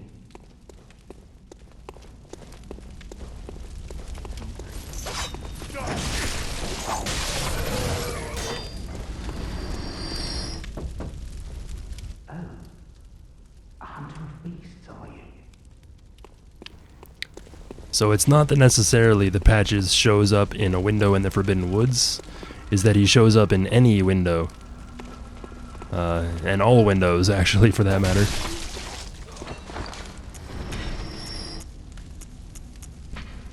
Tonsil Stone, a lattice-deformed rock or perhaps a meteorite.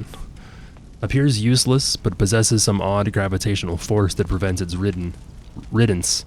A dubious soul once said, "Step lightly round to the right of the great cathedral, and seek an ancient shrouded church. The gift of the Godhead will grant you strength." So, Patches worships Amygdala directly, and the stone that we hold is basically the same look as Amygdala's head. So the gift of the Godhead is the stone that he gives us, and this stone will eventually take us to Amygdala in the Nightmare Frontier. It says that it's perhaps a meteorite, and there's a few different mentions of meteorites in the game. The Tonsil Stone is perhaps a meteorite, and the Blades of Mercy and Gurman's Scythe are made out of a mineral called siderite, which is said to have fallen from the heavens. There's an H.P. Lovecraft book called The Color Out of Space, and long story short, something falls from the sky into a farmer's field, and this meteorite is represented by a color that cannot be explained by the limits of human consciousness, and it proceeds to slowly transform the wildlife and the people that are around that area, causing them to first go insane and then transform into something else entirely. So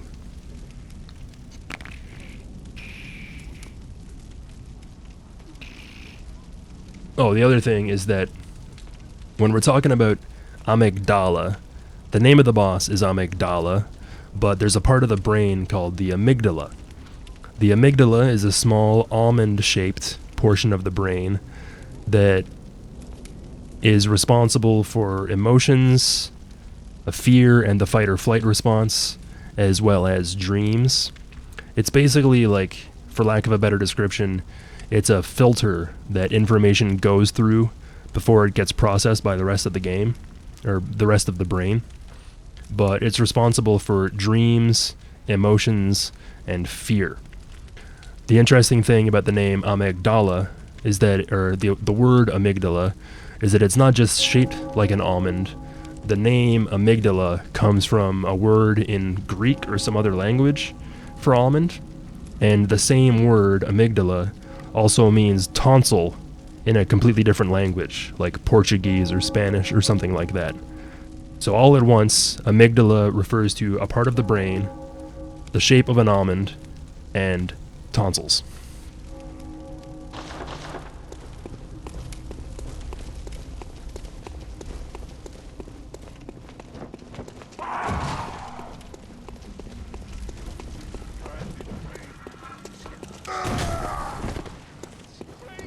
I should have went around through Yosefka's clinic and then done all of this later. Oops.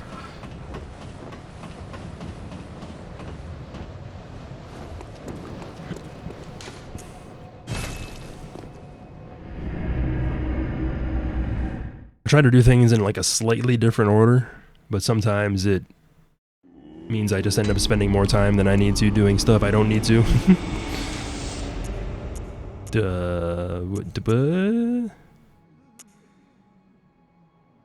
Yeah.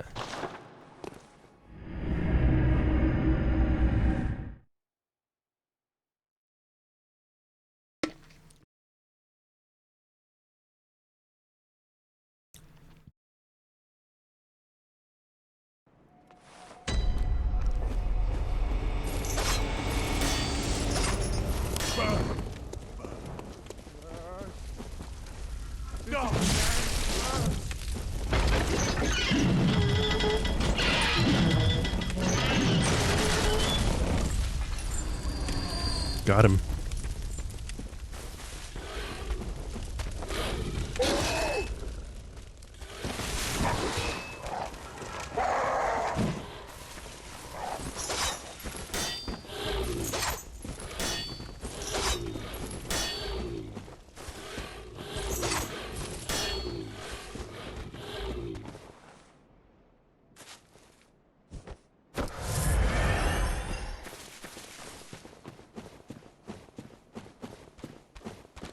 Oh, Evans, would you stop that? Every peep you make brings us bad luck. I have it bad enough already. Please, just leave a poor old woman be.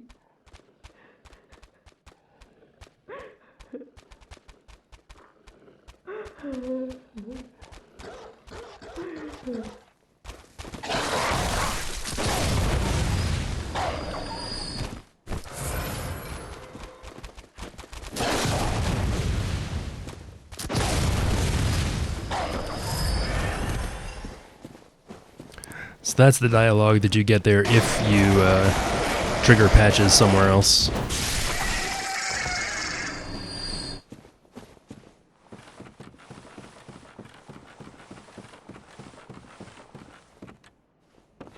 Yeah, usually people just end up finding patches there.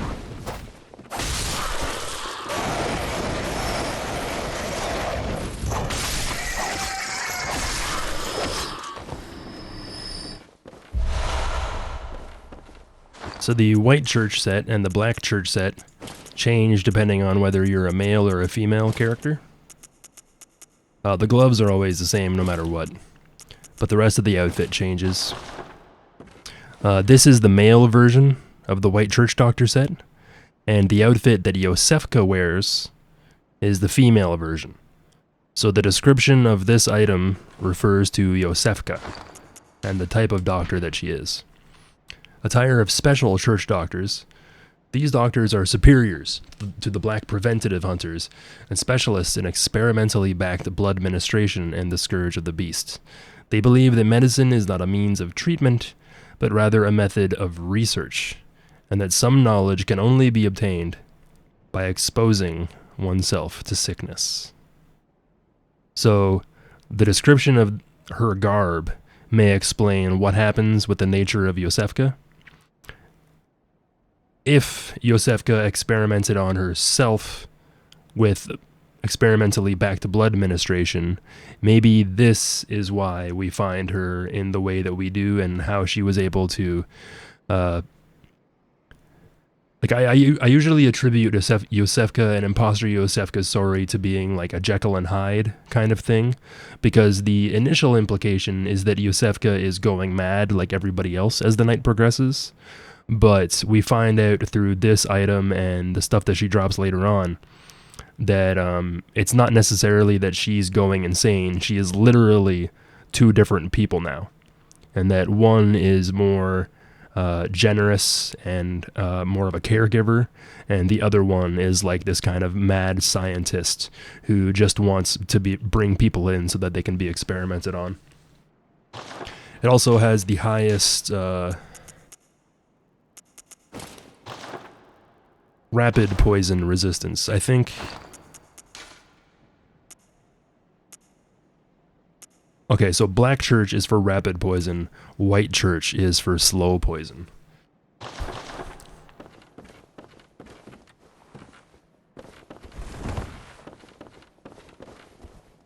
There's also a direct parallel between the story of Yosefka's clinic and the story of Dojun and Dosaku in the abandoned dungeon in Sekiro.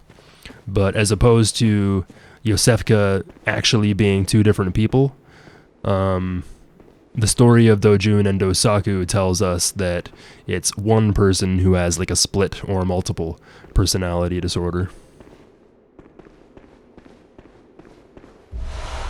So we can enter a cave in the woods, and when we venture into the cave, we find all sorts of corpses, as well as cold blood flowers and tomb mold. They aren't necessarily specifically cold blood flowers because they don't have the red sensors, but if we look at the tomb mold resource, we can see how it's mycelium that bears giant spores that release, or that turns into mold that releases giant spores, and you can see the similarity of the tomb mold and these growths that we can see here. Life that springs from death.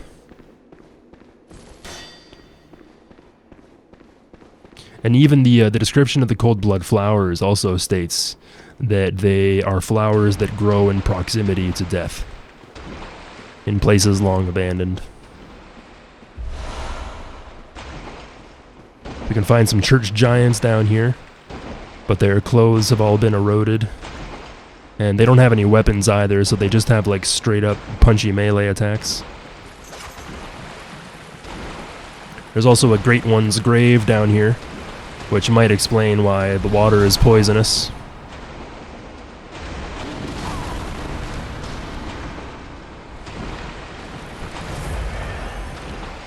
Because poison isn't just something that necessarily happens when you're around dead corpses that are in water. We could also assert that poison is an attribute of the Great Ones and the Nightmare.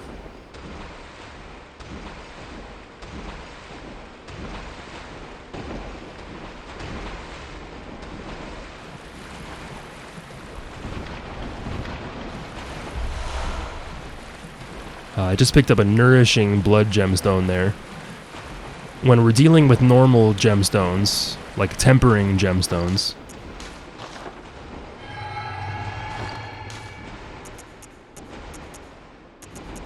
so tempering gemstones add physical attack, but nourishing gemstones increase attack. So if you put a tempering gem into a weapon that has arcane and physical damage, it'll only increase the physical damage.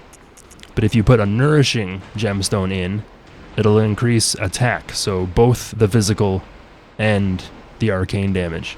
So when you're dealing with weapons like the Amygdalin Arm, Boom Hammer, Holy Moonlight Sword, depending on your build, nourishing gems are usually the way to go, because it's split between physical and arcane. Any ladders in the chat? Any ladder enjoyers?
So here we have one of the coolest, most mind-blowing shortcuts of the game, where we go all the way from the Forbidden Woods and circle back to the very beginning of Yosefka's clinic, the place where we started our adventure throughout Yharnam.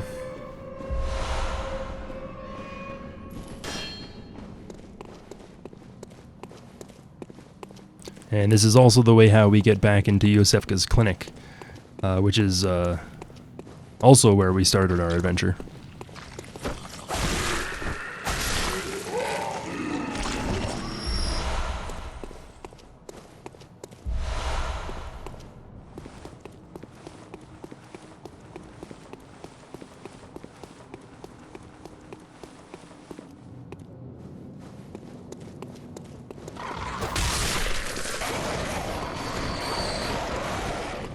Oh, I forgot to deal with the beggar. Oh wait, I gotta do that after. Okay, good. I'm glad I forgot. Otherwise I would have broke stuff.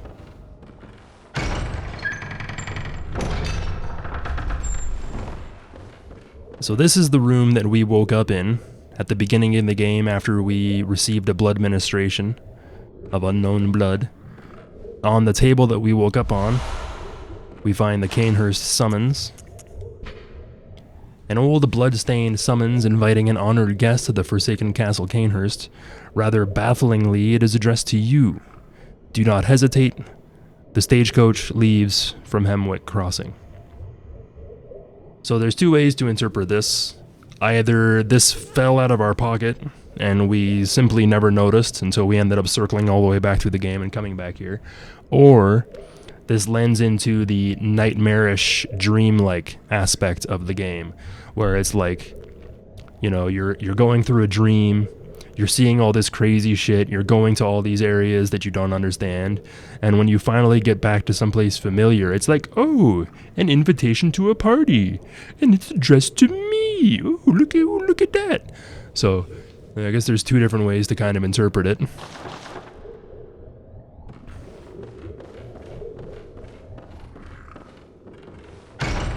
You can open the door here safely, because as long as you end up going through the area and not pissing off Yosefka, she will keep closing it behind you no matter what. And here we have another emissary. And when we kill this emissary, it has Yosefka's blood vial. So, if the other Yosefka that we've been talking to since we killed Gascoigne is an imposter, it implies that the imposter replaced the real Yosefka, who we can find here.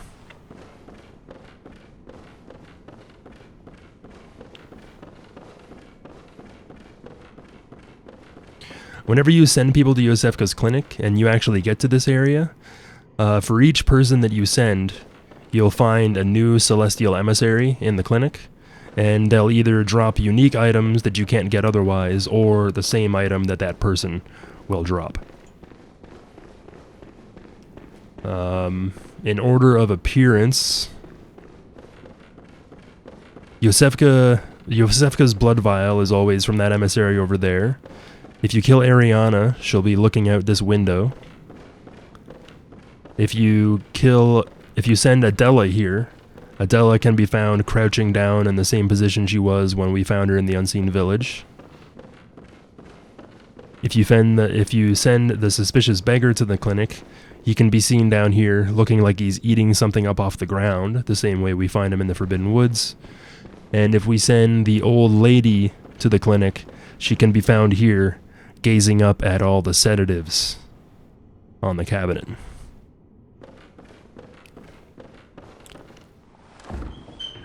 Now, because Yosefka is affiliated with the Healing Church, we find the Communion rune here. This is also a place where the blood transfusions or blood administrations take place, and the Communion rune not only represents the Healing Church, but also the blood administration. This represents the Healing Church and its ministers. Blood administration is, of course, the pursuit of communion. And when we look at the table here, we can see another emissary, but this emissary has a human hand. So we can actually see somebody part way through their metamorphosis here. So there's a lot of hearsay that says that the choir created celestial emissaries, and while the choir and the church may be responsible for figuring out how to turn people into these creatures, we can also find celestial emissaries all over the chalices. So I don't necessarily support the theory that the choir created these things. My opinion is that they found these creatures in the chalice dungeons because the choir specifically looked into which is what the chalice tells us. And when they found the creatures that were down there, they recognized them as medians between humans and great ones and decided to try to learn how to create them themselves. So they didn't necessarily invent emissaries, but they are still responsible for trying different blood ministrations on people in order to make them.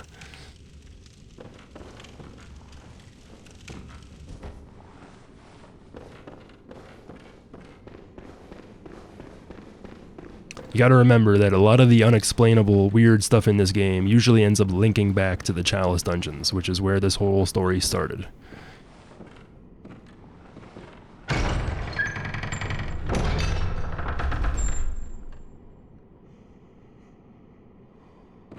Ah, moonlit scents.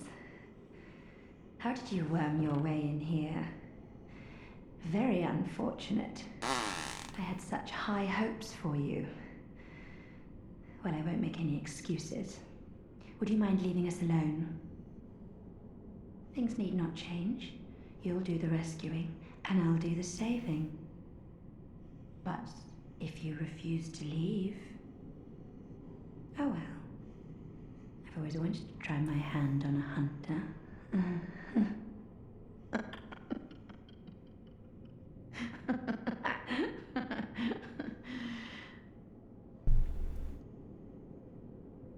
So many different characters throughout the game have been referring to, if you remember when we first ran into Ariana, she said, "My, what a queer scent." When we ran into Gascoigne's daughter, she also mentioned something about our smell. So there's been a few characters that mentioned the smell of the player character Hunter. And when we see Yosefka, or when we enter Yosefka's personal chamber, giggity, she says that, moonlit scents. So the player character smells like the moon because the moon is so closely associated with the hunter's dream and the moon presence. Now, when we go up here, she says, "Okay, you found me out. You see what I've been doing at the clinic. You see that I've been experimenting on people and turning them into emissaries, but, things need not change. You can keep sending people here, and I'll keep, healing them or whatever I'm doing, and, everything can be cool. Just chill. But if you proceed up the stairs, we're going to end up fighting. So if you kill Yosefka before killing Rom, you get the Odin Writhe rune. The Writhe rune mentions Odin, and it also says that there's a subtle mucus in the warmth of blood. But if we kill Rom and then come back to this area later, we'll see Yosefka on a table, and she appears to have gained so much insight that she experiences a writhing sensation within her head, and we can kind of see her there, and she's like shuddering uncontrollably as she lies on the table. So if you want the rune, you have to kill her before killing Rom, but if you want the cord that she drops, you have to kill her after Rom.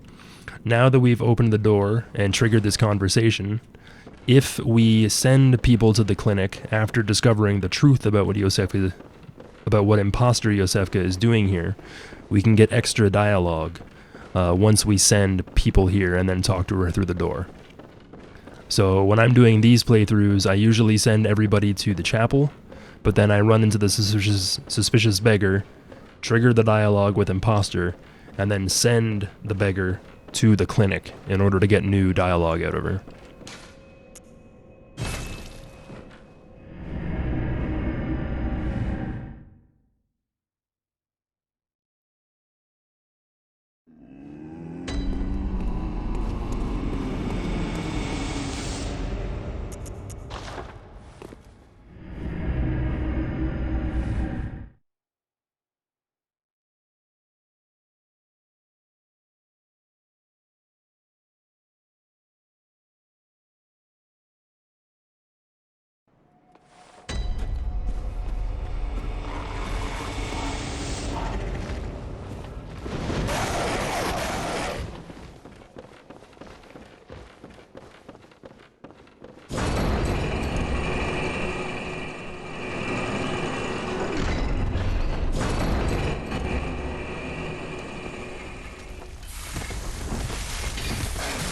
Nice. I did all that rolling and still got hit. Feels bad.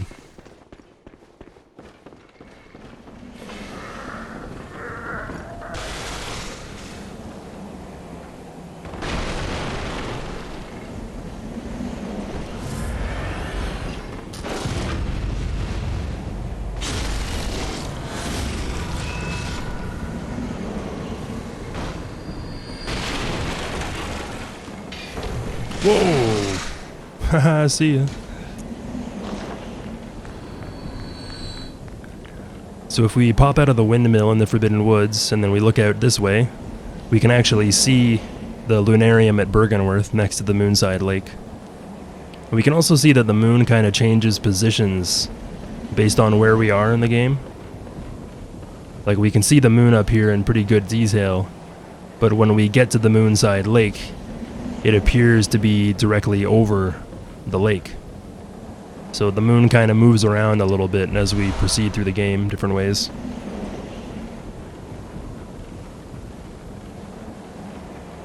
Developer oversight?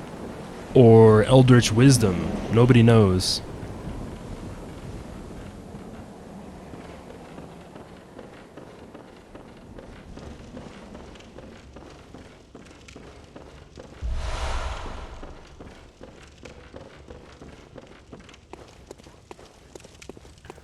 We find a bunch of poison knives here, and if we decide to fight this dude, poison knives are a pretty good way to fight him without actually fighting him. It's a pretty rough battle anyway. We can see some corpses lying on the ground here and a bunch of blood, and this guy's literally eating the remains of a child. No big deal. Whoa! Blimey, don't scare me like that. On a night like this, I took you for a monster. Oh, thank the stars, you're fairly normal. Fairly normal. You put down that awful beast? Ooh, that thing had me trembling, frozen in my boots. And then you came along. Well, if you're a hunter, then would you know of any safe havens? Well, I'll be. Thank you. It's about time I made a move. I can't very well stay out on my own. Oh, you're giving me hope. Terribly kind of you. Take this. It's all I can offer as thanks.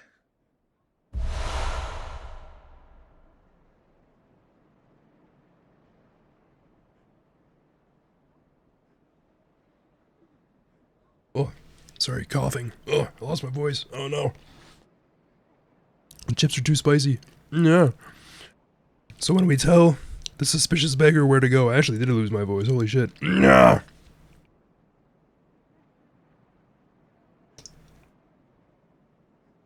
When we tell the suspicious beggar where to go, you can hear him licking his lips when he says thank you. He goes, thank you.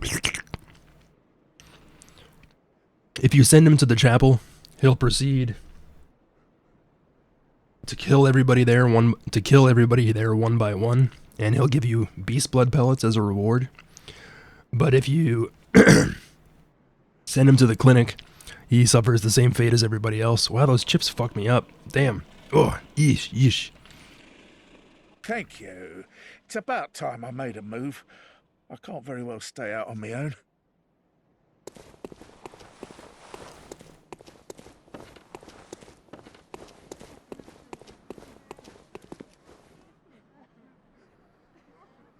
Wait, is that the windmill that we cross at the beginning of the area? I never noticed if you can spot this area from over there. Oh my god.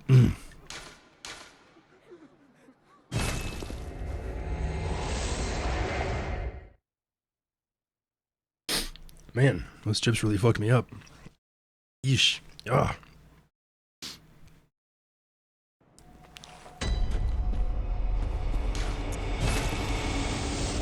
Oh, I forgot to look across the water. F. Short-term memory, absolute 0.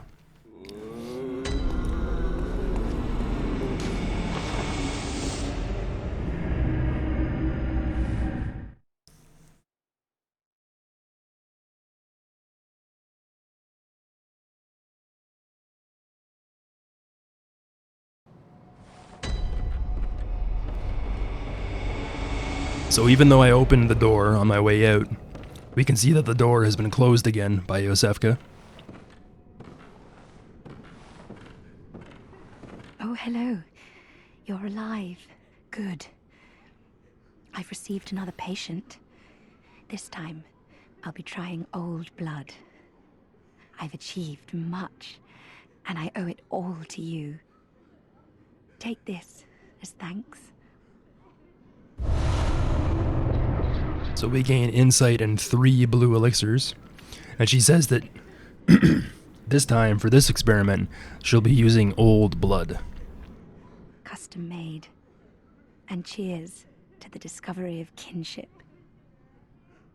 Doesn't it make you feel warm inside?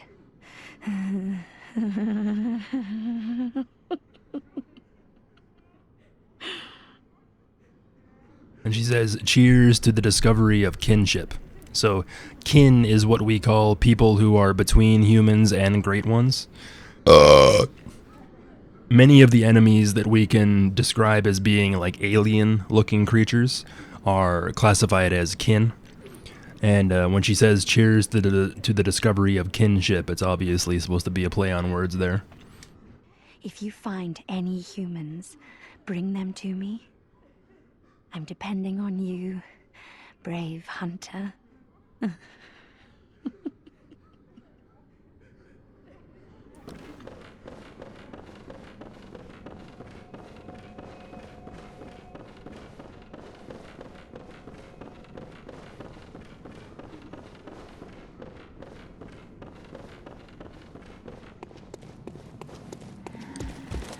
Yeah, I see what you're saying, Gloomy. I kind of interpret the Great One beasts as being kind of what you're describing. Yeah, there's a cut content boss in the Chalices called the Great One Beast, and it's like this giant furry wolf-looking thing, but it like shoots lightning everywhere, and it doesn't necessarily look like a wolf. It looks like something else entirely.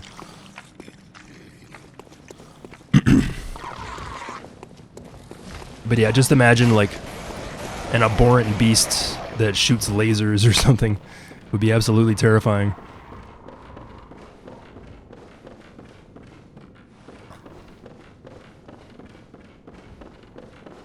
So that line of dialogue where she talks about old blood and kinship, that only happens if you discover what's going on with her by entering this door, and then continuing to send to people afterwards. It's a unique line of dialogue.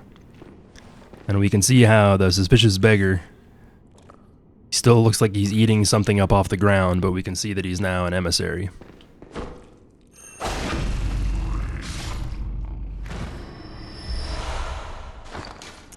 And he drops the next rune of the beast rune for us. He drops the same rune if you fight him as a boss, but if you fight him where you find him in the woods, he turns into an abhorrent beast. Now, the interesting thing about his transformation is that typically, when people go from man to beasts, they don't talk like humans anymore, and they don't really remember who they are. They just kind of like yowl and scream at you. But the abhorrent beast the suspicious beggar turns into almost kind of seems like he's able to transform to and from at will, and he's also able to retain his consciousness. Even though he turns into this giant beast that can shoot lightning at you and stuff, he talks about how he didn't ask for this, and that hunters are the real killers. Because hunters are killers. Hunters aren't necessarily just defenders of the people who try to protect the city from wolves. They are people employed to kill these beasts and other creatures. The entire reason they have the powers they do is to run around killing stuff and gaining their blood echoes until they become these blood-crazed fiends.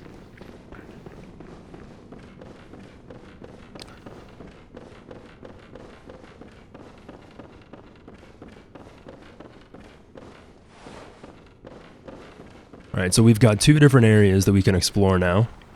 Now that I have the Canehurst summons, I can go to Canehurst. And now that I have the Tonsil Stone, I can go to the Nightmare Frontier. I've already done a fair amount of dungeon diving. I must not have done Lower to Meru, though. So tomorrow, I will start with Lower to Meru, move on to the Nightmare Frontier, and then go to Canehurst. And then once I've done all the optional content that I can, I will proceed to go and fight Rom. And even though I mentioned a lot of that stuff today, I'll be going over it again tomorrow in greater detail. So yeah, thank you all for hanging out. I appreciate you. I give you a clap. Not the clap, but a clap. And yeah, tomorrow I'll be live at 2 p.m. Eastern. And we'll start off as usual by going into the chalices and then making our first steps into the Nightmare Frontier. So thank you all for hanging out. Hopefully I can catch you next time. I'm going to host somebody, so stick around so I can support my friends.